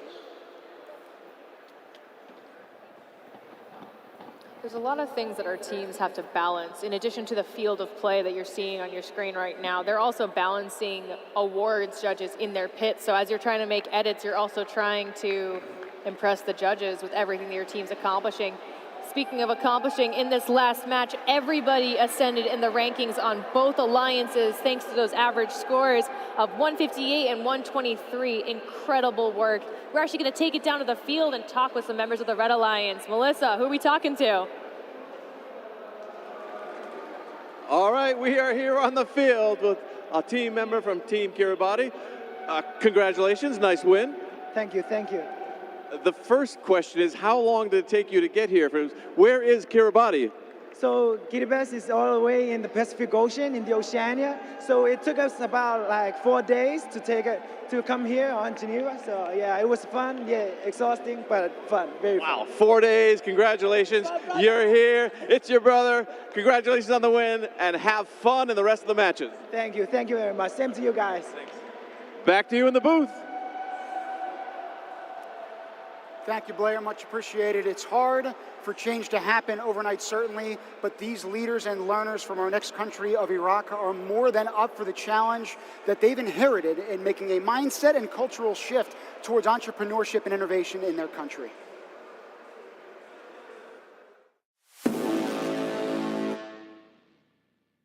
My name is Muntala. Well, this is Alia. This is Hussein. My name is Ahmed. My name is Mohammed. Hi, I'm Mariam. I'm 12 years old. I'm a member of the science camp and I'm mechanical in the FGC team Iraq 2022. Hello, welcome in Science Camp, the Iraqi Makerspace and Fab Lab, an innovation hub in Iraq.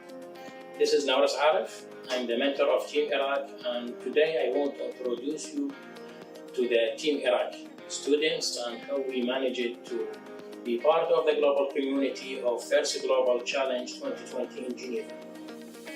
Team Iraq consists of passionate youth, boys and girls, working on finding approach with STEM to innovate in raising awareness of climate change.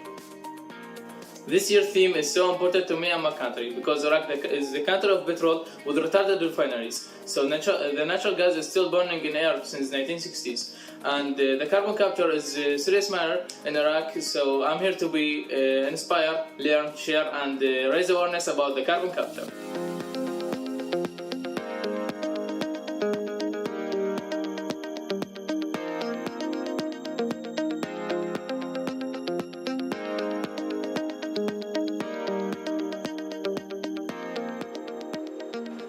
talk about maker spaces, and these people are also making change as a result of collaborating in that exact environment. It's something that we try to inspire and instill at the First Global Challenge. Really happy to be back in person with all of these teams and with you obviously joining us from abroad. We're also eager to get you down to the field and watching these next 6 teams compete. The field is now set, and we're going to get things going in 3, 2, 1. Let's go. Teams are jumping into action on the field right now. We have Papua New Guinea, Tunisia, Romania, Bolivia, Iraq, and Luxembourg, all represented by the robots in the field right now. It looks like Team Iraq is going immediately for the blue indicator. Looks like that tells us they might want to start climbing a little bit earlier than the 30-second allotted. Now, what I had heard earlier on during lunch, again, we're talking to field judges, we're talking to teams about strategy, how things have evolved and taken shape. You might see a few teams, Romania being one of them earlier and before lunch, that was actually taking these carbon particles and distributing them in all of the 4 different carbon compressors on the field. And that's because, again, for the first 2 minutes of this game, every point matters for both teams. And so if you're talking about the accumulated overall point total, every single one of those matters throughout every single match. And so the more they can get, the better it is for their team in the rankings. Absolutely. You got to be in a full team collaboration mindset for the first 2 minutes of this match. It's your points are their points, truly. We're looking at a couple of different robots on the blue side. I believe it's Bolivia and Luxembourg trying to deliver carbon to the same compressor. On the other side of the field, we have Romania delivering to the blue side, as you just saw. Perfect example of cooperation in this game. So we're now a little over halfway through this match. You see some of those particles getting bounced back out from that carbon sink.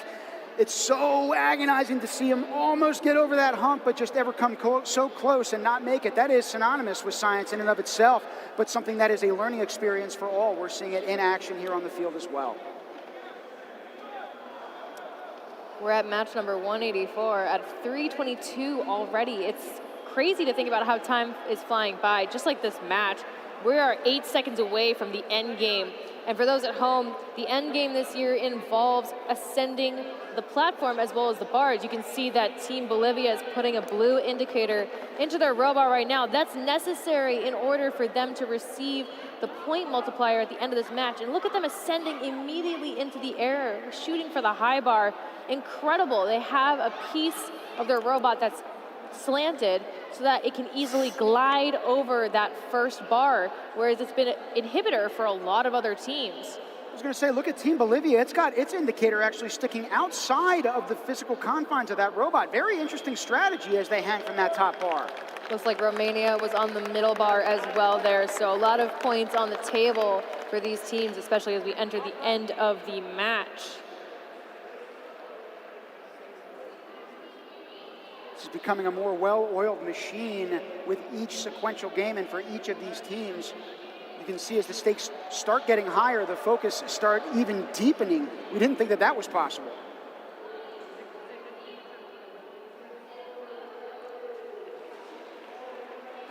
I love the spirit here, yeah. Oh yeah, you're representing your home country, but at the same time, you're representing a global community that we're really building here at First Global. It's all about interacting with everybody else, the communication, but more importantly, the fun. We Will Rock You is transcending any language, truly. Bingo. Couldn't have even said it better myself. The rhythm is also picking up here as we speak. The scores are on their way in. Win for the Blue Alliance. Everybody, their ranking shifting a little bit with 158 and 152 average scores in their wheelhouse. I'm very excited to see how this transforms the competition moving forward. But for right now, we're going to take it to the pits with Melissa, who we're chatting with. I'm coming to you live from the pit, and behind the scenes, there's a lot of stuff going on to make a robotics competition a success. And one of the key parts of that success is actually the pit admin team, which is staffed by volunteers who dedicate a full amount of time to making sure all the teams have a great experience. Here's Darcy, one of our pit admin volunteers. Darcy, what goes on in pit admin? Well, first of all, pit admin is the face of First, because we're the first team, first thing they see when they come in, and everybody has questions. Everybody, where's the bathroom? Where are the pits? What's going on here? What's the schedule? We answer any and all questions And if we don't know the answer, we will find out for you and let you know them. But it's a great job. Awesome, and thank you so much to you and all of the pit admin team. You really are making the future happen, so thank you. Back to the booth. Thank you, Melissa. And thank you to pit admin and all of our volunteers here. Coming from a place of learning, robotics at a young age, it's not really something that happens often, but this team's students are some of the few teenagers you can find in Dhaka who defy that norm. They're eager to use their skills to make a contribution towards their country of Bangladesh. Let's learn their story. I'm really excited about this year's FGC because all the other years, they were like online for me, and so I couldn't get to meet the other teams face to face.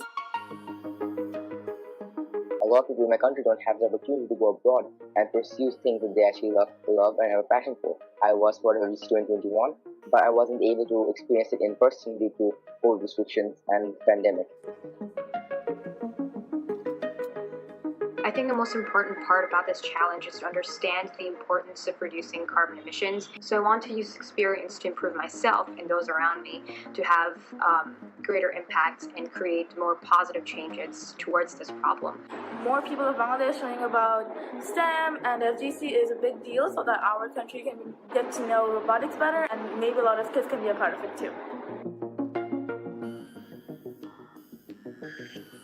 In order to strive to be the best possible version of ourselves, collaboration with our peers is necessary. That's why it is important to me that collaboration is strongly emphasized in the first global challenge.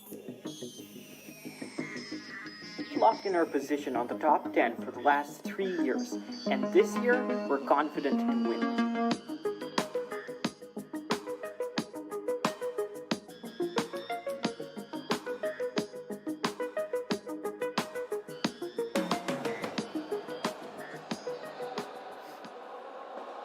I'm looking forward to seeing Team Bangladesh in our next match, 187. They bring an incredible energy, and I'm super excited to see their robot. They've been making tweakings with the robot all morning. We're going to see that carbon descend onto the field right now, let it settle. I'm curious to see if they're going to go for the indicator first or go to the compressor right away. But either way, we start in 3, 2, 1, go. We've got Team Sudan, Uzbekistan, and Nepal squaring up with Eswatini, Togo, and Bangladesh. Again, those teams that we are focusing on all morning and all afternoon with you. For those of you joining, again, these two regional alliances are all working alongside and with one another, trying to get those carbon particles into their various compressors, getting them hucked into the middle of the field. Those laser beams are making their way in. The central carbon sink is getting loaded up with carbon. That's exactly what we want to see, not only in gameplay, but across the world as we try to capture all that carbon. We have a lot of human players taking in on the action in this round, which is great to see. It shows that with robotic solutions, there's also a human element to everything that we're doing. In terms of the human element from Togo, one of the countries that's represented out here right now, the first 3D printer in all of Africa was actually built there for less than $100. We have talked about over time, including some of the speakers with us earlier in the week, about how we now are analyzing DNA in 7 hours for under $200. We're doing so much more with so much less, and it's because of the technological innovations of young leaders and learners right here.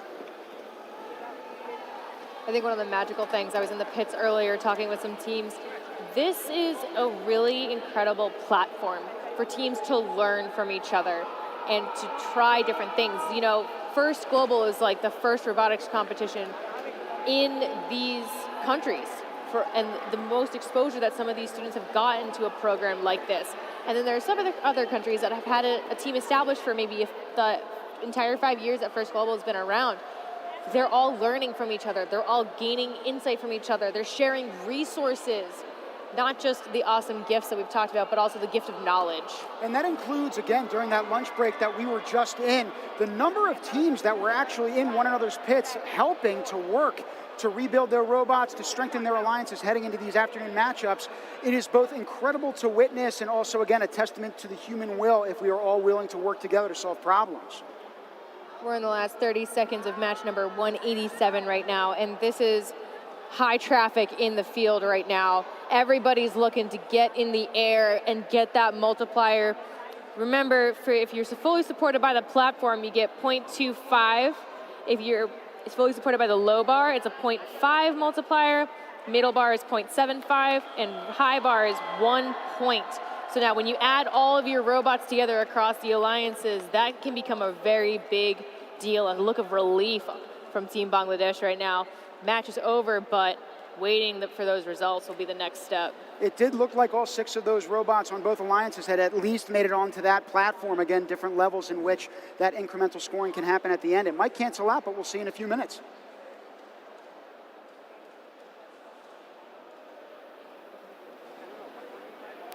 I love the attention to safety with that team having hard hats. The carbon this year is not going to hurt that much, but never hurts to be safe. Love it. You also cannot be hard-headed heading into any of these challenges. You got to be flexible. You got to be adaptive. We're saying the same exact thing. We have a tie on the field. Incredible match. So you actually were right. Every single team got storage level 1. They were fully supported by the platform, which means between the carbon points, between the climbing points, it's a tie. And that's perfectly fine. I was going to say, we're all winners here, including our next guest in the booth, Ruby Marcello from Queuing, one of the many different volunteers that we have with us today, and we're really excited to have you in the booth to share with us your experience. Thanks for joining us. Thank you for having me. So when we talk about queuing, for those at home who are not watching this process unfold, what does that work entail? The work entails pulling individual teams from their individual pits, convincing them to move along, and getting them on time for the broadcast and for their matches. All 6 teams together and the next group of 6 teams right behind to keep things working like clockwork here. I imagine. What inspired you to volunteer? I was looking for something to help the youth. I don't have any kids myself, but many of us here are here to support the robotics program, STEM, and to show the students here that we care and that we want them to succeed for where they are in high school now and for their next projects as they go forward. Well, I myself don't have kids, but I also joke around that I've got thousands of them, and it's reflected in this exact work. That is so true. How has your role grown over the years in this organization? What does it look like to you over time? The organization has grown. The various countries that help support the platform. They were in Dubai before. Unfortunately, there was a break due to COVID, but the various host countries have really put forth a lot of effort to help bring the students of the world together for events like this. So it's been growing, and as more and more publicity for the event has helped, it has definitely garnered more volunteers from across the world. And the alumni students are coming back. They're choosing to help, and that is an incredible. Some have traveled 14, 24 hours to get here because they love their experience here and they want to be out here for the rest of the next generations. Do you have any words of advice for any of our teams as they prepare for the queuing process, prepare for their next match? Preparing for the next match, we're telling you to get there early for a reason so you're not running last minute on the field. So please pay attention to the queuers. We're here to help you out to get you ready for your match. Well, every second and every minute gets more interesting, well said. And again, 14 hours to travel even to get here. It's all because you're doing it for the betterment of everybody else. We're trying. Thank you for that effort. We're going to get back down to the field here in a few seconds. We're starting up in 3, 2, 1. Let's go. Queuing truly is one of the most important jobs and a role that's not often seen on the broadcast, so I'm super happy we were able to share Ruby's story and showcase that very vital part of our challenge. Timeliness. Timeliness indeed, and right now the timeliness has to feature in from Moldova, Austria, and Mauritania, with Angola, the Republic of Korea, and Armenia. I love the shades on the field. He's too cool to function. Look at that head nod that he just gave us. He was like, I know what I'm doing. Man on a mission. Looking like Blade out there, cutting through competition and also picking up all those carbon particles. It's only been 40 seconds that we've been competing in this match. Those point totals on the very bottom matching one another because the common goal at the beginning is just to maximize the carbon that's stored in that sink. We'll see end game factor in later on, but already the games that we've had even past lunch have looked somewhat different. We had the indicators taken early, and this game, it doesn't look like that's the case. We're seeing a lot of teams communicate with each other, a very vital part of this competition, in addition to building a robot, being a human player, sending that carbon into the carbon sink, knowing where the carbon is on the field. Now, you and I can see it from an aerial view. We can see exactly where all the carbon is. But our teams, they have a limited view, especially with the carbon sink right in the middle of their plane of view. It's very important for all of our students to talk to each other and say, hey, there's a huge bunch of carbon over by that blue compressor. Go get it, go put it in the compressor. The teams want to work together here because all of the points for carbon are for all of the teams. You know, anything that's scored by the Red Alliance, anything that's scored by the Blue Alliance, it counts towards everyone. That's why you see a tied score right now of 73 to 73, 74 now. That's just what's in the carbon sink. So teams need to be working together to get as much carbon in there as possible. These teams are not just creating change on the field through their work, but at home as well, and Team Armenia is no exception. Recently, one of their staff members in their college created a EU grant-funded NGO to save Armenian forests from being cut down. Incredibly critical to this global problem of storing carbon and making sure that we're limiting it in our atmosphere. Speaking of storing carbon, it seems that our teams are done with the carbon storing for this match as they are trying to ascend the carbon sink. All of them have different climbing mechanisms in order to ascend the platform or the level bars that you see on the carbon sink. As time expires, it looks like all the teams may have gotten the same level, but it's hard to tell. It really truly depends on how fully supported they were by that low bar, the high bar, the middle bar, and the platform. And it's up to our awesome referees in the yellow vest. They'll be making the final calls, and we'll be anxiously awaiting their expertise. We see our photographers, other components of this operation getting in on the action. Again, we got the shades coming in. The lights are bright in here, as are the many stars that are showcased in each one of these games. For the first time all day, it's very quiet in the arena, and I think it's because teams are anxiously watching over their matches, preparing for the next ones in strategy meetings. I can see our pits right now from our aerial view, and it's bustling in there. Everyone's trying to make changes, update their robots, and get practice in. That's a look at all of our fields right now running. We'll have matches on all of our streaming platforms. You can check that out from the First Global website.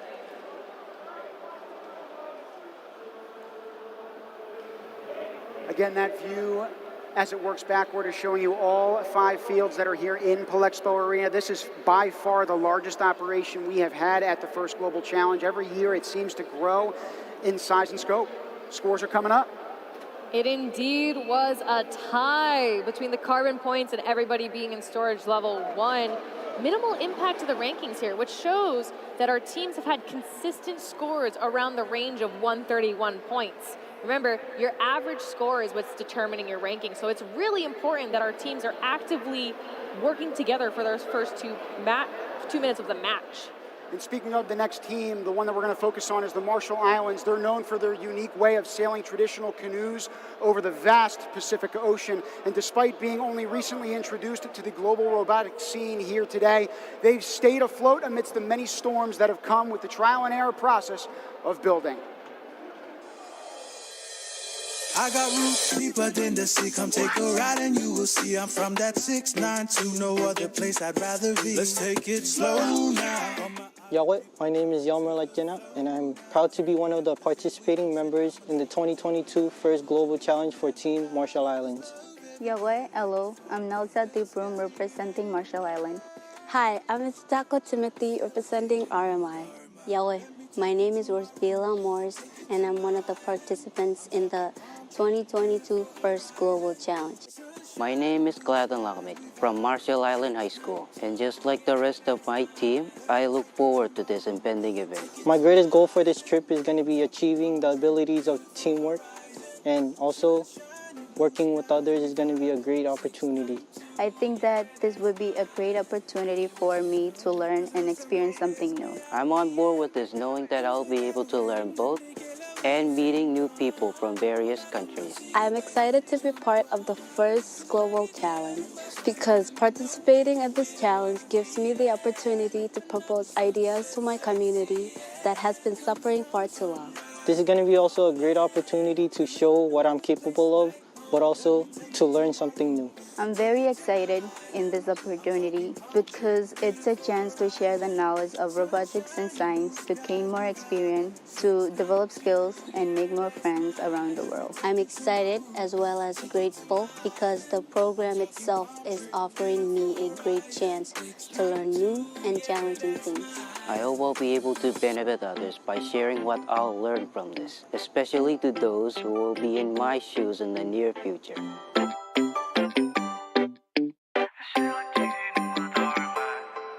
This is the Marshall Islands' first year participating in First Global Challenge, but even so, they bring this infectious energy, and I'm so excited to watch everything they accomplish on the field, especially in this next match where we'll get a chance to watch them.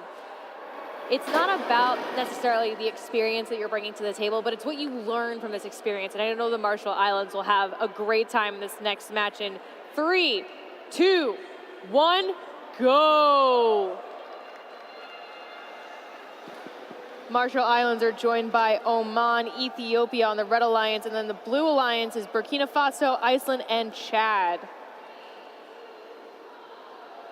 Oman being one of those 6 countries. They've been called the best kept secret in the world of bird watching. I know I mentioned that in the Parade of Nations earlier on, but they've got some secrets and tricks up their sleeve as competition evolves here as well. We've already seen it in the first 30 seconds. Take a look at that robot as it's putting those carbon particles into the compressor. It does look like a lot of them have made their way to the sidelines. We'll see what ends up happening as the field of play continues here. We got a wheel, it looks like, stuck in one of those carbon compressors. Yeah, it looks like Oman might have accidentally just shifted into the compressor a little too much, but no worries. I think with the help of their teammates or with their driver's expertise alone, they'll be able to get out of there in no time. I'm confident of that. I think the confidence of each one of these students and teams grows as each one of these challenges unfolds. It looks like right now, both alliances are still neck and neck again for the first element of this game. We're about halfway through. We got a jump shot from the human player of Burkina Faso, and he's making buckets in that carbon sink in the center. We're taking a look at Team Chad right now. They've got an excellent pushing aspect of their robot, which funnels a lot of the carbon very effortlessly into their compressor. It looks on the other side of the field for the Red Alliance. We may have a robot that is having some connectivity issues, but no worries. We have a lot of folks here from the Rev Robotics team, as well as the Flying Squad, Robot Hospital, and other volunteers that are willing to help. They'll get it sorted in no time, I'm sure. We're also glad that you are connected with us from across the globe and remotely. For those of you who are tuning in live into this action, you're watching those projectiles fly across this arena, much like these kids are flying with anticipation and excitement in order to get here. Last 30 seconds, you're going to hear that train whistle. End game now in effect. Now, while a lot of the robots will be flocking to the center of the field, you're going to see a lot of the human players still taking action, trying to score as much carbon as possible towards the end of this match. Iceland looking to hit the lower bar and ascend there. Chad on the middle bar, and as well as another team on the other side of the middle bar trying to ascend as well. In the last 2 seconds of this match, can they do it? With time expiring, we'll just have to wait and see what the referees say. Multiple judges on each field, a lot of different factors that go into this score, as well as clearing and setting the stage for the next group. You see those flags waving. Everyone is so proud of each one of these countries for being here. They're all so eager and excited to see the scores for each match as they come on out.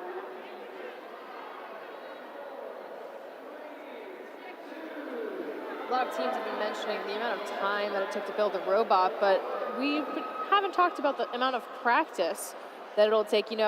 For those at home that can't really see, the fields are elevated. So the students are at eye level with their robots, and in order to make that jump shot into the carbon sink, it's 165 centimeters above eye level for most of these students. That's an incredible feat of talent. And it's also just an adroit ability to work their mechanism, right, with that limited field of view. It's just one of the many skills that all these kids possess, and one of the many challenges that they've had to personally address in order to put their teams in the best position to succeed.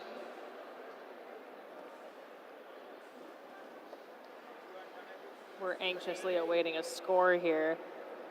teams are looking to boost their averages and boost themselves in the rankings. Speaking of those rankings, the Blue Alliance takes it for this one. They were able to get a higher storage level in addition to the 44 carbon points that all 6 teams received. We're going to take it down to the field and meet a member of the Blue Alliance. Blair, who are we talking to today? We are with Ninja down here from Team Iceland, and another big win. Congratulations. Thank you. How's it going so far? We're about the middle of the qualification matches, and how's your team doing? So it's been going slow, but we've been fixing our problems, and it's been going better and better. And we're trying to build a plan on how we can make the robot even better. And we're getting ready for Alliance selection after we finish our qualification matches. Is your team scouting as well? Scouting? Scouting, looking at other teams and seeing what they can do to complement to help your robot. Yeah, we've been doing that. We've been walking around and asking the teams like how they're doing and what they can do, and then make a plan from that. Well, congratulations on that win. 110 points, nothing to sniff at, but we're going to send it back to the booth now, and good luck in your next matches. Thank you. Awesome. Thank you, Blair. Thank you, Iceland. The next team we're featuring has the highest point in their nation that's roughly 200 feet above sea level. What's undeniably clear, aside from their susceptibility to sea level rise, is that this team has climbed much greater heights to make it here.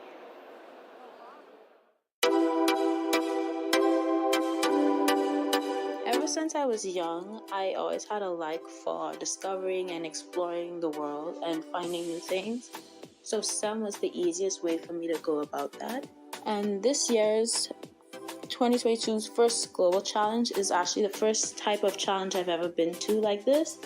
So I'm happy to be able to test my skills and represent my country. This year's theme of carbon capture is important to me and my country because the Bahamas is severely at risk from global warming and climate change. Hopefully this competition will bring more awareness about this very serious issue. I'm excited to be a part of the 2022 First Global Challenge because through this competition, I and my other teammates are being pushed in ways that we've never been pushed in before. It is also a way to meet with and work alongside persons from other nations and see different cultures, ways of thinking, and mindsets. I will use this experience to make my country and the world better, to bring more awareness about the field of robotics and STEM as a whole.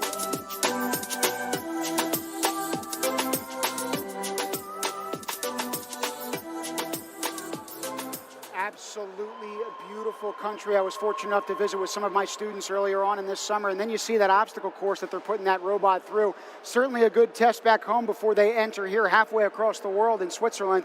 We're going to see them challenge themselves once more in the field of play as our next game unfolds shortly.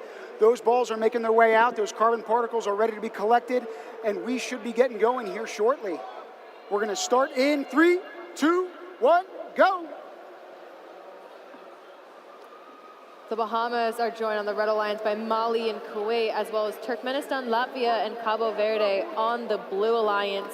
Something that's really critical is not only the practice of your robot in terms of like your robustness of your design and your ability to shoot accurately or climb accurately, but it's also just the maneuverability around the field. The drivers have to have a lot of practice, especially since the field that you have here might not be exactly the same that they have at home. We were seeing in the Bahamas feature video, they were practicing on a sidewalk, but they had those cones to avoid obstacles. That kind of practice is vital for a competition like this. In addition to practicing in refining their robot and polishing things up, they've also got to practice in how to spread the word throughout the world. In addition to their home country, supporters and fundraisers are also coming into the fray. And from Team Cabo Verde, each one of their fundraisers are actually from their island nation, something to be immensely proud of. It's also a showing of the fact that there's a groundswell of support that's on the rise in some of these smaller countries. Now we're taking a look at Team Latvia, just absolutely delivering a mother load of carbon to that compressor. I think there's got to be at least 25 carbon particles in their robot that they're delivering and immediately being sent into the carbon sink. Incredible. I was going to say that bottom blue corner's got quite a bit of work to catch up on. It looks like they're throwing 2 of those carbon particles at a time. We also have a robot, it looks like, that is flipped over in the form of Molly. We'll see if they can rectify things in the last 50 seconds. Bahamas looks like they're helping their teammates out there, especially as we enter the last 30 seconds of the match. I'm hoping they can make a recovery. Tons of carbon flying across the field, even multiple particles at once in the last 30 seconds we're approaching here. Teams are now going to ascend the carbon sink. They're all rushing over. It looks like Turkmenistan is looking to achieve a low bar support. We have Cabo Verde on the other side looking to make a medium bar ascension. Latvia doing the same. Hearing cheers from the crowd. It could be from this very field, especially as those robots make their way up that carbon sink, doing a phenomenal job in this match. Incredible work by all of 6 teams on the field. That was a challenging match, but great work. A lot of lessons learned, I'm sure, as well. Looks like we got an instant replay with Blair. Man, that face speaks volumes about the excitement that's here and palpable at Palexpo Arena. You see the applause after each one of these matches. You see those carbon particles again flying through the air. You see the pointing, you see the demanding, you see the instruction, you see the teamwork, collaboration. It all unfolds here in a very short amount of time. A good example from the drive team of Team Turkmenistan there. That's what I was talking about when we have different roles in the drive team. You have your drivers, your human player, your strategist, and it ended up helping them out for that blue win in that last match, 180 to 90 points. And we're going to take it to the pit where I believe Melissa has a showcase for us. I'm down here in the pits with Team Sudan, and what's your name? My name is Fatima from Team Sudan. Fatima, you were telling me just before, you guys had a really interesting journey here to First Global. Can you tell me a little bit more about it? Yeah, we have actually, okay guys, we got our visa and we got our tickets and we got our kits at the same day of traveling. Like we just took it from before 4 hours of traveling, and now we are there. Wow, so you built your robot you got your ticket and your robot and your visa to come to this competition 4 hours before you got to get on the plane. Actually, we could build a robot. Like, we built our robot, guys, and then we can do it, actually. We did it. And here you are, and you're competing. That's amazing. That is the story of why we're here at First Global. Everyone should be able to do STEM, and I'm so excited for you guys. Can't wait to see you guys out there on the field, and good luck with the rest of the competition. This is the most important story should everyone know about Team Sudan, actually, Gurney. Thank you. That courage and perseverance, yet positivity, that's the thing we love to see at First Global. Our next team, their flag symbolizes the sun, the forest, and the people's courage. And Team Lithuania has no doubt shown theirs in overcoming obstacles to get here. Let's take a look. Sometimes we like to look at the stars and think about the future, because we have a vision, a clear vision that we can change the world step by step, and it all starts with us. Because everyone can think of ideas, everyone can do their part in saving the world, and we, Team Lithuania, are doing our part as a group of 6 bright minds: Matas, Julius, Kristupas, Dainius, Rokas, Dovydas, plus a ton of inspiration and encouragement that can turn projects and ideas into reality. We are Team Lithuania, a team from a small nation of Northern Europe. Our country is most famous for its landscapes, lakes, castles, rivers, old cities, and many other nature's hidden gems. Sometimes we like to look at the stars and think about the future of technology.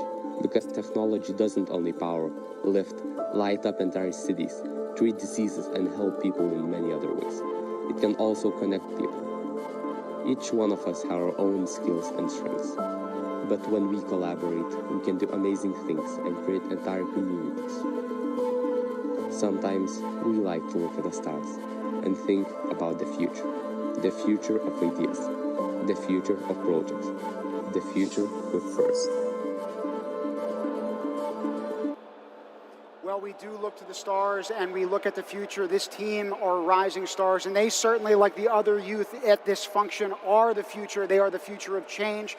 They are the future of everything in terms of solving the problems that we're talking about, and this particular theme being carbon capture. We're looking forward to seeing them do the same on the field in concrete action in a couple of seconds, and we will take you down there with the 5 fields that we've got. We only focus on one at a time. Those carbon particles are ready, and we start in 3, 2, 1, go! 2 minutes and 30 seconds is a fleeting amount of time for these students, but their future is long and bright, of course. We're looking at Team Barbados, Team Lithuania, which we just featured, and Madagascar on the Blue Alliance. On the Red Alliance, it's Colombia, Paraguay, and Romania. They're all working together to fill that carbon sink as much as possible. I am very hopeful that we'll see another cooperation bonus this afternoon. We saw an incredible match this morning, and I just have a really good feeling about these teams. So we're looking right now at that Colombian robot, but I also want you to keep an eye again on the Romanians. They've effectively been to all 4 corners of the field already. Their robot's got some zip to it, distributing those carbon particles in all of those carbon compressors. That is how those students access those particles and then ultimately to get them into the carbon sink in the middle of the pitch. We were just seeing a little bit of traffic on the blue side of the field. Madagascar and Barbados working together to put the carbon in their compressor.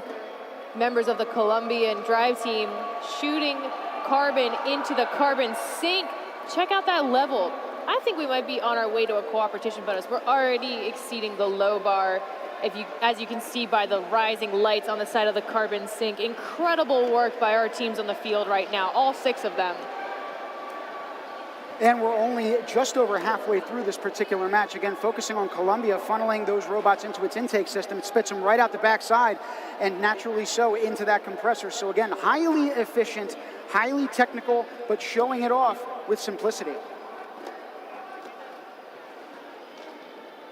45 seconds remain in this particular match. That dead even score is a sign of that collective process of carbon capture in the middle, but we're going to see the complexion change shortly as end game begins.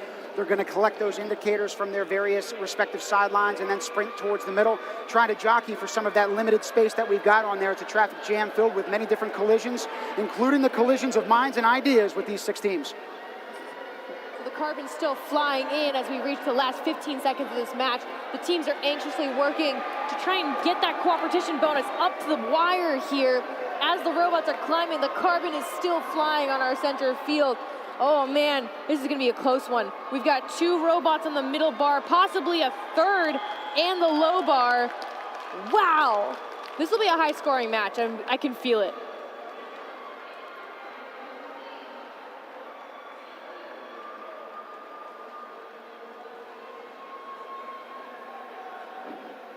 We'll see these scores ultimately tabulated in a few seconds. We're excited to watch, but we're also excited to have the instant replay showing the multitude of minds that come together to try to make this work. Again, all of them focused on one robot, but at the same time, their alliance made of 3 different countries, and then the collective game as a whole. All that carbon, 280 particles total, spilling into the field and then spilling into that carbon sink via the human players or their robots. So many crazy mechanisms on the field when it comes to climbing. Some of them are elevators, some of them are ropes with winches. Teams had to get innovative in order to make their dreams a possibility on this field. I love to see it.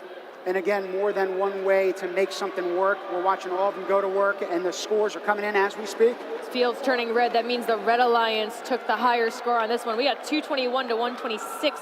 Every single team on the field rising in the rankings, though. Remember that average score, so the 98 carbon points for both of the teams, very, very influential here. The storage levels at the end, also awesome. Great match. And speaking of influential, we have 2 more guests joining us in the booth, and they're members of Team Palestine, one of the more inspirational groups that has been here and very active as well leading up into this event, hosting various online meetups as well as some group collaboration. Before they got to Geneva, they actually had to bring an old robot kit because the new one didn't come through until they actually arrived. So talk about trying to make that last-minute scramble to try to be prepared. We just appreciate you being here. Thanks for joining us. Thank you. You're welcome. Good morning. And what was the process like for getting your robot ready for competition today? What was the process like getting your robot ready today? So we had very old kits that we had to use, kits from 2019, 2020, 2021, and we built our robot based on that, and we started planning to replace parts, new parts. We had the kit list, of course, the list of parts in the kit. So we planned which parts we wanted to replace when we came here. The biggest problem we faced was not having the balls, the right size balls. So we couldn't test the elevator idea we had or the shooter that we had. So when we came here, we spent, I think, the first 2 days just working. We took the robot to the hotel. We worked really hard the first 2 days. And till now, we're still changing and making updates on the robot. How would you say that your meetings from earlier in the season with other teams have translated to the competition? Are you excited to see people in person? Have you been working together? What's it been like? So I think it's been very useful. To answer the first part of your question, they gave us a lot of information about the kit that we had no access to, little tips and tricks and different things that we could do. As for the second part of your question, it was very exciting. A lot of people we had a good time with online. We had a lot better of a time with in real life. We had talking. We met a lot of people. We were friends instantly. There's a lot of people we were friends with. They gave us gifts. We exchanged gifts. And, we added each other on social media and everything. So got more Instagram followers now, I bet, right? Well, I was going to say, we appreciate all of the work it took for you to get here, and then again, right before competition, really having to rebuild everything from scratch. I know that was a challenging process, but you've been flying around on the field. How would you describe this competition so far for your team? It was really good for us to compete here. And the main reason why everything is looking great is the collaboration from all the teams. So when we got our kit, all of the teams come to cheer us up and help us out to find out what is their problems, how we could fix it, and to test it at all. And it was really great. It was really great opportunity. And you're talking about collaboration, right? Those teams working together. You have inspired all that work with these online meetups that you were talking about. So thank you so much for all of that effort. We appreciate it. And thank you for your za'atar with your pita. My goodness, I'm still dreaming about it. It's so good. We are going to be getting ready on the field, so we're going to take you back down to the action in a couple of seconds. Thank you again for joining us, you too. In about 10 seconds, we're ready with our next 6 teams. We'll get those alliances lined up for you in a couple of seconds. You'll see them at the bottom of your screen populate. We are going to get this game going in 5, 4, 3, 2, 1. Let's go. Welcome to match number 199. 202 already. We've broken match 200 on this field, which means we're getting closer and closer to the end of our ranking matches here in Geneva 2022. On the field, we have Spain, Montenegro, New Zealand, Ukraine, Slovenia, and Kenya. Really awesome fact about Team New Zealand. Check out their robot. They have a dragon on their robot. It is a Maori protector called the Taniwa. And I think, as someone who went to a college who had a dragon as a mascot, I think they are one of the fiercest teams at this competition for that reason alone. All of these teams are bringing their own ferocity to the field of play as well. So even though we're highlighting those dragons, each one of these teams, trust me, is bringing the fire to the stage as we speak. You're starting to see those carbon particles that get collected. It looks like Slovenia just dropped a few off by that blue compression chamber, but no more in there anymore because those teams are throwing them into that center bin. Really wanted to highlight Team Montenegro there on the side. What they were doing was they were sweeping the corners. So we've talked a lot about how the carbon is going to the edges of the field. They just said, okay, cool, sounds good. And they're just sweeping the corners, picking up all of this carbon, delivering it to the compressors that they're flying in between. Great strategy, really good stuff we're seeing. We were also just seeing the robot from Team Ukraine in the top right corner corralling as many of those carbon particles as possible. It looks like right now we've got Montenegro doing the same and almost effortlessly so, depositing those carbon particles again to that compression chamber. I want to say there were about 8 or 9 of them that they just dumped. With 38 seconds left in the match, the carbon sink is still being continuously filled. I have a really strong feeling that even as we near the end of this, with that end game train whistle going off right now, there's going to be carbon flying up until the very end. Team Ukraine already on their way to the carbon sink, hoping to make an ascension to that middle bar. Team Spain also looking to make an ascension. With the small amount of space that these teams have, it's really a struggle. So you have to be strategic about who's going at what time. Time management and space management is really important as we enter the last 3, 2, 1. Time expires on our center field. Match 202 in the books. We've got some teams in the air, but at least they're all on the platform. A lot of carbon in the center. Got to give all of our teams a round of applause for all of their incredible work today and this week.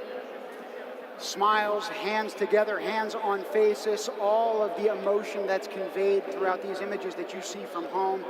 It's a lot to expect of these young students to get on this stage and compete the way that they have, and yet they've risen to the occasion like so many others in front of them in their home nations as well. The teams for that last match traveling near and far to get here. New Zealand had a 39-hour commute from their island nation to get here to Geneva, and they have exams next week. Well, we wish them luck. 124 to 109. Congratulations to our Blue Alliance. 62 points of carbon. All 6 robots received storage level at the end, but it's all about that math of who's exactly where. Either way, we're going to take it to the field to hear from our Blue Alliance. Blair, how's it going? We are down here on the field with a member of Team Ukraine, and he's pumped because, well, you're in the top 25. How's that feel? Yeah, it feels amazing. The only thing that is not so good is that in this round we had a string that was attached to the motor. It kind of we couldn't really move because of it. So yeah, it has really worsened things, but overall it is amazing. Yeah, it's just that we wanted to do more for our aliens, but it is what it is. Yeah, we're really grateful for the other teams for the help. That's great. It takes an alliance. There's 3 teams on the alliance. Sometimes your robot has a small failure, and you need your partners, and that's what happened in that match. Yeah. I think the first in general is all about help, cooperation, and sharing ideas. So that's great. Well said. Nice match. You'll have more partners that help you out in this competition as well. Back to Manisha and Tim. Thank you, Blair. Very well said, too. With a total population of less than 1 million, the small island nation of Fiji has big eyes and expectations heading into this competition. Given their nation created coal fuel and firewalking, it's safe to say these competitors can put their minds to work in overcoming obstacles. Let's take a look. Hello, my name is Alex. I'm Julie Grace. My name is Abraham. My name is Tony. We are Team Boulevard. Fiji, like its neighbors across the South Pacific, remains one of the smallest contributors to global carbon emissions, yet faces some of the most devastating consequences of extreme weather patterns. Climate change is real, and it will continue to impact the livelihoods of our people, the nation, the region, and the planet at large.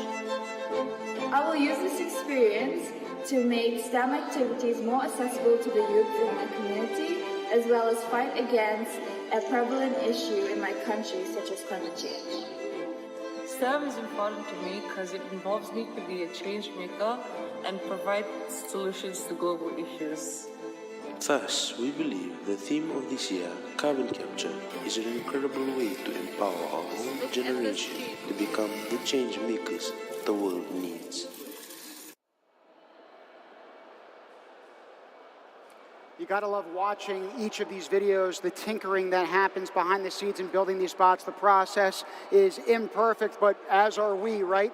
It's always an ongoing process as well in terms of self-improvement. They've been improving their robots for the months that they've had leading up to this challenge. We're gonna watch them compete down on the pitch in just a few seconds. 10 in total, and again, 6 teams that are gonna be working with one another. We get going here in 5, 4, 3, 2, 1. Let's go. Team Fiji, we just saw them feature. They're on the Blue Alliance with Cambodia and Norway. And they're also working with Djibouti, Jordan, and Belize on the Red Alliance. Fiji has been performing exceptionally. I hope to see them continue that streak of carbon flying into the sink.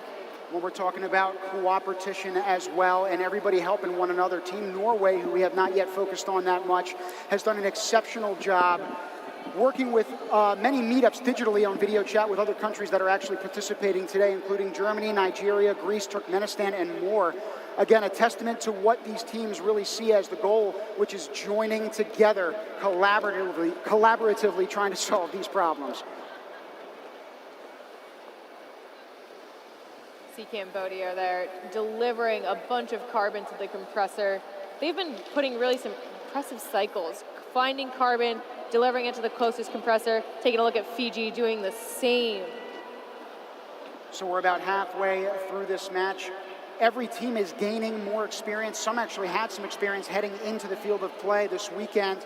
Jordan is no exception. They were actually the best Jordanian first Lego League team in 2022 as well. So again, transferable skills to this field of competition.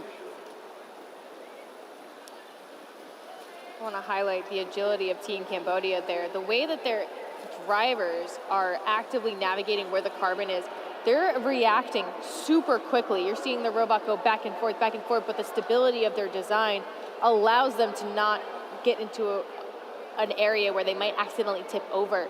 Having a very sturdy, low center of gravity, very important for a game like this, especially as they near the end of the match where they're going to then ascend the carbon sink in the next 7 seconds or so. We're going to see some robots rush to the center once the train whistle. You see teams have their indicators ready, place in the robot either blue or red colored pieces of carbon. Now they're all rushing. I believe we have Cambodia on the middle. They have a wide set claw that actually would allow another robot to also ascend. It looks like it's Cambodia and Belize on one of the middle rungs. We're going to see if we have enough room to make it all work right now. Only a couple of seconds to decide. And we might have a robot tip. Getting back on the platform, well done to respond to that last second challenge. A terrific job. I believe that was Team Belize. It's a good recovery in the face of running out of time and things on the fly. Like, the strategy may have been to go for the middle bar, but when you have 2 seconds left, you got to do whatever it takes to get as many points in your corner as possible. It was tight and down to the wire in every sense of the word, including in the wires that make these robots up. Again, instant replays coming at you. People are taking videos. People are taking pictures. It is a spectacle to behold here in Palexpo Arena. It's not just the games themselves that we admire. It's the pits. It's the volunteers. It's the field judges. It's every component of this working organism that you are seeing at home today. It's a mix of celebration, a mix of anxiousness as we see the scores on our screen. For match 205, it was a tie, everyone. They had a perfect match down the board. 81 points of carbon, 2 robots each in storage level 1, as well as a robot on storage level 3, which means there were 2 robots of each alliance on the middle bar, and every other robot was on the platform. Great job by all the teams in that last match. Great job as well to our pit crew. I believe that they're ready for another interview. Let's take it away, Melissa. I'm here in the pits with Victoria and Rocco and the other members of Team Croatia. How has your experience been here at First Global so far? We love it. We love bonding with other countries and finding out new things about robots and other cultures. Awesome. And how has your robot been performing so far? It was performing not that like we imagined at the beginning, but we fixed the problems now and it's performing much better. We got our first deserved win and we're happy about it. And we switched the robot from climbing and driving to going for the cooperation bonus, so we are throwing the balls in so we get more points. Fantastic. Yeah, this game is actually really interesting because the cooperation bonus it benefits all the teams and actually raises the score, which for this year's game, the higher your average score, the better you will do. So great strategy, Win, and good job. Good luck with the rest of the competition. Yes. Back to the booth. Many thanks, Melissa. We appreciate it. When we open our souls to the world, be it through song or STEM, we give it the opportunity to see us for who we truly are, what we believe in, and what we're capable of achieving. Team Zimbabwe is the exemplification of this notion, and you can see it in their enthusiasm for all things First Global. Let's take a look.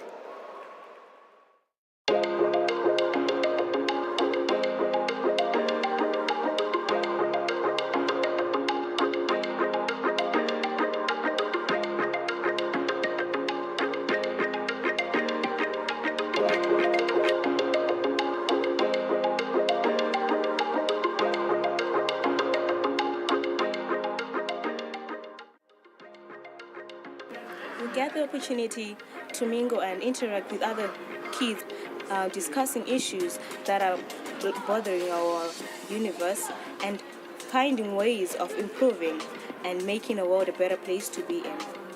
When you and your teammate get frustrated or exhausted, what do? Oftentimes we love to listen to old school music and eat a lot of burgers, as well as talk about interesting stories. This is a brand new way I can actually experience better programming skills from other people, and also how to learn to build and engineer other robot components.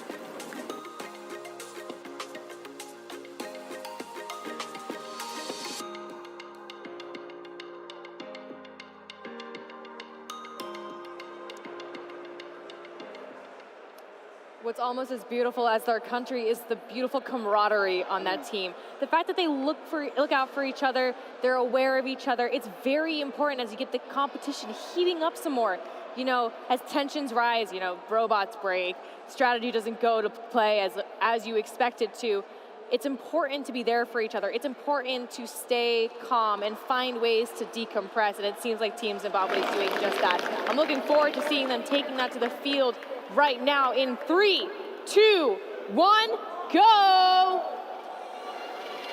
Zimbabwe is joined by Team Turkey and Uzbekistan on the Red Alliance. For the Blue Alliance, we have Cyprus, Mozambique, and Switzerland, our host nation.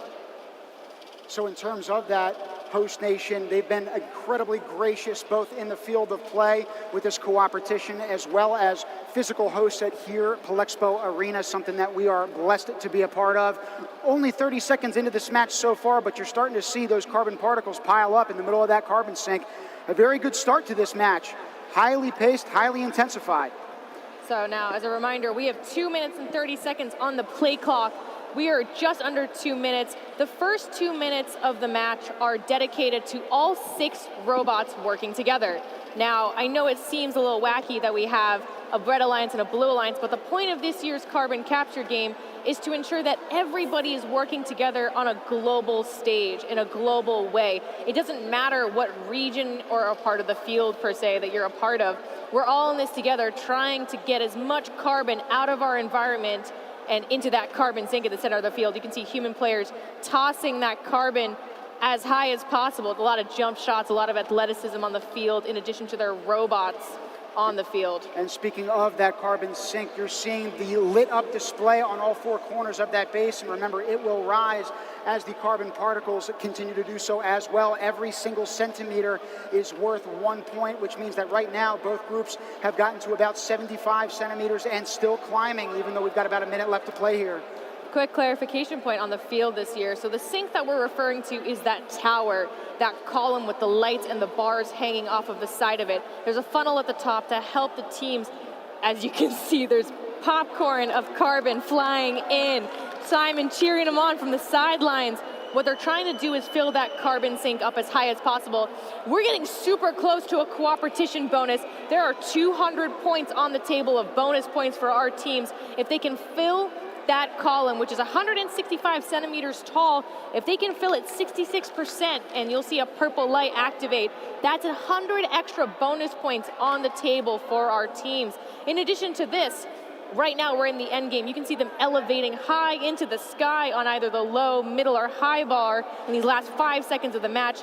There are multiplier increments for their score at play here. If they're on the platform with an indicator in their robot, they'll get 0.25 multiplier per robot in each stage. So the platform is 0.25, the low bar is 0.5, middle bar is 0.75, multiplier for the high bar is 1. So you can imagine if you have a robot in the high bar, it's 1 plus a middle bar, 1.75 total. Low bar, 1 point, wow, math, hang on, 2.25 multiplier just by getting all of those robots across the column. A lot of points at play here. We're getting awesome highlights from all of our fields right now. We have 5 matches going on, 5 different fields of play for the 180 teams that are joining us this week in Switzerland. Incredible, incredible gameplay we're seeing. It did look like in that previous match as well that all 6 teams got a good healthy jump start on that end game climb. I was going to say in particular Uzbekistan, they were really climbing quickly there. We'll see what ends up happening as it will be reflected in the scores upcoming. We're just waiting on them as we speak. You can see that on some of the fields, there's a green light that allows the teams to safely ascend to the platform of the field to retrieve their robots. Other fields have games in motion. We're on the center field and we're anxiously awaiting that score. I know, it was crazy towards the end. A lot of action, especially in the end game. And on the other fields as well, I was going to say we had Spencer, the guy in the yellow and gold sequined vest, doing a great job lighting up that particular field. I believe it's field number 4. So we've got, again, 5 of them going on right now, all with 5 different competitions with the same game rules and the same exact goal in mind, which is trying to capture as much carbon as possible. We're flying around here, including the scores now. Score on the board for match number 208. The Blue Alliance takes it. I told you, high scoring matches this afternoon. 284 to 285. Now, if you look at the rankings, it's not about the wins or the losses. It's about that cumulative average that you're building over the course of all of your ranking matches. So for our Blue Alliance, 284, that bumped all of them up in the rankings. Incredible stuff going on the field of play, but also some incredible team stories we'd like to share with all of you. This next team, from lacking basic digital literacy skills to mastering how to...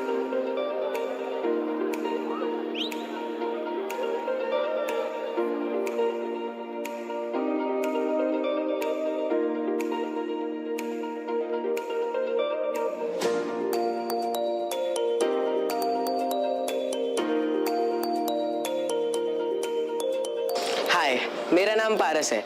मैं भारत देश से आता हूँ, ऐसे देश से जहाँ पर हम किसानों को बहुत महत्व देते हैं। वो दिन रात मेहनत करते हैं, तब जाकर हम खाना खा पाते हैं। मैं इस रोबोटिक्स के जरिए उनके कामों को आसान करना चाहता हूँ। मेरा तो ये एम है। अभी इस सपने के साथ मैं मुंबई से स्विट्जरलैंड पहुँच गया। मैं तो बहुत एक्साइटेड हूँ। हाय, मेरा नाम सुमित है और मैं ये कहना चाहता हूँ कि बच्चे सपना देखना ना छोड़ें। जैसे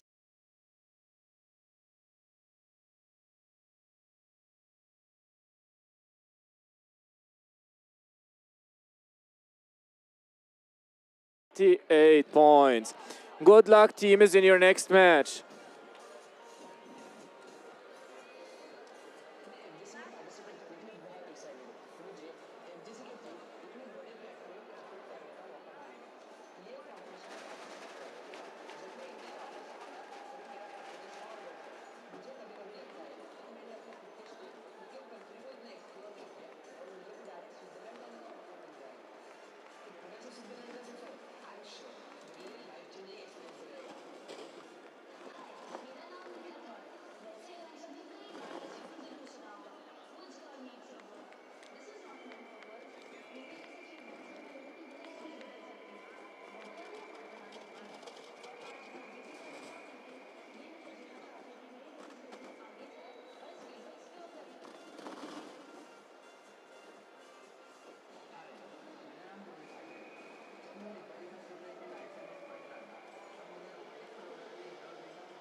Hi.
Okay, so teams, get ready. We are going to start a match in a bit.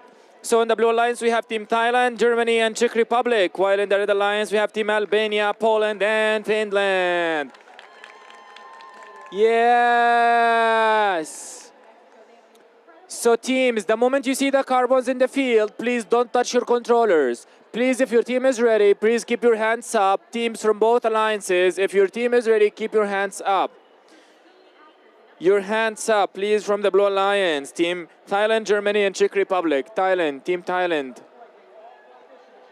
Everyone, please. Your hands up. If your team is ready, keep your hands up. So the moment you see the carbons in the field, don't touch your controllers until we say 3, 2, 1, go. We will see the carbons in the field at any moment. Just get ready until we say go, okay? So just get yourself ready. And here we go. We will be having the carbons in a bit, in seconds. Good luck, teams from both alliances. Wish you the best.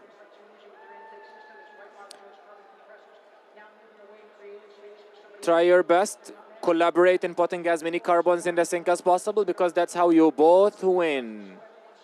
Everyone wins if you collaborate in putting more carbons in the sink. So.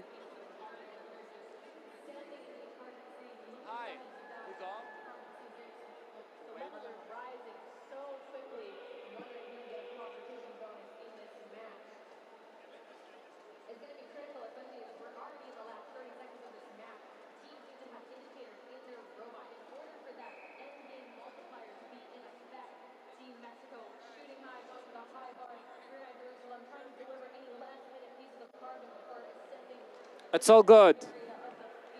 Yes. Everyone is good? Your thumbs up high. High, yes. Everyone is all good. Don't touch your controllers. Not yet. Yeah. Start when we say in 3, 2, 1, go.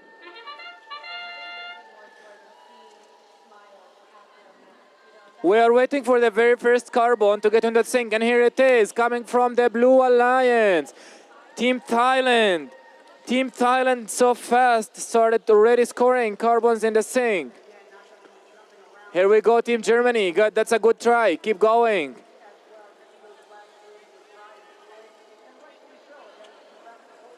That was close. That was close. Team Czech Republic keeps on scoring points with their human player, while their alliance partners rely on the robot. On the other side, the Red Alliance, it looks like they heavily rely on their human players. It's all good, it's just different strategies. What most important is scoring as many carbons in the sink as possible because that's how you both win. Every team in the alliance wins if there is enough collaboration to clean the field from the carbons. Impressive, impressive shooter from Team Thailand.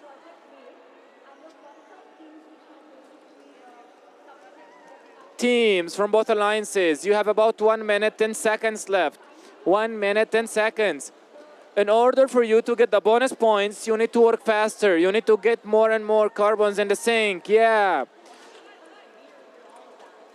It's already less than 60 seconds, teams. More carbons in the sink. You need to work faster, faster.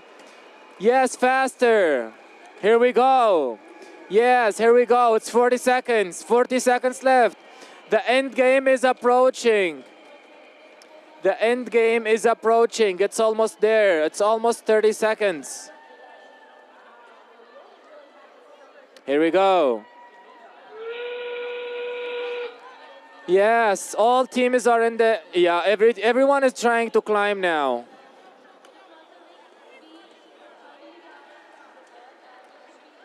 Here we go. There is Team Albania, Poland, and Finland. They got Team Poland. It's in the high bar already, Team Poland. While Team Germany is in the mid bar. 3, 2, 1. Ooh, it's over. Great job, all teams. You all did great.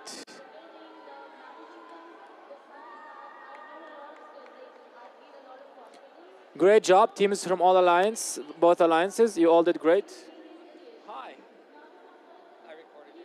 Oh, really? Was it good? I'm in the other.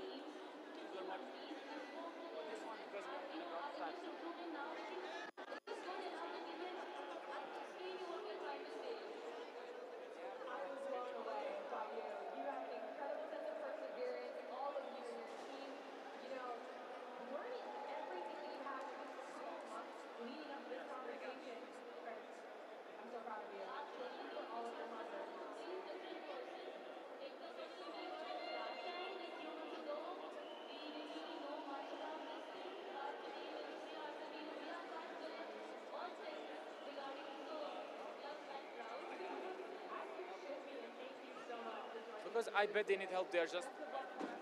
I mean, it's terrible. I mean, they say the robot is fine, but their problem is strategizing. That's the fact. Yeah. Teams, we have the result here. Congratulations! The winners are the Red Alliance with 155 points, while the Blue Alliance 140 points. Good luck, teams, in the next match.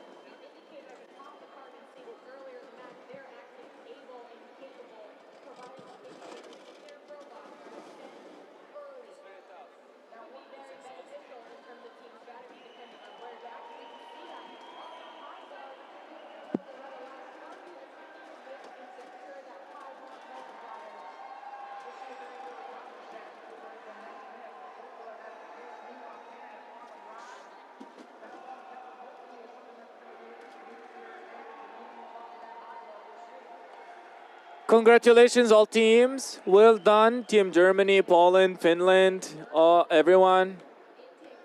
We have the teams in the next match.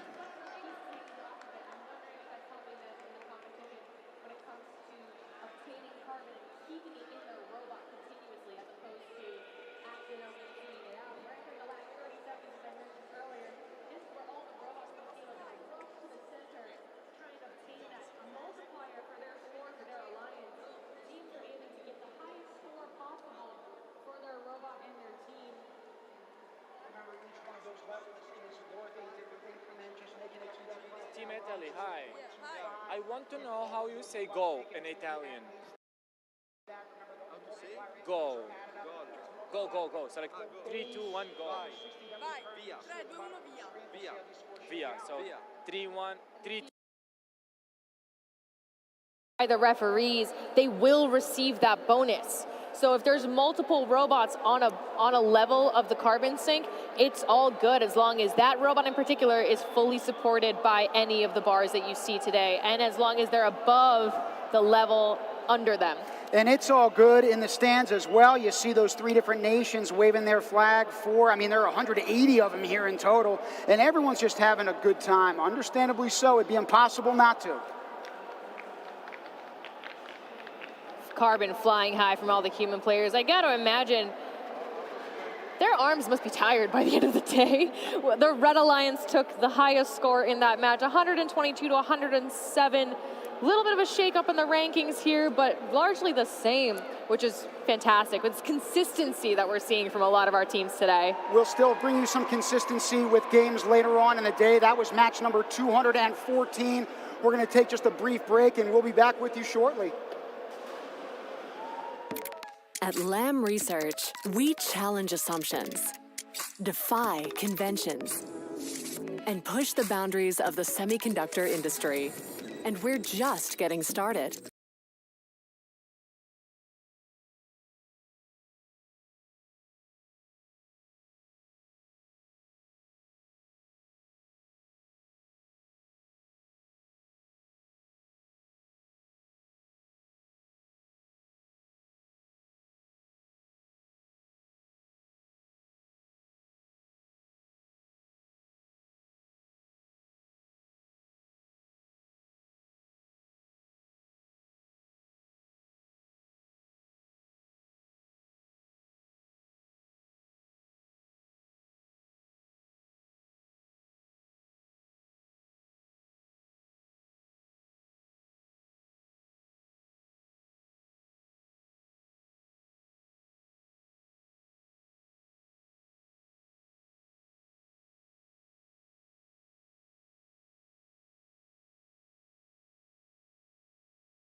Right now we're taking care of the oversized baggage. We can't put it in the machine thingy above because way too big. So we're going right there to the oversized baggage check-in. And after that we're going up and we're getting checked out.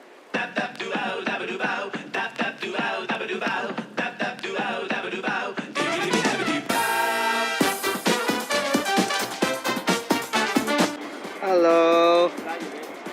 We got support here. Hi, Mr. Ken. Hi, gentlemen. What's up? Good to see you.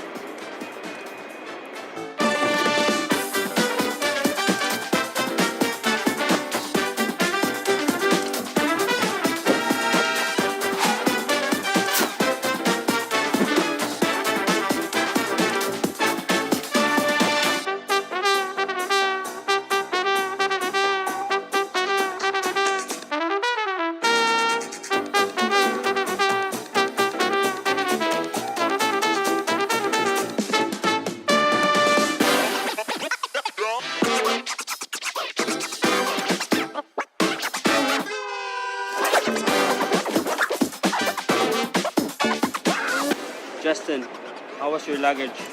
Heavy, very heavy.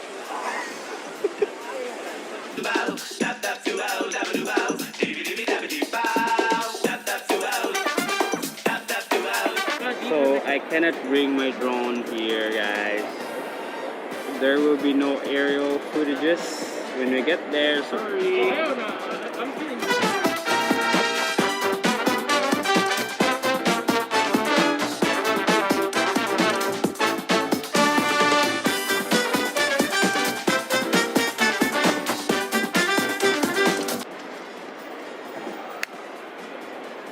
Guys, nothing to say. Let's move on.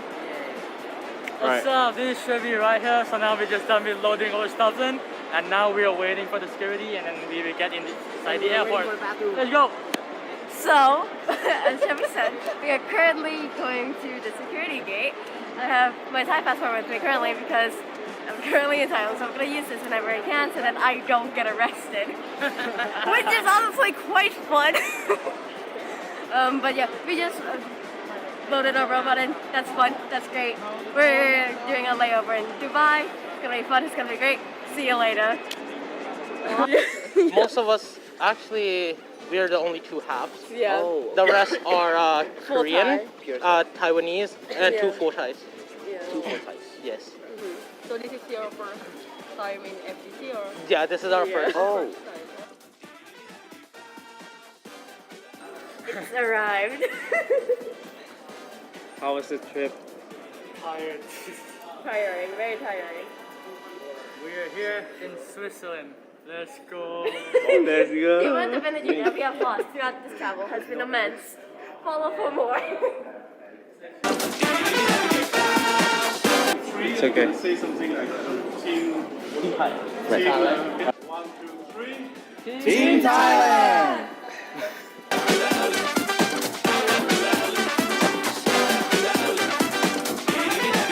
And then Team Thailand. Okay. 3, 2, 1, and Team Thailand! First on the buzz.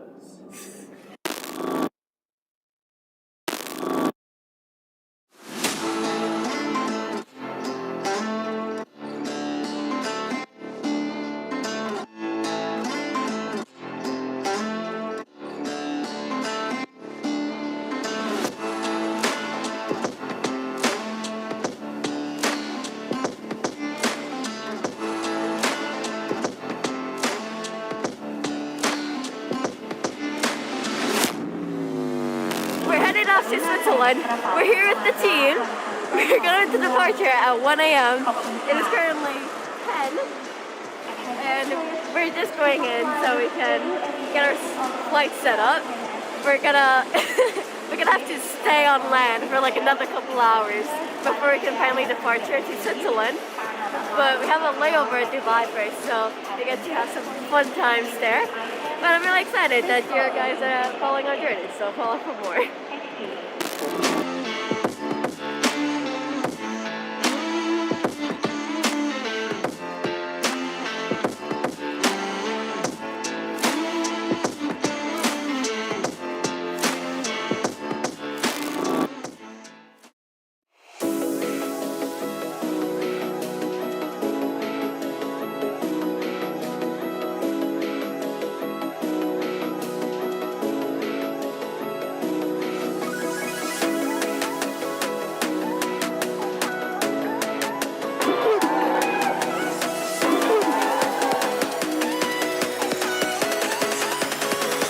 Team Thailand is excited to go to Geneva, and this is our friend and family supporting us along the way. Team Thailand! Team Thailand!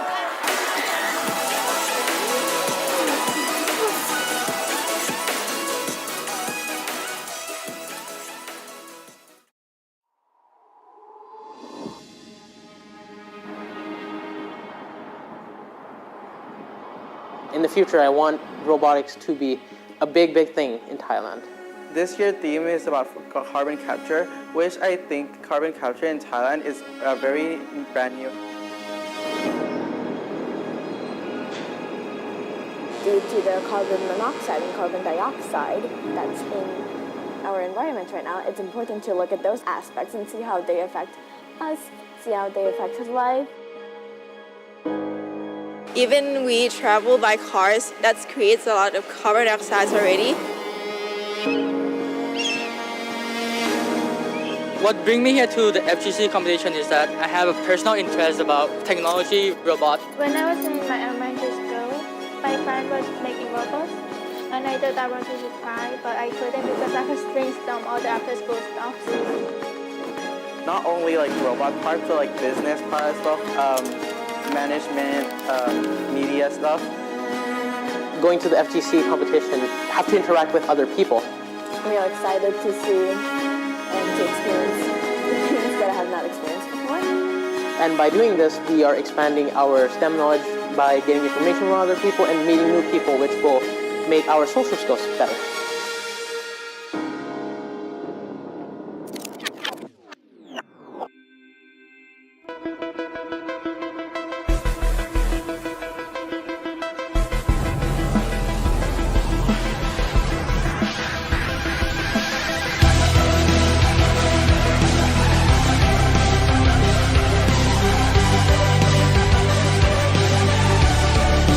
How could you lie there, watching me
I do what I think. Shout louder when I shout, run faster when I run.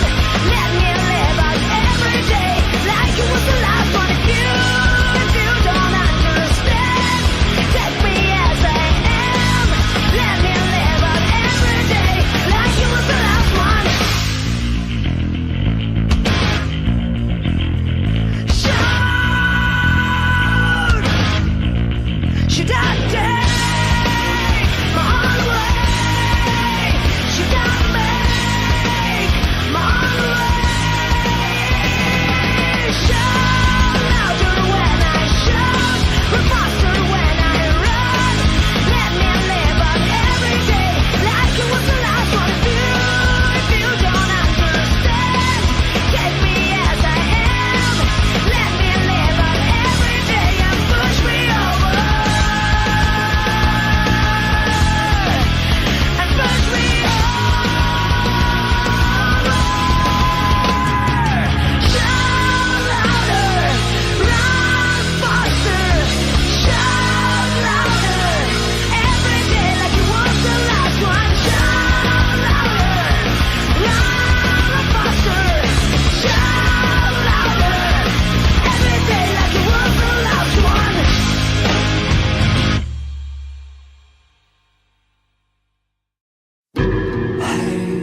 I don't know if you can hear me, but please listen. I think I might have lost my way. Hey, look around, tell me what you see. 'Cause I see eternity, and I fear it's gonna swallow me. So tell me where to return to after the fall. Everything is ending around me, still I go on. Anybody out there somewhere, I swear, where am I supposed to go? Never getting nowhere in this nightmare. Welcome to the great unknown. Everything is empty, never ending. What I wanna follow. Gotta get away, I've lost my way. So welcome to the great unknown.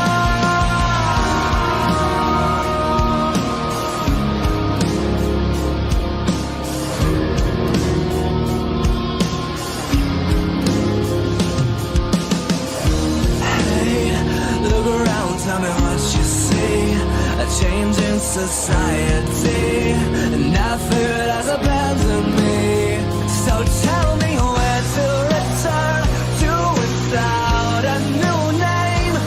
Everything is changing around me, but still I'm the same. Anybody out there somewhere, I swear, where am I supposed to go? Never getting nowhere in this nightmare. Welcome to the great unknown. Everything is empty, never ending. What I wanna follow. Gotta get away, I've lost my way. So welcome to the great unknown.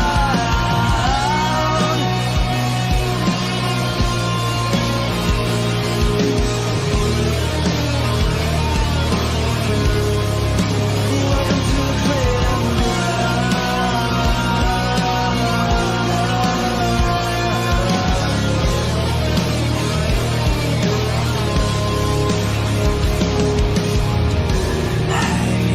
I don't know if you can hear me, but please listen. I think I might have lost my way. Anybody out there somewhere, I swear, where am I supposed to go?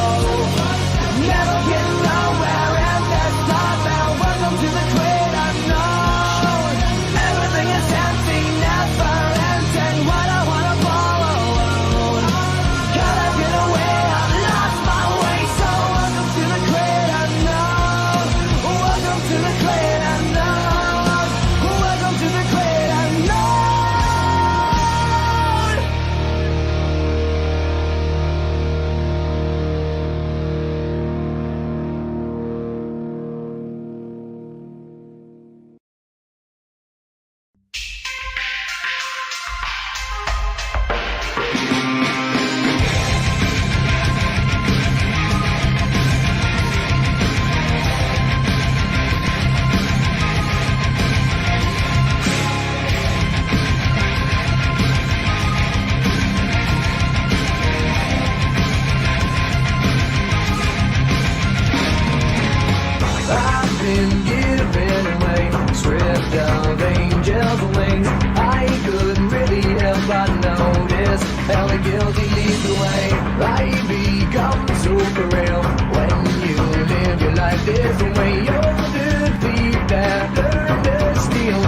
someone's life away. I wanna say the walk was lonely, but I'd make murder on the way.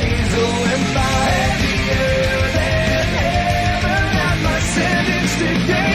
Decided by your sins, they won't keep me away. The vengeance of the innocent will be given to me. I'm breathing life into death, seeking for punishment.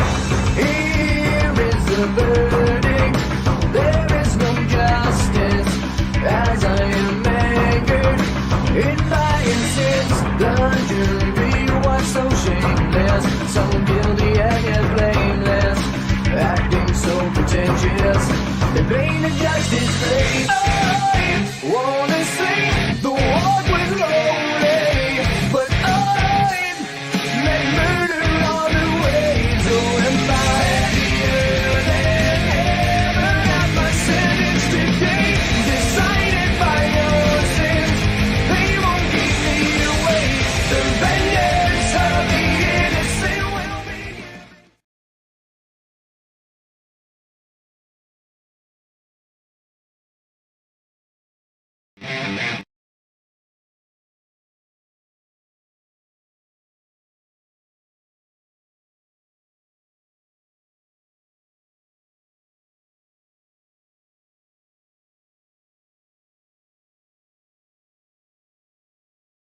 Term to define our next team, which comes to us from Bosnia and Herzegovina.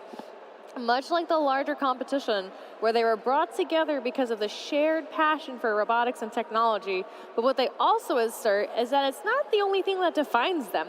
Let's learn more about them. Pozdrav iz Bosne i Hercegovine, ja sam Lejla, dolazim iz Mostara, kao što nas većina dolazi iz druge gimnazije Mostar. Za mene STEM ima veliku važnost zbog mnogih vještina koje usvojimo njegovim učenjem i koje možemo primijeniti u budućnosti bez obzira na naš karijerni put. Mnoge inovacije danas ne bi mogli zamisliti upravo bez STEM-a, stoga ulaganje u STEM je naša budućnost. Ja sam Hana. Izbuđena sam zbog prisustvovanja First Global Challenge zbog toga što mi pruža prilike da upoznam druge kulture i ljude istih interesovanja i da zajedničkim snagama budemo dio promjene u svijetu i da rješavamo probleme u našim zajednicama. Moje ime je Sanjin Brević i dolazim iz Mostara. Što se tiče važnosti ovogodišnje teme za našu državu, uočili smo da, iako nismo prevelik zagađivač ugljen dioksidom, malo od toga se radi da se stanje promijeni. Stoga nam je ovo jedinstvena prilika da podižemo svijest o važnosti ovog problema i korištenja obnovljivih izvora energija. Ja sam Danis Mušić i dolazim iz Mostara kao i ostatak moje ekipe. Kada pričamo o nekom našem doprinosu našoj državi i cijelom svijetu, pored učešća na ovom prestižnom takmičenju, specifično bismo spomenuli i naš projekat koji za cilj ima spašavanje šuma, suzbijanje požara i smanjenje nivoa ugljen dioksida. Pozdrav, ja sam Nizama i vidimo se u Ženevi.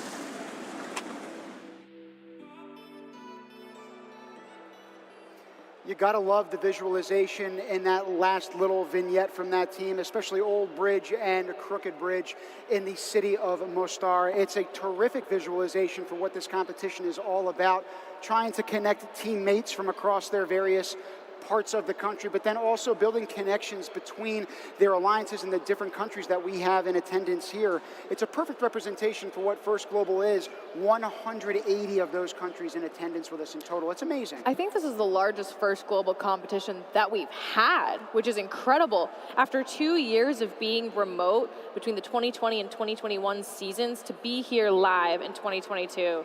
I'm getting chills just thinking about it. And we get chills watching each of those country videos. They're actually made by the respective teams that we are showcasing. So the kids are the ones that put all of that together. They're as unique as their robots themselves as they make their way onto the field. I think we probably want to take this time to also re-explain the rules just so that for those of you who are joining us now can jump right into the action when we get up there. Our theme is called carbon capture, a couple different components to this game. Yes, so there's 2 minutes and 30 seconds total in a match. The first 2 minutes of which you have the carbon sink that you've seen in the center of the field. The teams will be working together, all 6 robots. So we have alliances, blue and red, 3-on-3, but it's not really 3-on-3. It's all 6 robots working together to fill that column in the middle with as much carbon as possible. Teams can achieve that either via robot, where they're collecting the carbon into their robot, shooting it directly into the carbon sink, or delivering it to their human teammates, the human players on the drive teams. At each of the 4 corners, you'll see blue and red compressors, absolutely just like that. The jump shots, we're seeing all this athleticism from all of our students. So that's continuously happening for 2 minutes of the match. The last 30 seconds, all of the robots are descending to the center of the field. You see these 3 different bar levels off of the carbon sink. They're gonna try and ascend those because there are score multipliers at stake for our teams. There's 200 points of extra bonus points available. In 15 seconds, we'll see exactly what I'm talking about, but it's incredible. The action is wonderful. We're gonna see carbon descend into our field, which is different every single time. You know, there's no one place, but in 3, 2, 1, go! So for this match in particular, the carbon is dispersed all over the field. You can see the robots rushing to collect as much as possible. Those 4 corners, as I mentioned earlier, indicated by red or blue, those are the compressors. Teams will be looking to deliver carbon to those compressors, regardless of what color alliance they match, you know, because at this point in the game, it's every one of the 6 robots are working together. The blue alliance points are the red alliance points. As you can see at the bottom, it's 8-8, it's tied. And it will stay this way throughout the entire match until the very end, when the climb is what sets these teams apart. For match 217, we're joined by Oman, Bosnia and Herzegovina, which we just saw a feature on, Kenya, Angola, Jamaica, St. Kitts, and Nevis. So with those 6 teams come 6 individual stories, each with their own flair, each with their own goals in mind. Although we share this one game in common, I want to focus real quickly on that Blue Alliance, and in particular the team of Jamaica. At the end of each of their meetings throughout the year in prepping for this competition, the team would come together to eat chicken and beef patties, which is a popular Jamaican lunch item. They have certainly beefed the competition up here as time has progressed. We're already halfway through this game, and again, you're seeing that compression chamber be filled as we speak with some of those carbon particles getting put into the middle carbon sink. Member of Angola making a high toss, trying to get that carbon into the funnel, fill that center sink up as much as possible. We're less than a minute here. In the next minute will be crucial, getting as much carbon into the chamber as possible, the compressor as possible, so that their human players can continue to score while they attempt to climb in the last 30 seconds of the match. As you can see on the carbon sink, as those levels of lights rise on the sides, that's indicating how much carbon our teams have been able to collect. There's 1 point per centimeter of carbon stored in this 165 centimeter tall sink. Now with that train whistle you just heard, the teams are going to be looking to ascend the carbon sink. There is a low, middle, and high bar that they can ascend to. Lots of teams have hook mechanisms, but there's all sorts of different technology involved here. You can see an elevator system on that hook that we just saw, coupled with a rope. The rope will be spirally wound inside the robot to pull them up, just like that from Team Jamaica. Incredible work as time expires. We'll have to see what the referees deem this level to be, because it's on the high bar, but it's got to be above that middle bar to be valid for the specific increment multiplier they're looking for. And again, for Team Jamaica, you see those hands off the controller from the sands to the stands. We are behind them. They were climbing up to that top bar. We'll see if those multiplier increments come into effect as the scoring comes through. Thumbs are up. Thumbs are up all over this place. Again, signs of approval from not just the judges, from the teams, but from us in the stands and watching at home. We're so grateful to see these teams come together, collaborate, cooperate, and grow through this process. Scores are in now. We've got a blue light on the field indicating a Blue Alliance win. A reminder for our team, something that's different than previous years. Your overall average score between your alliance is what determines your ranking. So you can see that some of our teams ascended in the rankings because this particular match score contributed to their overall average score. Let's take it to the field. Blair, I think we're going to talk to a member of Team Jamaica. Stephanie here. Stephanie, congratulations, 174 points. How's your team feeling? We're feeling pretty good. I mean, this was one of our best scoring matches. The last one was 160, but now we have 174, so that's really good for us. We are trying for the high bar, and we're almost there. Yes, we're almost there. You did it. Yes, we ran out of time a little bit, but there is definitely hope that we can make it for the high bar.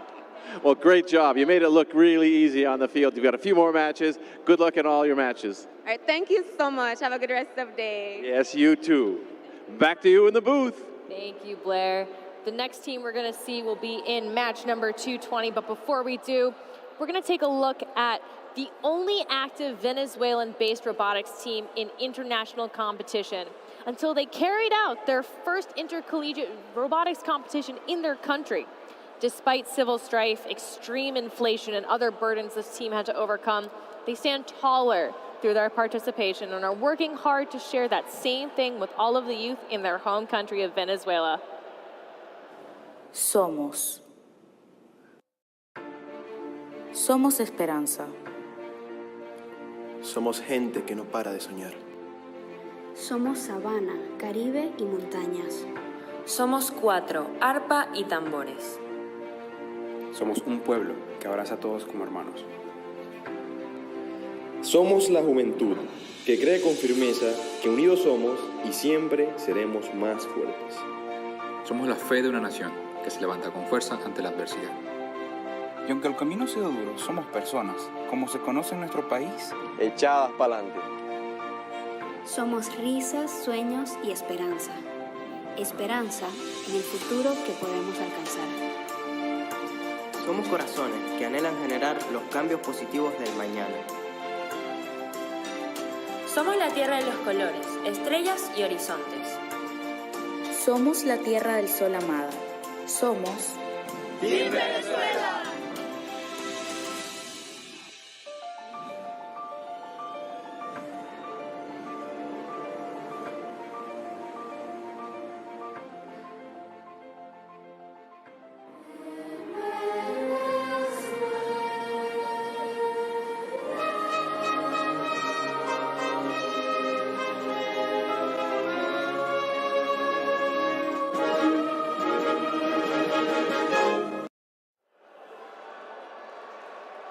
Absolutely harmonious energy from Team Venezuela, and I'm looking forward to seeing them on the field very shortly.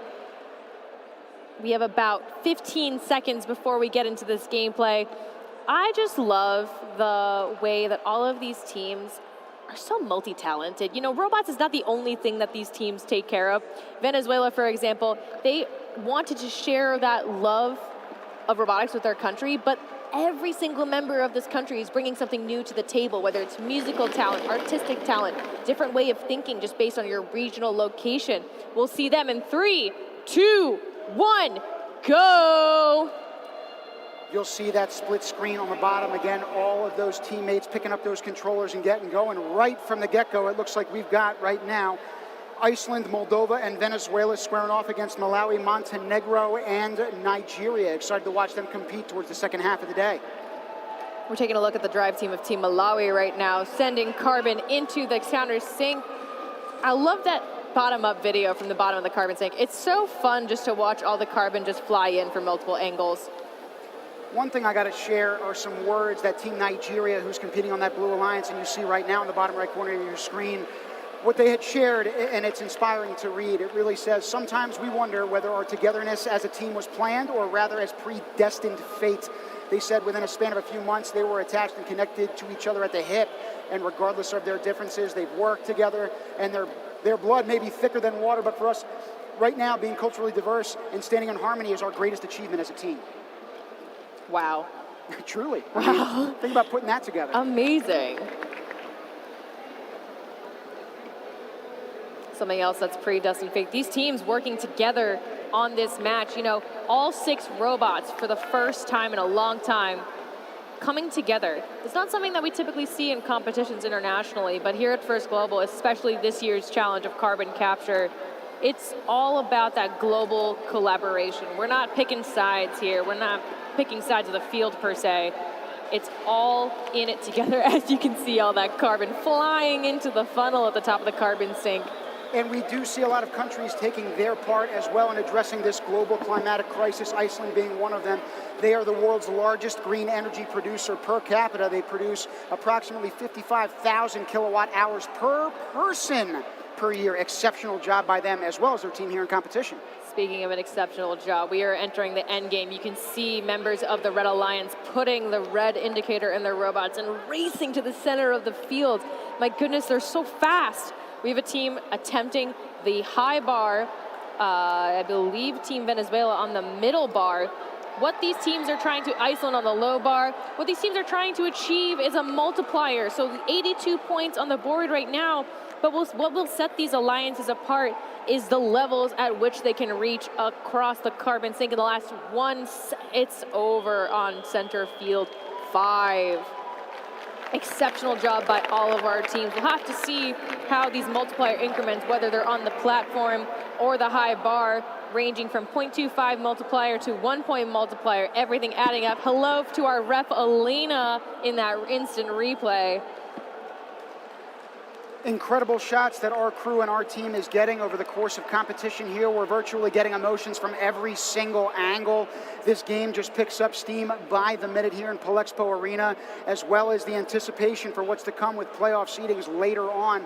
We'll address that in the coming days as well, but in the meantime, we're waiting on scores from this particular game. It looks like they're in a few seconds. For all those at home, remember, each of these matches are fully randomized, so these teams don't know who they're gonna be with until the match schedule comes out, and every single match is different.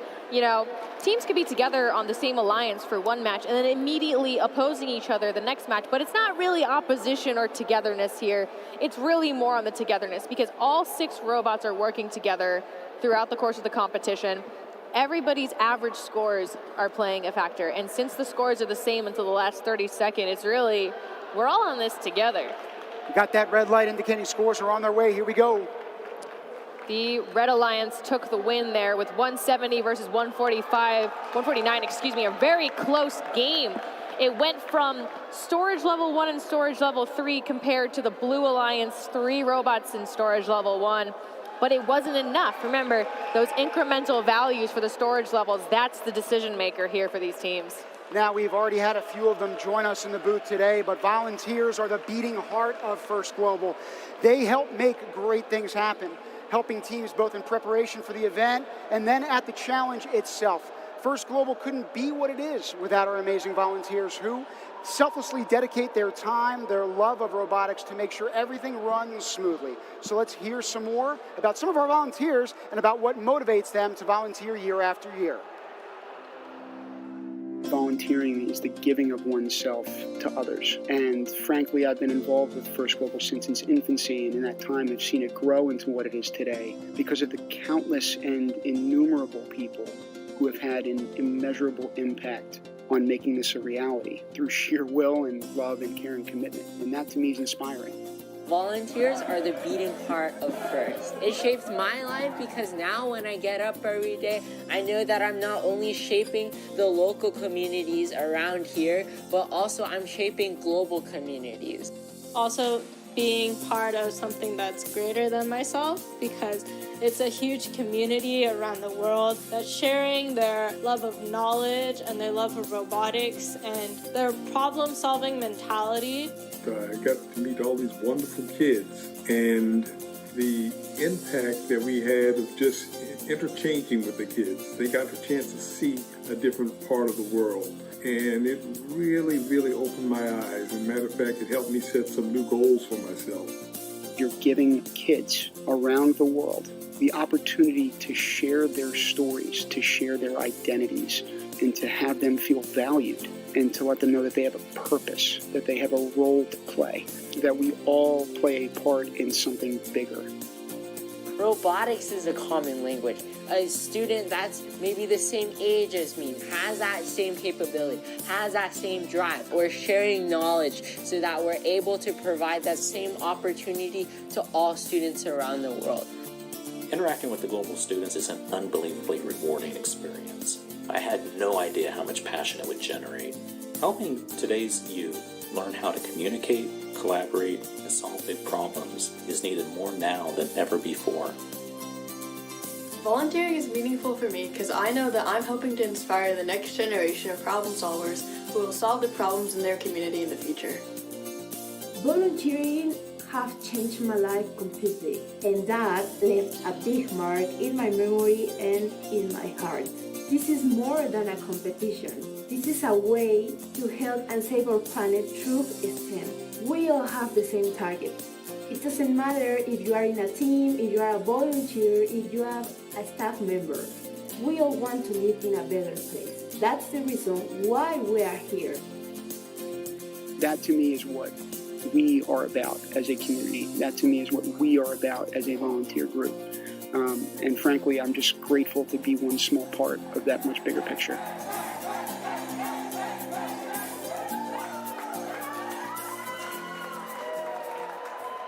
Now, I'm sure there were some extremely familiar faces in that last video, but I just gotta say, on behalf of all of the volunteers, thank you to all of the teams who make this experience so amazing for us. You guys are the reason that we come here year after year, because we're constantly inspired by all of you. It's incredible, the energy, especially as alumni are coming back. It's infectious energy every year, and I just can't get enough of it. I know you guys can't either. So we're gonna get into this next match in 3, 2, 1, go! We're going to see which of these groups volunteers to go for that indicator first. Realistically speaking, we haven't seen too many teams since the beginning of today really take us up on that offer or challenge to start that climb early. Right now, it looks like everybody is focusing more of that time and attention on collecting those carbon particles that, again, are worth 1 point a pop for every centimeter that fills in that carbon sink. Right now, the field is absolutely littered with them, much like our atmosphere across the globe. We'll see if these teams can rectify that problem over the next 2 minutes. And those teams happen to be the US of A, Ethiopia, and Mali, as well as our host nation of Switzerland, Japan, and Qatar. Check out the Blue Alliance for this match. Every single team on that alliance has a red and white flag. How awesome is that? Again, purely randomized by the schedule, purely by chance. You could say it was fate.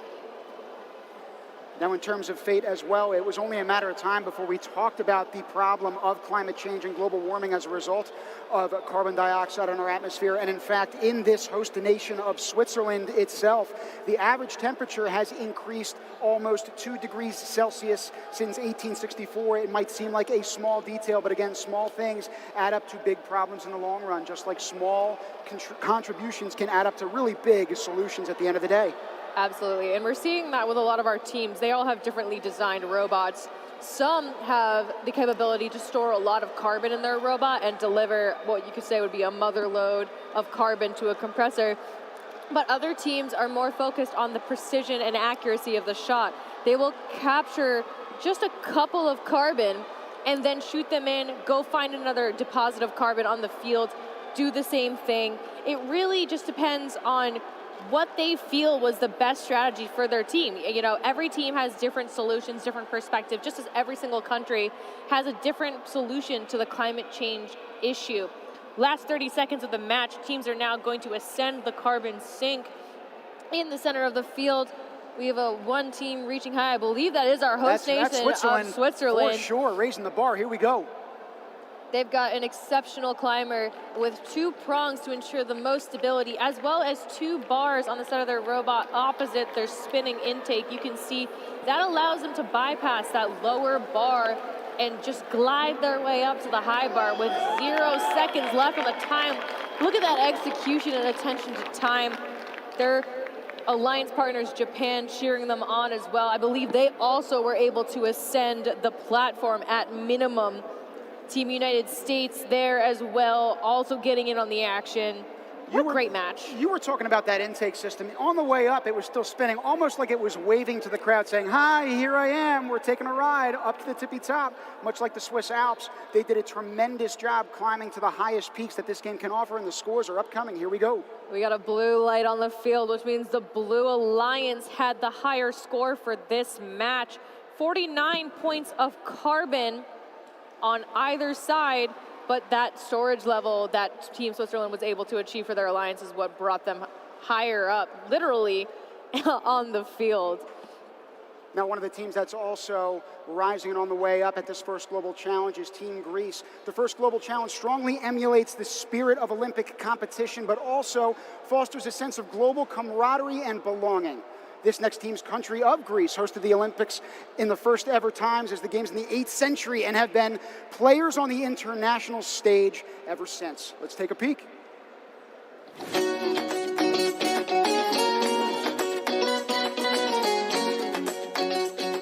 Είμαστε η Team Greece. Η ομάδα μας αποτελείται από 50 μαθητές από όλη τη χώρα και συμμετέχουμε στο First Global Challenge από το 2018. Όλα τα χρόνια της συμμετοχής μας στο First Global Challenge, η Team Greece έχει έρθει σε επαφή με πολλές ομάδες και κουλτούρες και επιχείρησε να δώσει λύσεις σε πολλά διαφορετικά προβλήματα που αντιμετωπίζει ο σύγχρονος κόσμος. Το STEM είναι σημαντικό για εμάς, γιατί ήταν πάντα το εργαλείο για την επιτεύξη των στόχων μας. Μια διέξοδο για να εκφράζουμε τη δημιουργικότητά μας και να χρησιμοποιούμε τις γνώσεις μας στη ρομποτική ως ομάδα. Είμαστε ενθουσιασμένοι που συμμετέχουμε στο First Global Challenge 2022. Επειδή η ανάπτυξη της τεχνολογίας carbon capture μέσω του STEM θα είναι ζωτική σημασία για την αγώνα της ανθρωπότητας ενάντια στην υπερθέρμανση του πλανήτη, η οποία επηρεάζει άμεσα την παγκόσμια κοινότητα. Η δέσμευση άνθρακα είναι πολύ σημαντική για τη χώρα μας, καθώς συγκεκριμένα η αύξηση της στάθμης της θάλασσας που προκαλείται από την υπερθέρμανση του πλανήτη μπορεί να είναι καταστροφική για τη χώρα μας, κυρίως για πληθυσμό που κατοικεί σε παράκτιες περιοχές. Με την εμπειρία που θα αποκτήσει η ομάδα μας φέτος, σχεδιάζουμε να επεκτείνουμε την επιρροή μας στις τοπικές κοινότητες Για να αυξήσουμε περαιτέρω την ευαισθητοποίησή μας σχετικά με τους κινδύνους των εκπομπών άνθρακα. Είμαστε ενθουσιασμένοι και προετοιμασμένοι να αντιμετωπίσουμε τη φετινή πρόκληση και ελπίζουμε να συμβάλλουμε σε ένα καλύτερο, ουδέτερο από άνθρακα μέλλον.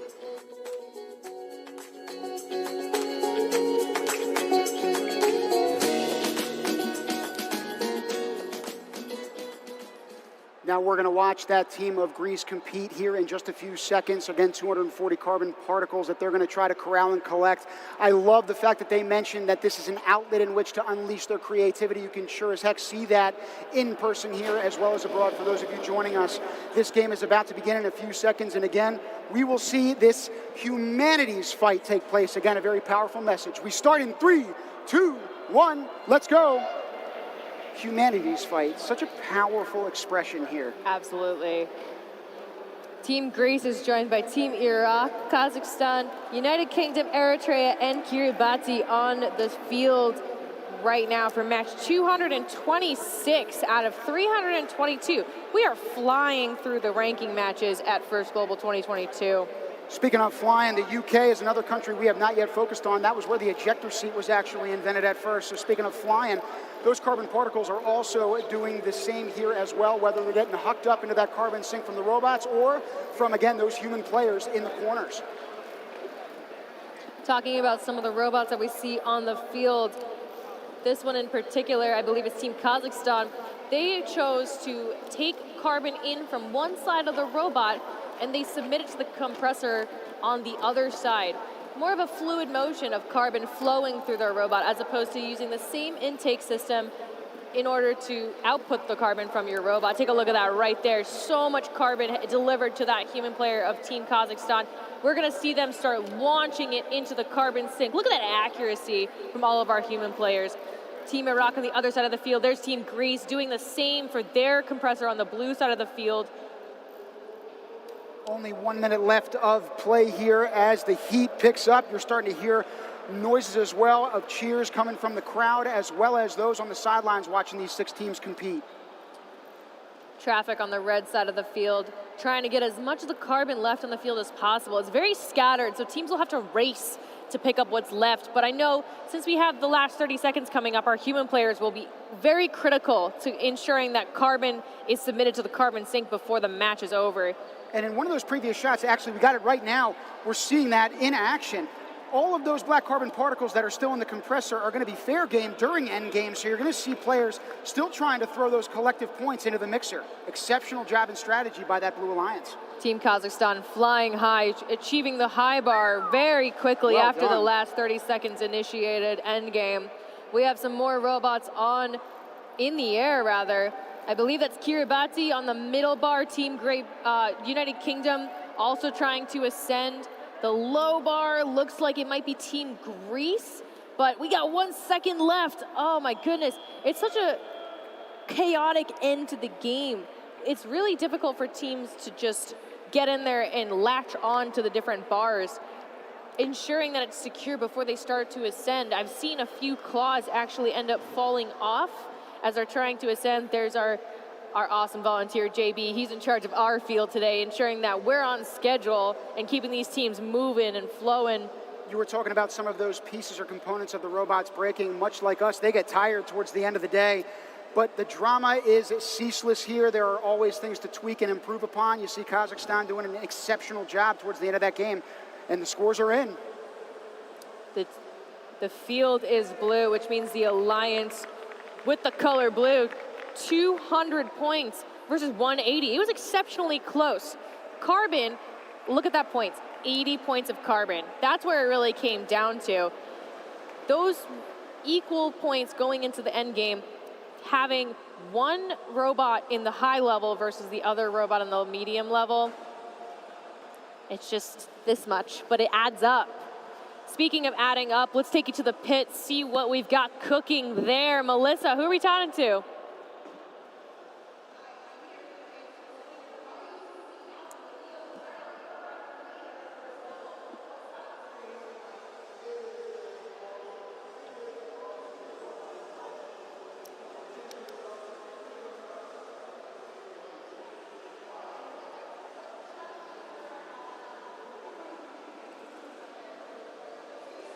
So what advice would you give to the students? Score, score, score. Put as many pieces of carbon in the sink as possible. Get up to the cooperation level and just play the game. Awesome. Well, let's see if we can get some teams out there getting that cooperation bonus. Thank you, Terrell. Thank you to all the referees, and back to the booth. Many thanks to both of you. We appreciate it. This next team's members are newbies to the first Global Challenge and to each other, but with the support of Team Hungary alumni as the mentors and the friendship they formed along the way for this challenge, they are certainly ready to compete. Let's take a look. Tomás Rendel vagyok. Engem Ladomérszki Tortának hívnak. Teljes nevem Kocsis Attila Martin. Én Csilinko Eszter Mária vagyok.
And we very much are glad to meet them here in Geneva. Again, each one of those videos is produced by those student teams. And in addition to the beautiful scenery that you did see from that team of Hungary, it's been beautiful to also watch them compete on the field of play. They're going to probably have their last matchup of the day so far in a couple of seconds. We're going to see again in the field in a few seconds that carbon capture game unfold. Those 240 carbon particles are going to get unloaded onto that field. We're going to play just like that team did in their video. It's been a lot of fun to watch each of these 6 teams play with one another, again, with that cooperation concept. And we start things up in 3, 2, 1. Let's do it! On the field for this match, we have Team Brunei Darussalam, Antigua and Barbuda, Grenada, Argentina, Laos, and Hungary. Now, I think you mentioned earlier on, Manisha, that Argentina in Latin means Argentum, which means silver, but we know that that team is going for the gold at this competition. I am sure Florida would say the same up in the booth. Already we go for that blue indicator from that Blue Alliance, an exceptional job by them, which means that they're able to start that climbing aspect of this game. Oh, the underhand approach. I believe we have yet to see that. That's coming from Team Hungary that we just focused on. Look at the precision of the Hungary human player as he just absolutely lobs it in there effortlessly. Great work. And his robot is delivering an incredible amount. It's got like a smiling mouth on it too. I love to see it. What they do is they take all of their carbon that they're collecting into their robot, but then lift it and deliver it over the compressor, which we haven't seen a lot during this competition. Most of the teams are trying to fit it through that very narrow opening on the bottom of the compressor, directly diagonal to the carbon sink. But look at this, check this out. Just absolute delivery. Ooh, we finally got that last carbon particle to trickle right over that ridge, thankfully so. Again, that underhanded approach is really serving this team well. Highly accurate. Over in the middle of the field, since Argentina grabbed that blue indicator early on, they are ascending to the high bar very early in the match, about 20 seconds before endgame even begins. I'm sure their calculations have had to be made because, as you can tell, those bars are not super supported, so there's a lot of cantilever.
Watching me give up on everything we were.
Field, are you guys ready? Referees, are you guys ready? Referees, you guys ready? All right, go ahead and get started. There we go. Magic. Getting underway. Give us 1 second. How much you got to go for? There we go. So keep your hands in the air. Keep your hands in the air. How much you got to go for? 3, 2, 1, go! Here we go. You're now on the way. This is going really quickly. This is the first time we're actually seeing the Netherlands on our field. It's very exciting. Even India is all going very quickly. Header, Herman just flying towards them. Not a big shot. There we go. Thailand strong. It's happening. Over there. Here's that really close to doing a good job over there. Have a fun time. We got folks in there as well as substitute for their line. With Thailand. Here we go, Thailand shooting a couple more. They're going quickly as well. Netherlands going quickly. We got a lot of carbon going in quickly. Azerbaijan pushing their logo. Starts shooting. Here in a minute 45 left to go. It looks like the red indicator was knocked over for the red line. Look around, tell me what you see. I see eternity, and I fear it's gonna swallow me. So tell me where to return to after the fall. Everything is ending around me. Still, I go on. They're gonna dump a couple in. We got a carbon going road behind me. And you, another carbon grab behind me. There's another one goes to Thailand. They're making me scary. Everything is empty, never ending. What I wanna know. Gotta get away, I lost my way. So welcome to the great unknown.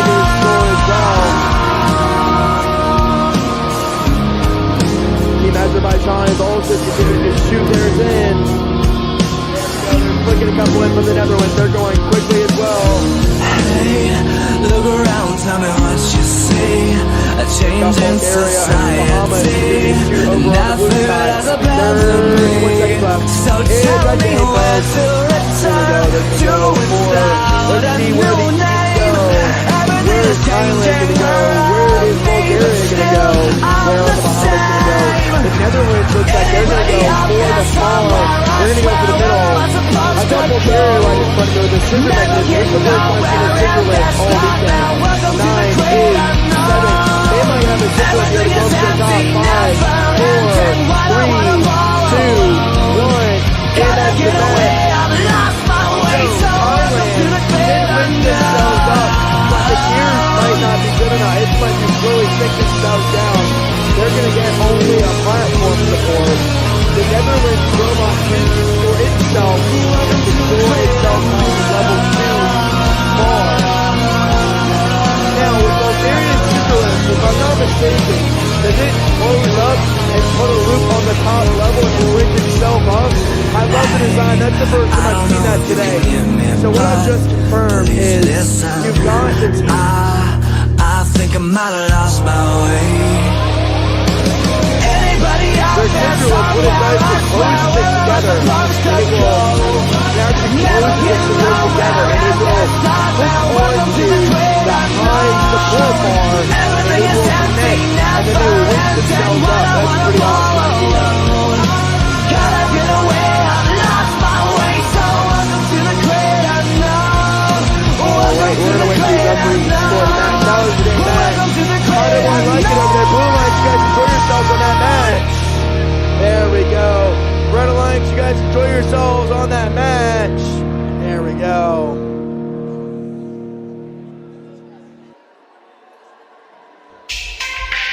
Score sheet all the way for you. Alright, the score of 143 to 114. It's going to go to the Red Alliance.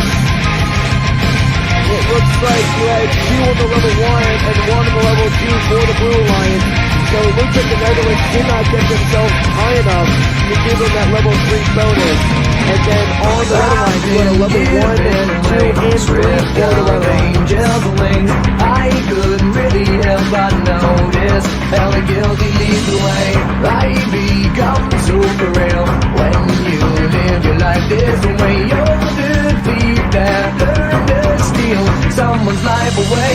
I wanna say the war was lonely, but I made murder all the way. So am I happier than ever at my sentence today. Decided by your sins, they won't keep me away. The vengeance of the innocent will be given to me.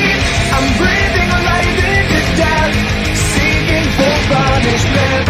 Here is the verdict, there is no justice, as I am anchored in my sins. The jury was so shameless, so guilty and yet blameless, acting so pretentious, the pain of justice fade. I wanna say the war was lonely, but I made murder all the way. So am I happier than ever at my sentence today. Decided by your sins, they won't keep me away. The vengeance of the innocent will be given to me. I'm breathing life into death, seeking for punishment.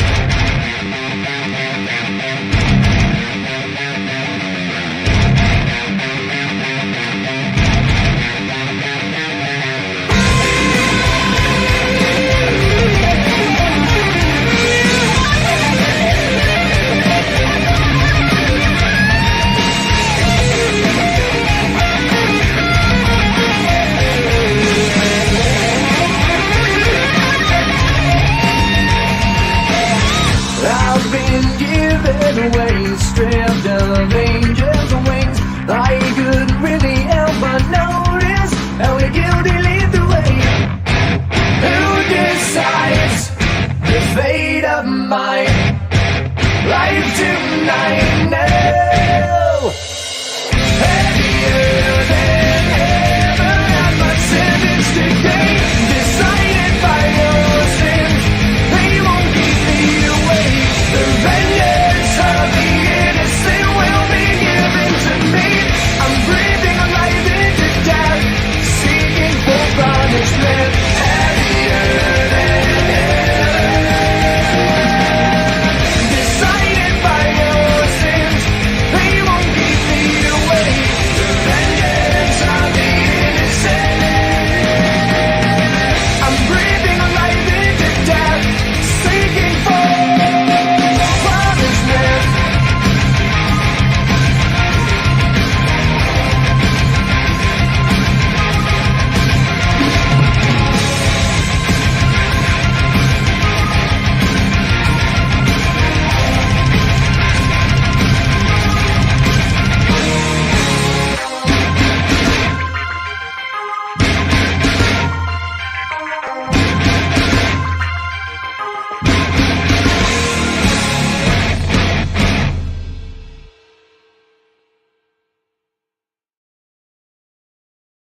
Did you hear that? There's a sound that they whisper. I can't quite make it out, but I'll keep trying until you stop reminding that it was ever there. I've been waiting for the sound that your voice makes that keeps me in this place, depleted and dire, a paralyzed reminder. But were you ever there? The elements are sleeping in these memories are for keeping, while the world awaits its burning to the ground.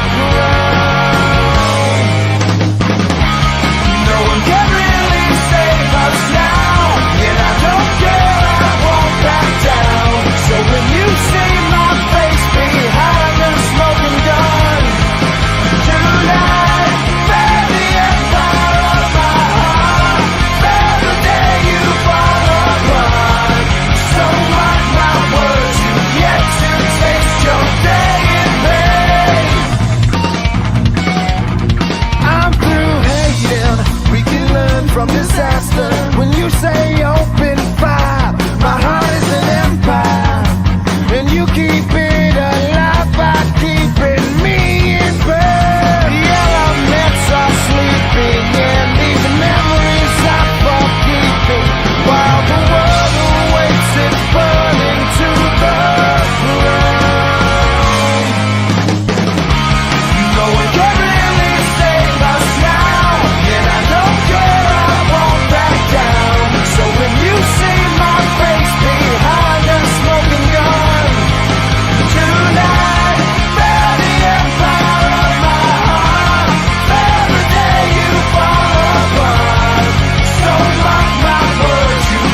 did the good times